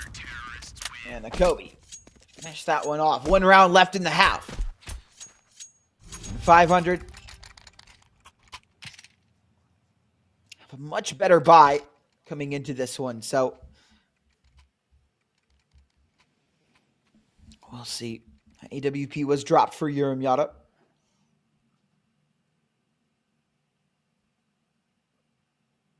A little bit lower on the utility side of things, but still enough to get the job done. I think this is a must-win for the 500 guys, though.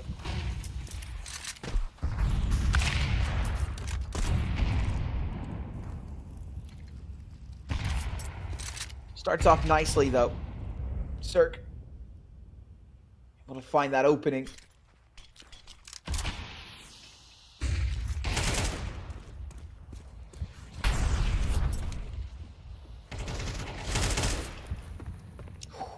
Went very quickly, man advantage secured. Soul makes his way through the connector smoke, but found out by Rainwaker. Brings this one back. Confus. Ooh.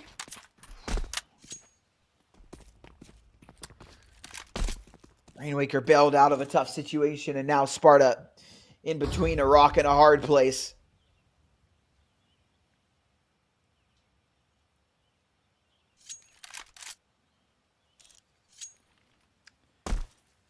Yeah, with them both low and actually played to perfection now for 500. You see Rainwaker just falling all the way back into the deep ramp. It's not going to be a position that can really be cleared. They're worried about CT. They're worried about Palace. Rainwaker can just toy with them.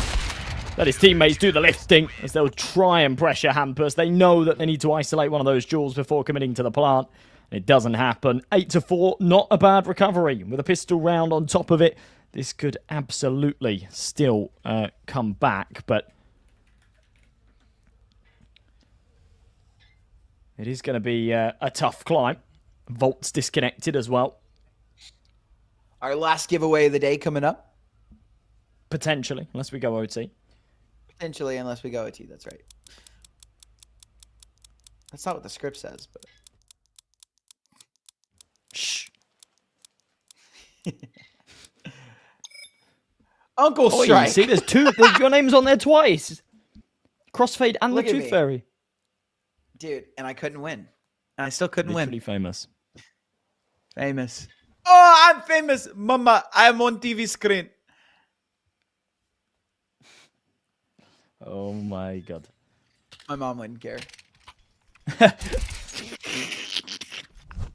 Oh, we're just opening up today. Man, I want to cry.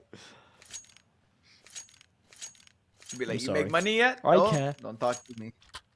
Thank you, Josh. Yeah, when are you getting a real job? Yeah. Video games No, don't pay the bills, only drug dealing does. I work with Faraz, who lives in Pakistan. He always says, whenever he's speaking to, like other like family friends or his girlfriend's parents, now fiance's parents, and it's like, oh, what do you do for work? And he's like, are you a doctor? It's like, no, actually, I'm a Counter-Strike commentator. It's like, okay, what type of doctor is this? It's like, yeah, I'm a doctor. Yeah, I'm a doctor. Yeah.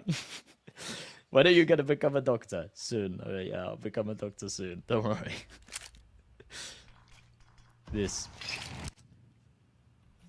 My parents don't have such high expectations for me. It's okay. I set the standards. I set the bar really low when I was young, so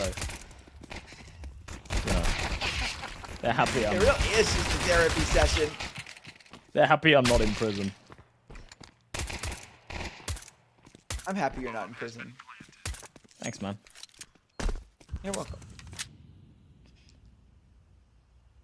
I kind of feel though, like, because I'm kind of an idiot and can't seem to hold on to investments for as long as I need to, I kind of feel like going to prison would be like a mega superpower, because then when I come out, all of my skin investments in crypto will be worth loads of money. You'd be a millionaire.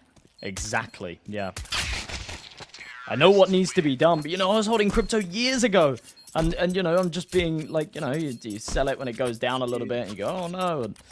Yeah, I don't want to hear anything about crypto, bro. I had skins and stuff. Imagine I went to prison at like 17, 18, and I'm sat there with, like, you know, I had Kato stickers, I had like skins that were worth nothing back then, but now they're crazy. So as a joke, I know you remember the whole the Dogecoin craze. As a joke, before it blew up, literally 2 months before it blew up, I put $200 into Dogecoin. I had the equivalent of what would have ended up being probably, I think it was around $600,000 or $700,000 in Dogecoin. And I stopped for a minute because the pistol round seemed a little interesting for a moment, but it is no longer interesting anymore. It's a 6th round for 500. But when it bumped up, when it got to like a cent, I was like, this thing isn't going any higher, and I ended up selling it. And made, I don't know, I made a decent amount of money, but not like crazy. If I had just held to its peak, dude, I'd never have to. Well, I wouldn't say I never have to work another day in my life, but I'd be pretty well off. That's to say the least. I just didn't. I was like, there's no way Dogecoin goes anywhere above a cent. Like, and it sure did. It sure did. I also wish I hopped on the GameStop craze when that happened. Wasn't informed enough, sadly. Yeah.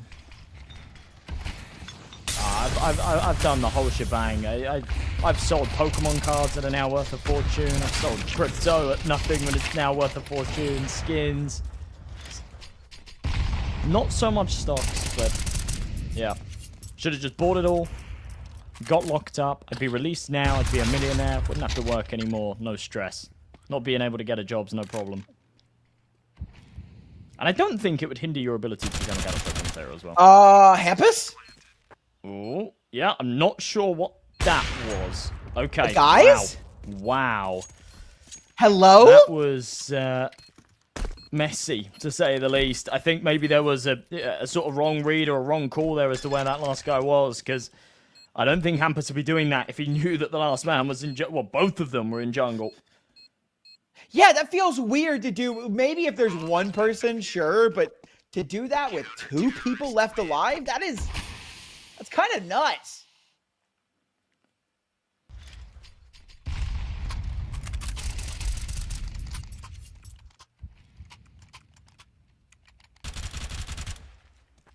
Like, it just looks silly.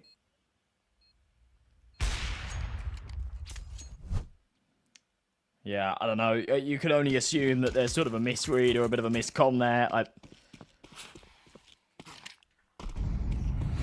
You're right, though.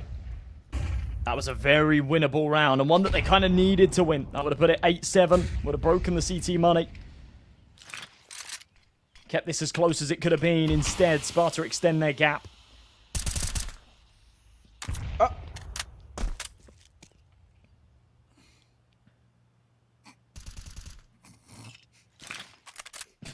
What are you laughing about now? Nothing, man. Nothing at all.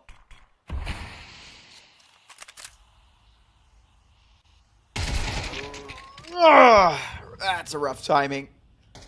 Linker will find that kill, though. One of the B site they come. Yurim Yada has been really good on this CT op today. How is he missing? What? Oh my god. Okay, all right. This is the one that they take then.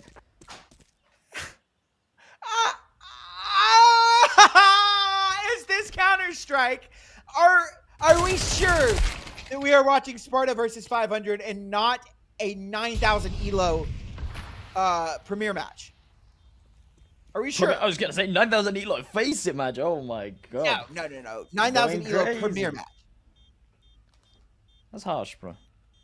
That's harsh. There's no need for that hate. There's no need casting that shade. I don't know, dude. I saw Hampus like be hopping out of a smoke like he was Prime Foon, and then, you know, that from Uramiata. I don't know what to think anymore, bro. I'm cooked, man. I'm hungry. I have a flight in a couple of hours, bro. Like, A flight, but you're staying in the same country. Just walk. yeah, but it's Or take the train. Bro. yeah. Oh yeah, take the train. Yeah. Take the train. Take the bus. Take the bus. Trotta took a train. He won't be there till tomorrow night. He's on the train right now. He won't be there till tomorrow night. It's a 2-hour, 38-minute flight. Why? Why not? Why? Why not train go faster? Yeah, why not train go faster? Or take the bus, bro. Take the bus. It's same country. Why you need to fly? Why you not take bus? Same country. Very small. America, yes? America same size as Manchester. America, very small country. Yeah, exactly. Take the bus.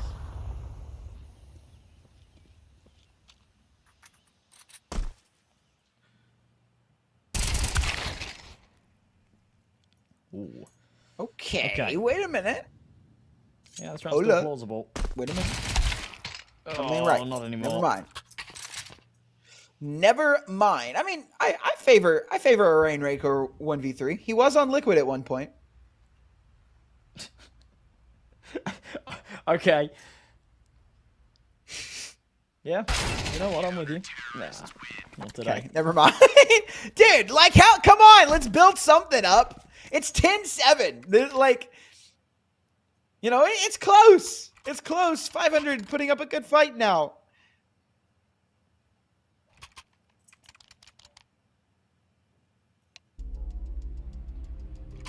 Tack pause immediately.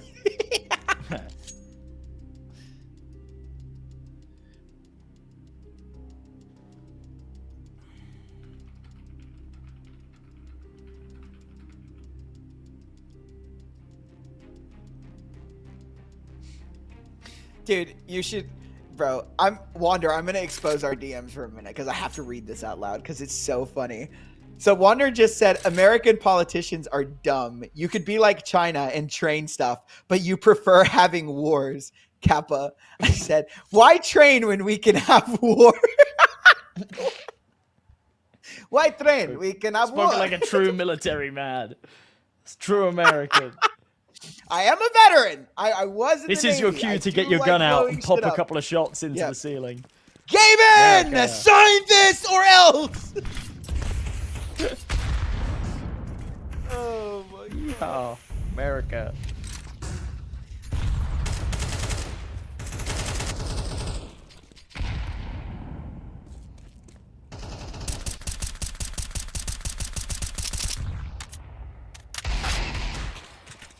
Oh, Wow.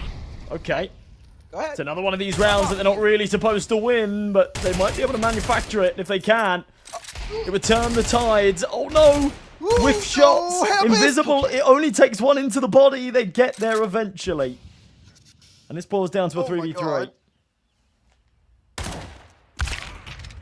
Oh!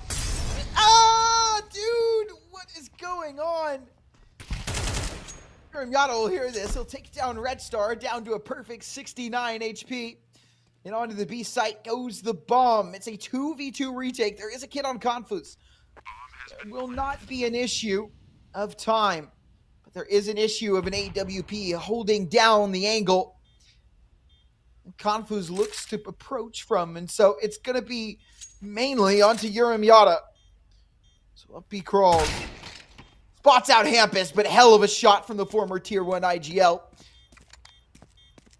On to Confus. 1v2. Hampus inside of apartments. This should not be a round that he can win, and I think he's accepted that as well. Maybe try and take both players down with you if you can, but he won't take anything. He'll just get away with his life as well.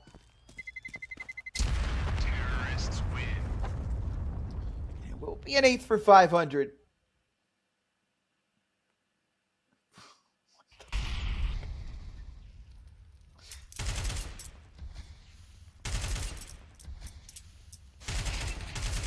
Wow. Staying alive in a game off of a round like that. If they lose it, it goes 11-7. And Sparta are inches away from the series win. Now they're in trouble. The money's weird again. They're double eco. This is exactly what we saw earlier. They're double eco. They need to make the decision as to whether or not they force here or save money for the next, because there is enough cash. If they save here, even with the 1900 loss, for the most part they can buy. And if Gun5 survives, then he can actually drop over to Solb as well next round. So if you know, he takes a bit of like a back foot approach and says, my mission here in the round is just to stay alive so I can drop Solb in the next, then they'll have a full investment. That's going to mean 10-9 more than likely.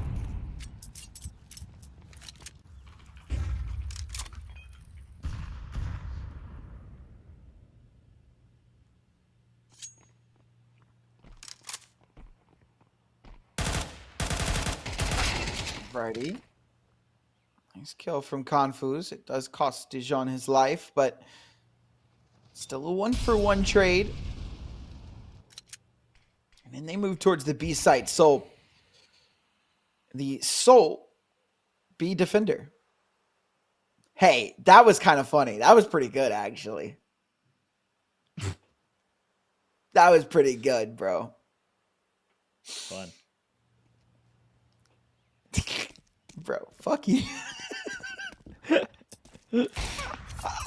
Oh, Soul B gets a glimpse of the impending doom facing him as they start to move out towards B, trying to offer up a response. All he's got is a USP. I have no idea. The fact that Invisible just got a long-range kill with a CZ, I'm actually like kind of mad. 3 kills for Hampus, a 9th round on the board for 500, a buy-in coming from Sparta, but this game has gotten close. So, it can get a little interesting.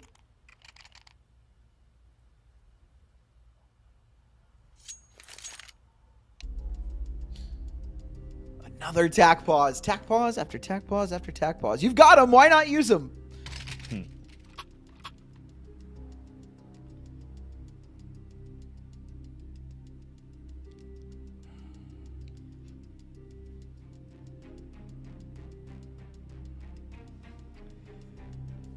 Yeah, you kind of forget that there is that opportunity to take a little break, to take some extra time, and around like this, it's very important. Take that breather.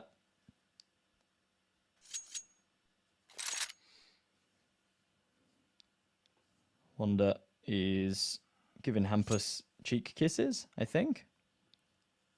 Showing a bit of love. Very cute. No? Yes, he is. Yes. Yes. Okay, let's go, baby. Moi, moi. Very common greeting in Europe, I've heard.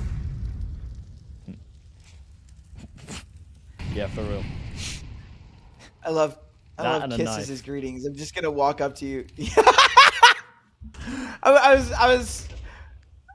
Oh man, I lost my train of thought. I'm just gonna walk up to you when I come to Europe, and just have a full-on makeout session with you in the middle of the streets. You know, we don't really do it. No, don't worry. In fact, we really don't do it in the UK at all. Like, if you're greeting like a woman, I know you guys like, don't. Yeah. Yeah, but like, I lived in Belgium for a few months, and they like just on like a sort of project. So it's weird to say lived there, but like I was there for like 3 months, so it's not really a holiday. But yeah, they do it. Like, we'd go for like meetings, and it would be like, you know, grown ass men, and you kiss on the cheek, and it's just really strange. I like never got used to that. It was just really odd.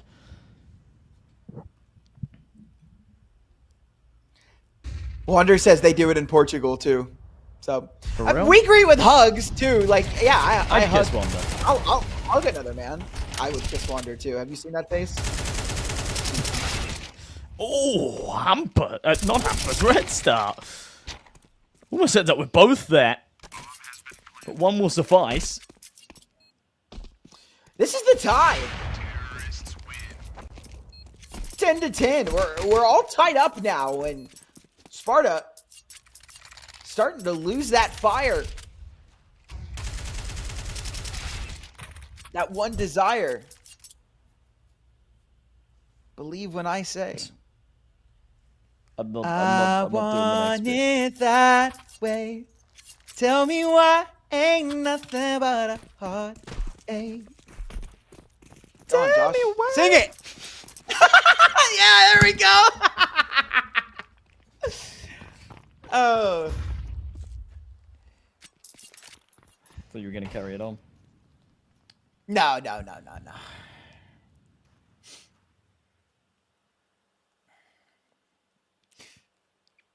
Unbelievable. I apologize. Sorry. Let my fans down.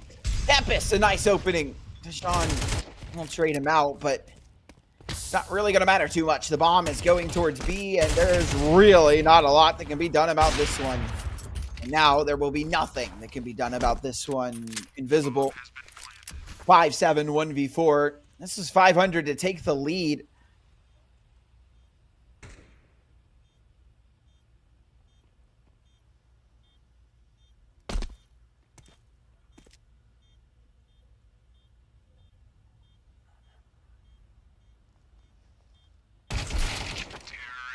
Ooh.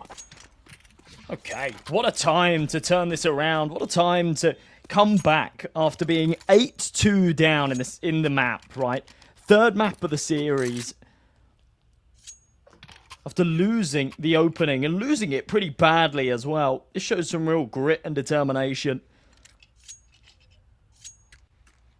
500 unwilling to bow out of the tournament. An exceptional comeback. Perhaps about to be completed.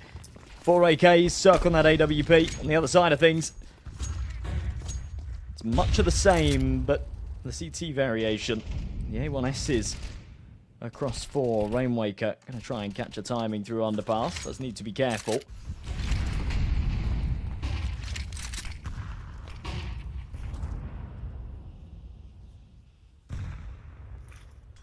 Time for a taste of their own medicine. Red Star's gone for the window boost. Dijon unsuspecting. No, Red Star gets stuck on the murder hole. Oh my god. That is rough. Oh, and oh my god, it just keeps getting worse. Worse and worse in Urim Yada. Go find Volt. Dirk with a nice kill on the soul, but there shouldn't be anything he can do about this one.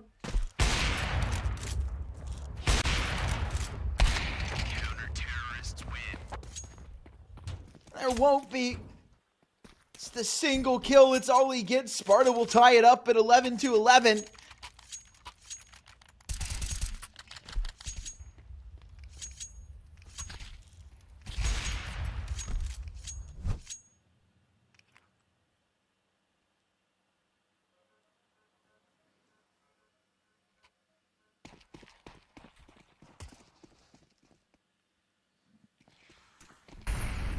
Alright.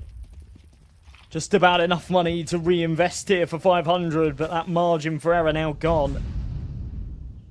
If they lose it, the money gets weird. Sparta take 12, and you're throwing yourselves at pistols, SMGs, whatever you can afford to stay afloat and take it to overtime. Lock-in is an understatement. This is a must-win round. That goes for both teams. Bomb left in spawn. Going back to throw the smoke. Circle recover it. Seems like. In fact, I mean, they've got options here. 2 players coming in from underpass. Does feel like the destination will be A, but it kind of depends on where this first contact's made. Sparta have got a weird setup on B, though. They're going for the jump spot, and they're trying to sort of bait in a push through apps so that they can set up this crossfire with Soul. Instead, it's going to be 8. Red Stars pop the first hit. There's another out of Vault. That is crisp.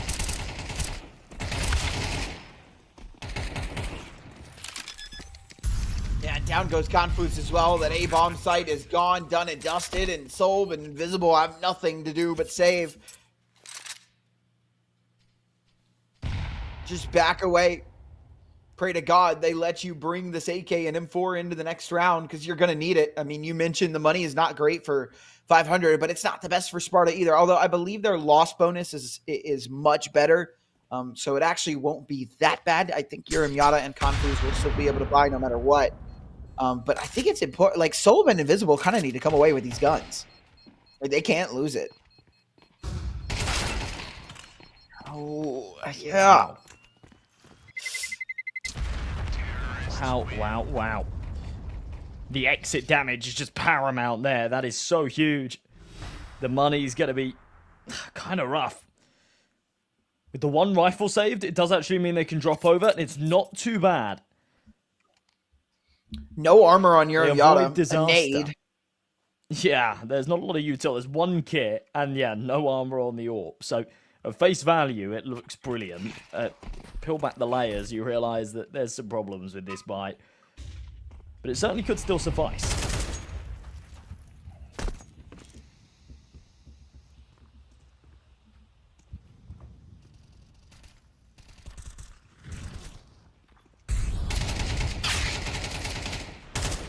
Good start from Volt as well. That's Invisible gone. Mid control. While not in firm hands of 500, it's pretty good. Urim Yata from the back of Cat with that AWP, and looks like they're going to swing into him. They will. Very slow swing from Volt and a very easy shot from Urim Yata. Yep, is trying to move forward. Eats that nade. A very dangerous duel with Solb. Very lucky to be alive right now.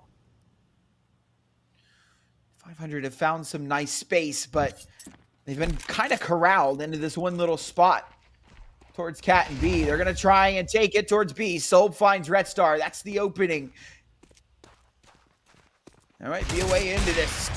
Down goes Solb, but Urim Yata from the back of sight will find another. Just the fact the bomb's not down here. Yeah. If the bomb was planted, this is such a different scenario, but to be able to carve a path, bring back the man disadvantage, and still get this C4 planted should be a tough task, but the 1-2 sucker punch might just deal the finishing blow as Gun5 is on 36 HP. And this round has flipped on its head. The bomb's been recovered. It'll be planted uninterrupted. And if Gun5 tries to do anything about it, he's dead to rights to the sniper that's locked in on the angle. This now feels like an impossible clutch. And the only thing he can hope for is timing, which he does get. Oh, there you go. Over the line, 13-11. What a recovery out of 500. Very much so. Like you said, 500 lost that first map bad, 13-6, and brought it all the way back. They won overpass 13-7, and it was a long-winded affair here on Mirage, but closed it out. We needed all 24 rounds to get there, but we did indeed get there. 13-11, and no surprise at our MVP, 121 ADR.